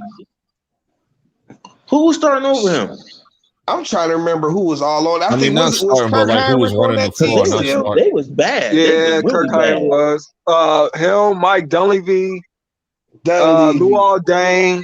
Luol Deng, that's who it was. That he was starting over him. That's right. Yeah, Jimmy Butler was just a 13 bench player. You didn't bring him out until like the end and stuff like that. But then when he hit that clutch shot, and everything just changed for him. So, but he always had defense though. He was a defensive player. You know what I'm saying? That's what he was, didn't nobody know he was a two-way player. You know what I'm saying? When he became a two-way player, it was like, I oh didn't know shit. who the hell is Jimmy Butler? And then he hit that damn shot in one of the playoff games, I think in the first round. I was like, oh. But it was in the first round. He had been going off to all them games though. You know what I'm saying? Like he just became like a 20-point player, like overnight and shit. Not overnight, but it was like, damn, like buckets can score. Yeah, they brought up his story during the finals last year because a lot of people don't remember. Are they even gonna make the playoffs this year? Maybe. They 6-12 right now. Is who gonna make the playoffs? Miami. Maybe. Yeah. Well, I think Butler is hurt. I think Buck is hurt right now. Yeah, that's why they are hurt. They are hurt. Bam is holding it down, jumping like 40, like so. I don't know. The Houston Rockets like 40 again. Yeah, the Houston I Rockets. don't know about all this NBA, but I'm ready for that Super Bowl, man. What is that? 2 This is weeks about to be one of the biggest Super Bowls in a long time. I got Brady. I got Brady. Yeah. I got I don't Brady. know. SB Brady, Super Bowl Brady. I don't know. What do you mean? Hold on. What do you mean? Like lately, like there was like Philly versus Patriots was good. Yeah. No, but this is like the battle of like the top quarterbacks. Like Mahomes about to get pushed like the next great all-time quarterback. With the if he beats Brady, then they might as well make him the GOAT of quarterbacks. If they put pressure on Mahomes, they in trouble. I mean, that don't take nothing away from Tom Brady. Listen, because Tom Brady, what Brady did ain't never gonna be done again. Hold on, man. Mahomes went 2 Super Bowls, and he like 23, right? Look, look, Mahomes is not right. After that hit, I don't think Mahomes is all the way right. Right. They protected him the last game. The last game, they were running a lot of quick screens and a lot of throws to Cole behind the goal so he could use the speed. They threw it to Tyreek Hill quick and threw it to Kelsey quick. Mahomes does not look right. I'm telling you. He's not all the way healed from that concussion. If he gets hit by Barrett or JPP a couple times, and you're forgetting, the Ndamukong Suh has been a beast all year. 3 technique. So he's going to push that line back in the middle. So where is he going to move around? He can't run out the pocket. That's true because they centered. He hurt. They started center hurt, and they left tackle hurt. So that's bad. Right. And you got basically a guy in the middle and a Ndamukong Suh we could put. Then they got Levy or Leahy, whatever his name is. But what the Bucks gonna do with Tyreek Hill though? You got he had like 300 yards last game. Easy. All you gotta do is get physical with Tyreek Hill. If you let Tyreek Hill off the line without being pressed or anything, he's going to kill you. If you watch Tyreek Hill in the games, like they were struggling in the win, they were bumping, running, and knocking him off his route. They were getting physical with him. The only reason they pulled up winning in the second half is because Nico either got open or Travis got open down the middle. And what happened is they basically had enough time. Patrick had enough time to hit him and got him in the rhythm. But if you pressure Tyreek Hill at the line and you run stunt, because I don't believe Pat Mahomes can read a front seven good. He's like Peyton Manning to me. I think they struggle with front sevens. If you get them a couple times, they're done. But if you hit them one time or twice and you didn't really hit them like you need to hit them, they're gonna dominate.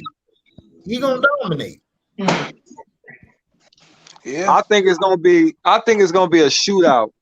No, I think it's gonna be 21-28 Bucks. It's gonna be a low scoring game, man. I think it's gonna be low scoring, Dad.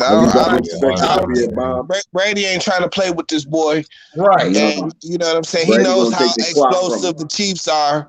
You know what I'm saying. He gonna control that. He gonna control that clock. Gonna be like in the just 30s, like you did Rodgers. 40s. Same way you gonna play, just like you did Rodgers. Control the clock. Make sure it all counts. No, I think the game's gonna go to 30s and 40s. Yeah, but the Bucks be scoring like in two. I mean, not the Bucks. The Chiefs be scoring like in 2 minutes. I mean, that's why you that. got to keep the ball out of his hands. You got to sit Patrick Mahomes on the bench, buddy. You know what I'm saying? You got to make sure he's sitting next to Andy Reid all night trying to get on the field. You know what I'm saying? The more possessions you give him, Dad, the worse you make your chances. It's about how Tampa ground game work out. You're gonna see if they're gonna be able to run that ball again, man. You got to have a running game to control the clock, no doubt. Dude, Tom Brady is going to run the ball, and he's going to make the throws that he needs to make to win the game. That's what's going to happen. Now, if Patrick Mahomes, if he gets the game within 28 to 30 something, the Chiefs will win. That's just point blank, period. You cannot match them pass for pass, touchdown for touchdown. You have to slow the game down to play the Chiefs. Now, what's also intriguing is Pat Mahomes can slow the game down as well if the running game is going. But Andy Reid, this is my problem with Andy Reid. He always goes away from his running game. He always gets too pass happy. Now, if he sticks to his running game, and if they start getting yards, stay with the running game, then use Patrick Mahomes on a lot of waggles, a lot of play actions, as well as rollouts. You do not want to run Patrick in a spread option. If he runs the option and gets hit, he's going to be done for. So you have to leave him away from running that. You have to give him, like last week, they played the Bills. Miko screen. He was throwing 2 screens to Miko. Miko got to the end zone. If you're not playing that way, you're going to lose. But if the the Bucks, if they play within the teens to 21 points, they will win the game because that's the game they got to play to win. They're not going to outshoot them. Sorry. Kansas City got too many rounds in the clip. Exactly. And I got here just in time to hear that Bucks nonsense. Exactly. What up, man? We came in here. I think the Chiefs gonna just throw the whole kitchen sink at the Bucks. They gonna throw every trick play, every reverse, every motion. Okay, but it's like this. It's gonna look like that Philly game. Listen, the Chiefs, if they run the ball, if they come out running the ball and let Patrick manage the game, they will beat the Bucks. If they try to go out trying to throw wild and early, they're not gonna make it because that left tackle is on and that center, he's kind of gimpy. The line is kind of gimpy, and Patrick, I just don't think he's 100% correct. He's not 100% right. You have to manage the game. Andy Reid is going to have to depend on either Hilaire or Bell or Williams. I like Williams. I think he needs to give Williams the ball more. Williams is tough. That nigga's a dog. He was over Buffalo. Le'Veon Bell running the ball equals the Chiefs loss. Huh? Le'Veon Bell running the ball equals the Chiefs loss. Not really, because what you could do is if you run Williams first and second down and let Bell run like if it's third and short and give him the ball out the backfield, that could benefit them because they could keep the linebackers honest. You can keep the linebackers honest. The Bucs linebackers are great side to side downhill, but if you keep them guessing as far as needing to see, okay, they're running the triangle because how the linebackers read is the triangle. That's the running back or the fullback to the guard. That's the triangle. If they're confusing them and they get some easy passes or some runs off, some short passes and some runs off, they will make the Bucs confused and the Bucs defense will be in trouble. Now, if Andy Reid want to come out there throwing that bullshit and trying to run Patrick Mahomes on the option and shit like that, oh boy. I'm gonna tell you right now, Le'Veon may not play this game, dog. I'm just gonna throw that out there right now. Even if you don't, they'll be fine because you got Williams and then Hilaire came back last week. Right. Williams is your pounder. Williams is gonna get your A gap and your B gap. You're fine on that. But you have to commit to giving him the ball, and you have to commit to doing what you're doing. Now, you can't. This is my problem with Andy Reid. Andy Reid gets too pass happy, or he likes to run too many screens. Listen, you can run the screen, but give Williams the ball. Let Williams eat. Because if Williams eats early and Patrick game manages this game and keep Brady off the field, you'll win. That's all you got to do. Yeah, you ain't got nothing to worry about that, dog. We're gonna come out with I think it's gonna be a shocker. Because I think the Bucs, they offense gonna eat up the Chiefs defense. The Chiefs defense is really weak. I don't know, dog, because you gotta look at it. Bro. You got Tyler. Listen, you know what the Chiefs defense reminds me of?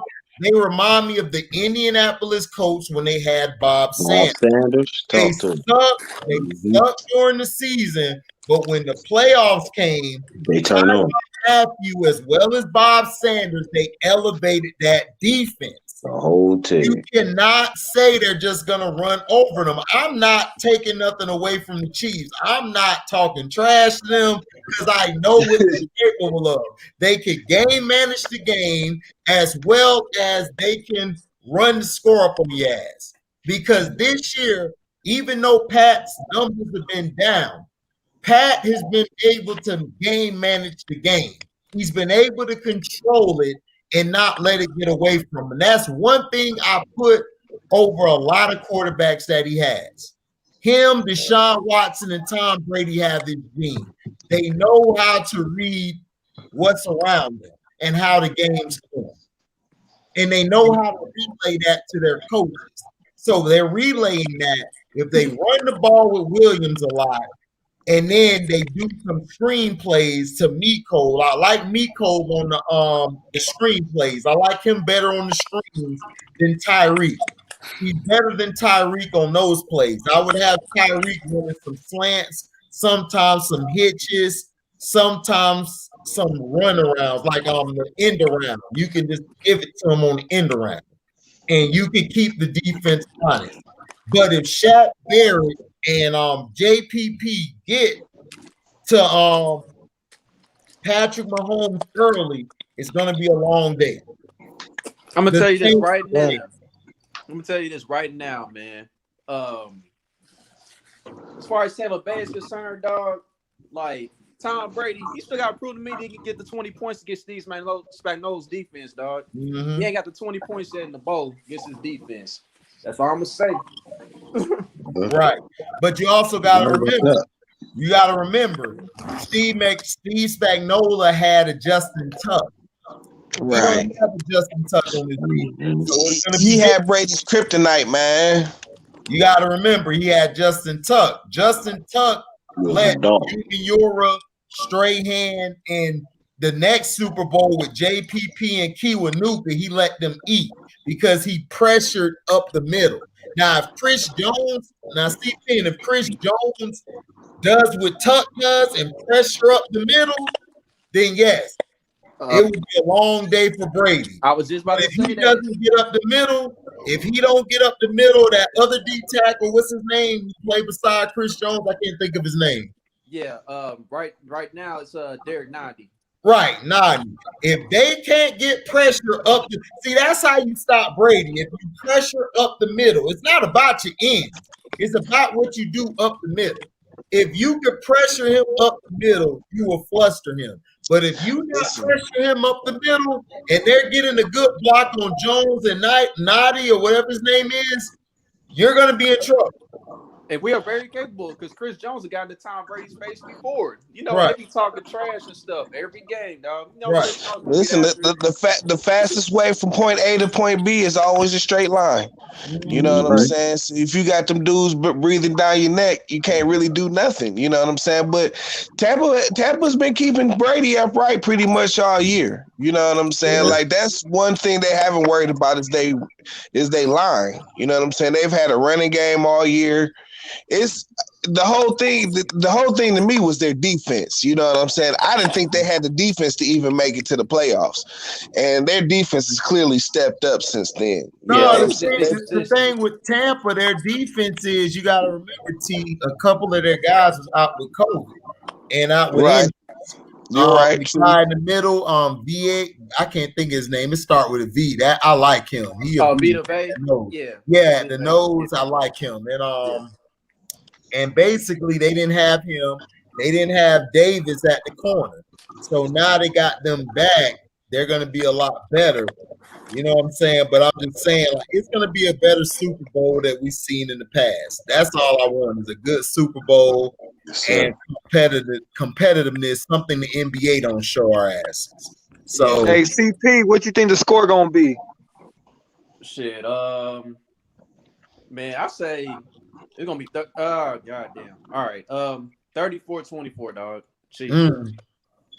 All right. 34-24? Yeah, 34-24 Chiefs. Ooh, 10 points. That's a lot, bro. That's a lot.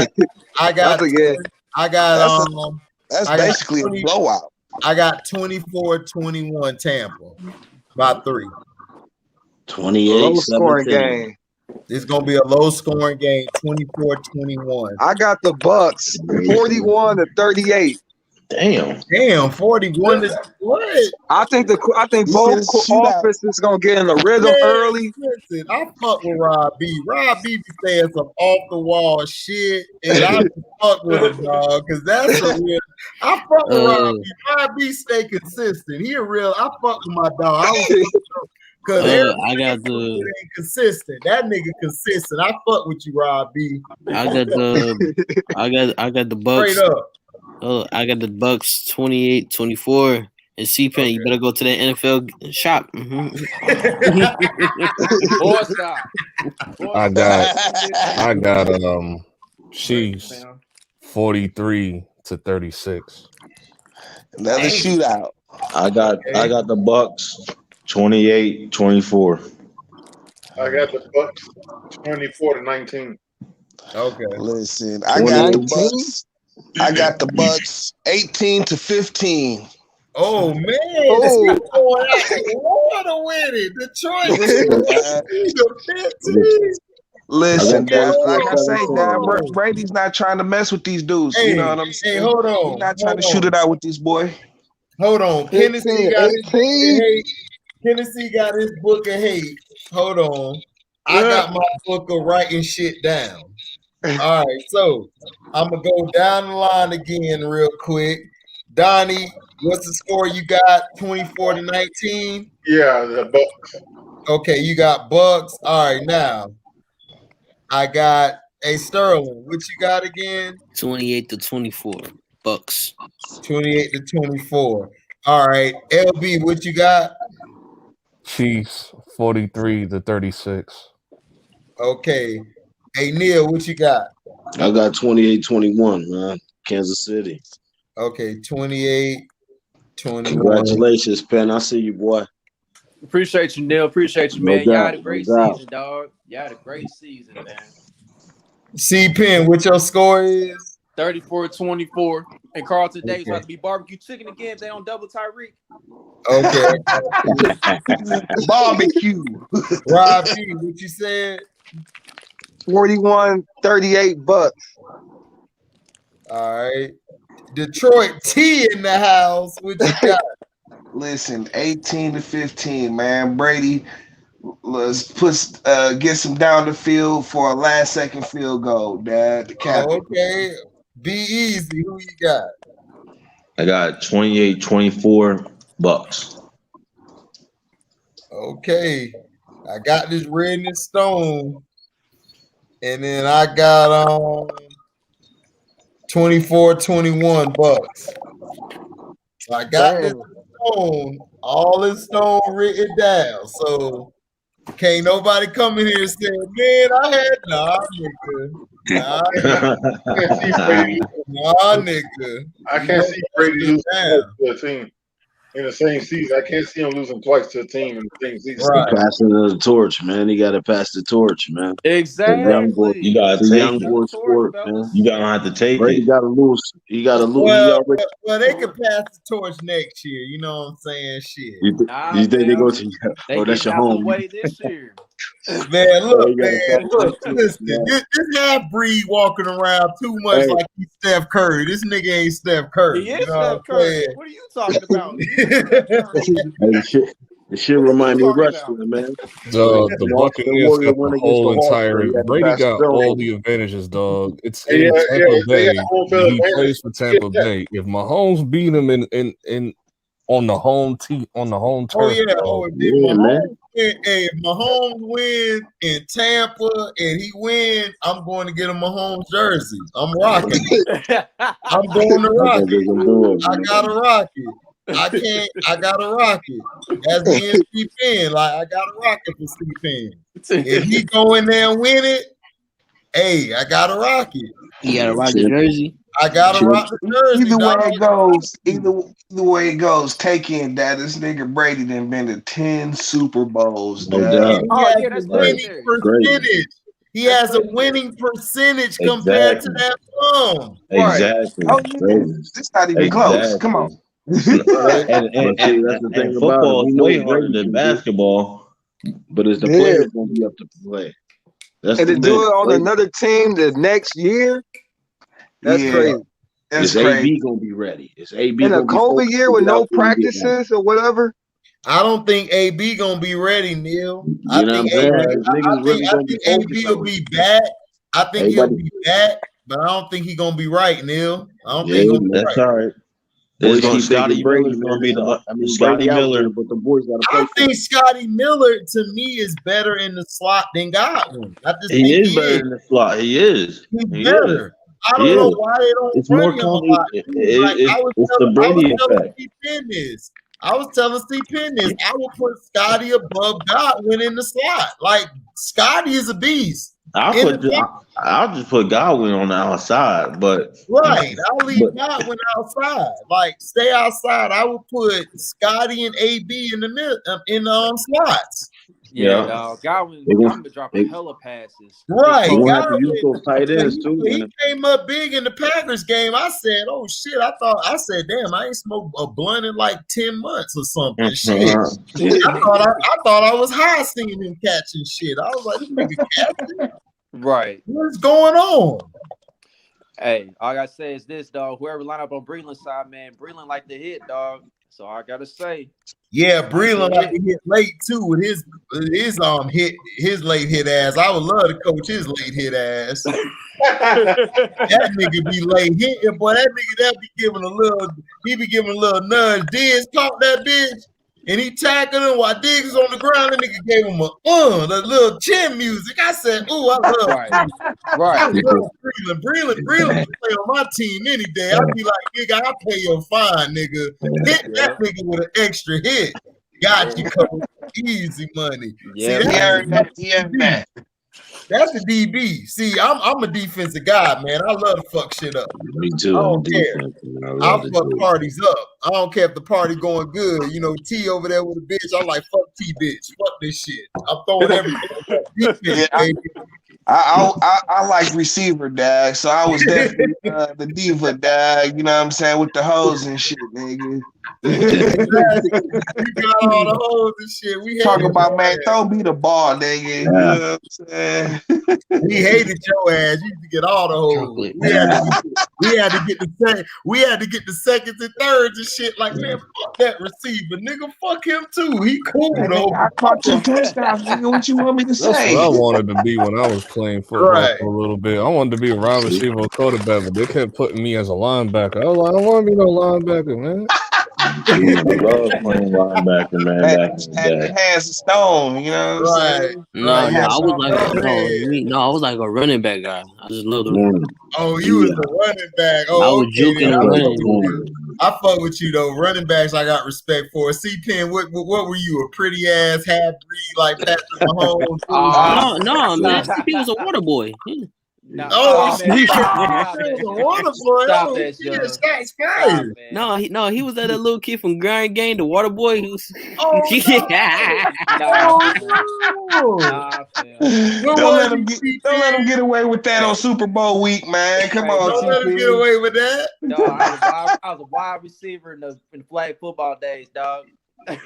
Wide receiver. Oh, fuck you, man. Fuck you, Abuku. You look like you got all the holes. Nigga, fuck you.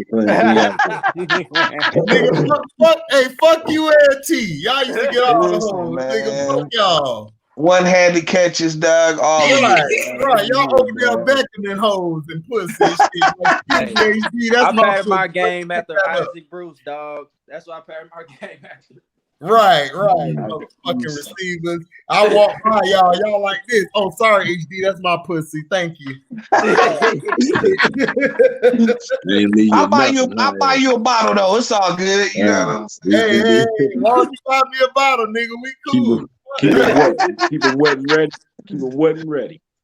Hey, you could be blowing her back out. I just got the bottle. I'm like, good. He blowing her back out. I'm getting drunk. Shit. Listen, man, that's how you keep the team happy and shit. Right. See, you a team player. I fuck with you and Buku over there. Buku over there was getting mad and Cino live. Like, nigga, look, man, you talking out your ass about my cheese, nigga. That nigga there defend his cheese. I need to find a woman who defend me like that nigga C-Pen defend the cheese, boy. I'll be all right.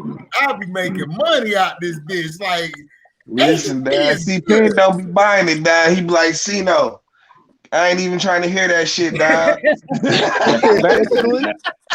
Basically, like, bro, I don't even hear you right now, dog. What are you talking about? And then T, I like how you instigated that shit, nigga. That was cool, nigga. That's some shit I would have did, nigga. I said that's my nigga T, dog.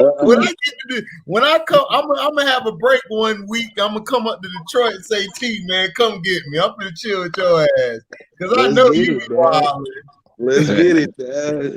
I'm pretty lame. I done got old and chill now and shit, dog. I'm back. You ain't lying. I'm still out here. Let's go. LB out in Carolina. Listen, I hate North Carolina hoes. Get me out of here, bro. I'm gonna come up to my par. This shit ain't up to my liking, dog. I'm gonna take you to North Carolina got hoes, man. No, they don't, dog. I don't mess with chicks that wear weaves under $200, dog.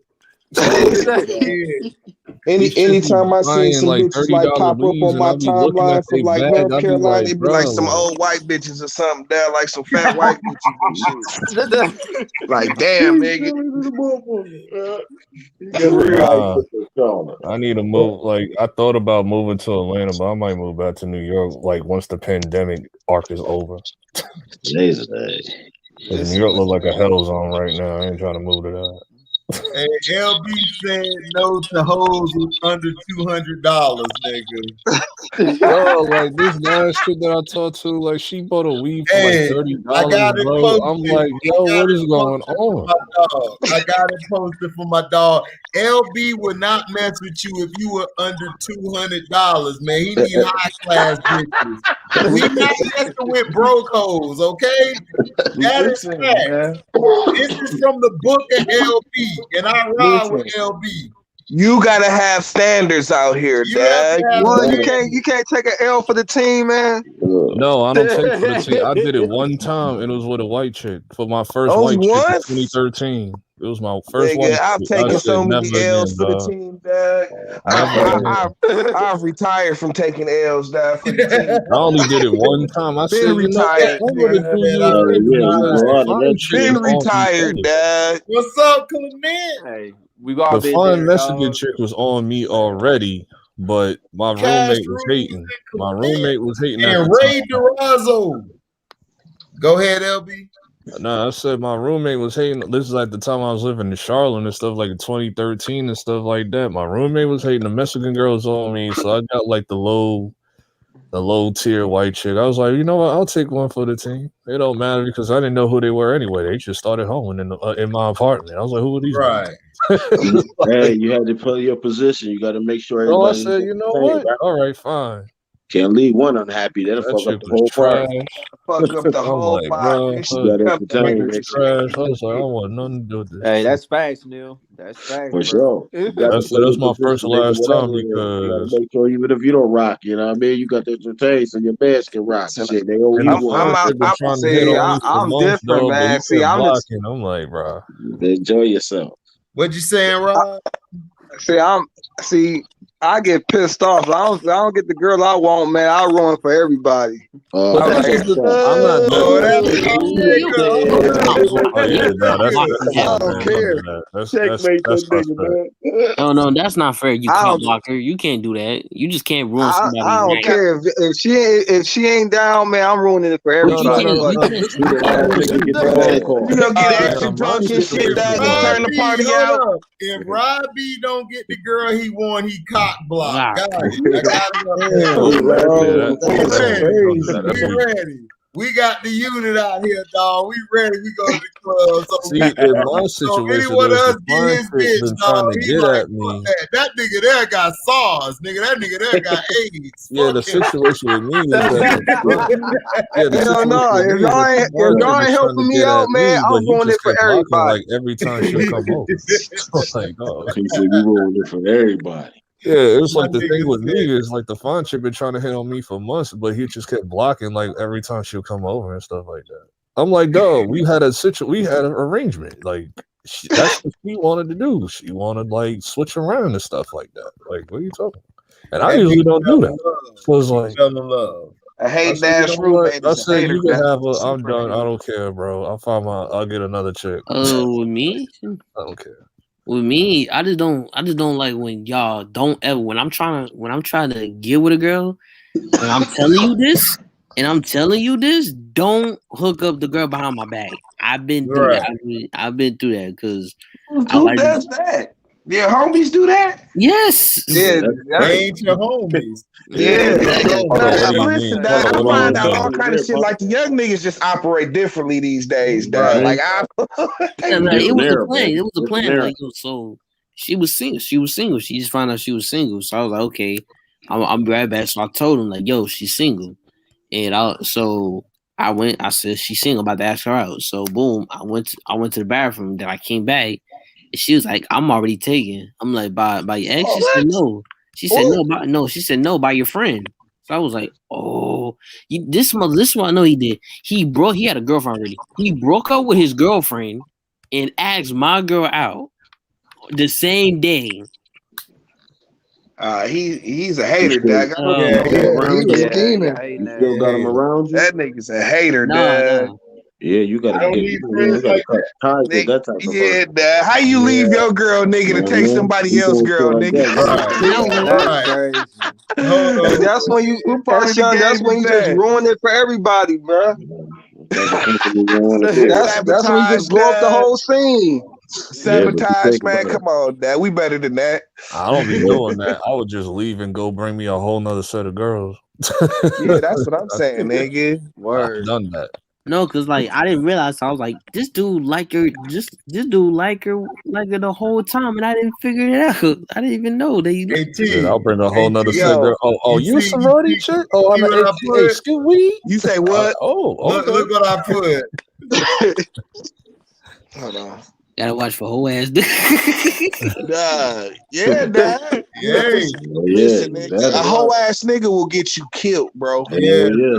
And that's real talk, dad. Hey, no, it's worse with Twitter though, man. That's where it really happens. Twitter bad shit. I'm on Twitter. What's wrong with Twitter? Twitter's toxic, dog. I just don't. I'm not in that world of Twitter to like really be like part of that like area of Twitter where it's toxic at. But I do hear about it. All I do is just put my videos on that bitch and I go to work. I be at work. You gotta like go through the hashtags, like hashtag something that's like a really trending topic. You'll see the toxicity, dog. Like, shit. I'm already being hated. Some of my videos done got 7K and a K. They hating on me already. Damn, that's what's up though. Shit. Well, nigga, keep doing numbers then. Let them keep hating. Yeah, shit. man, that's right. We need 5 more haters. Keep doing your numbers. See, the thing is, I don't be like this shit. I'm burping and my motherfucking alarm going off on this. Bro, listen, I didn't even know your channel existed. Like, I knew your channel existed, but like from Sino, but like one day I'm scrolling through YouTube and then I see your face on here. I'm like, oh shit, that's my man. Let me go subscribe to over here and get on this joint real quick. I didn't even know because I don't know. I didn't know.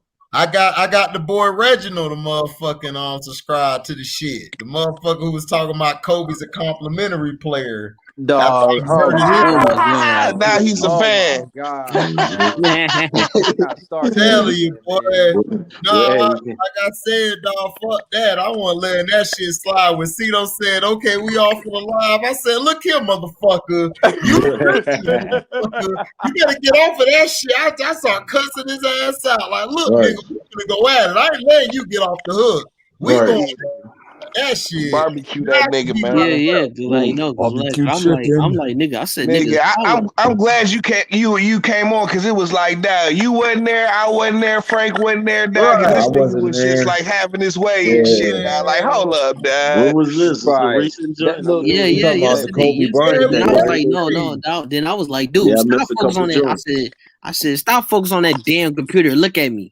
I said, look at that. Stop looking at that damn computer. Yeah, I missed a couple Kobe Bryant was a complimentary player. He said he was a complimentary player, like 60% of his career. I said, what are you talking about, nigga? This nigga was Kobe and Shaq. It wasn't no just Shaq, nigga. They included Kobe. Nigga, what is you talking about? Listen, dog. This nigga was a complimentary player 60% of his fucking career. No, first he said he was a complimentary player. Then he switched it to 60%. Kid probably never even watched his whole fucking and check it. He said this. This was the night that they was Cino had the name of the video was, you know what I'm saying, talking about Kobe on the night he died. You know what I'm saying? And that's what niggas came in there with, dag, on some Kobe's was a complimentary. Yeah, dag, on that video. Dag. It's horrible. I'm like, these niggas is, boy, I tell you. So while y'all doing the tribute, nigga come in trying to spit on them. Y'all gave the man the business. Listen, and I know my man, he came in there. His ultimate point was just trying to put LeBron at the top, you know, just to say LeBron was better than Kobe and shit. But he had to do it in a roundabout way. Yeah, because you know niggas gonna shut that original statement down. He tried to muck it up with Shaq and all that other bullshit he was talking about. No. Crazy part was I put him on the spot. I said, you did say. He said, no, I didn't say that. You know, and it was like, I'm like, what? Because first he said Shaq. First he said Shaq was better than Kobe. Then he said Shaq was better than Hakeem. Then he said Shaq was better than Tim Duncan. Then he said Kobe missed the most. Kobe missed the most. I heard all kind of crazy shit. Somebody said that Steve Nash was better than fucking Kobe. You know what I'm saying? Yeah, that was a troll. That was a troll. I wish I was on the live. Like one night I wasn't on there and shit. You know what I'm saying? These niggas gone crazy. That's what I'm saying. When I was watching a video the other day, I'm like, damn man, I was mad as shit just listening to her to cut this shit off. This boy was talking crazy. It's like that. Y'all niggas is tripping, dog. The person I was worried about was damn Nicholas. Cause I know Nicholas about to knock his. Was gonna go there and knock his ass. About to bust a blood vessel and shit. Bro, Nicholas snap. Old man. Nicholas about to knock his ass up. Well, it's crazy.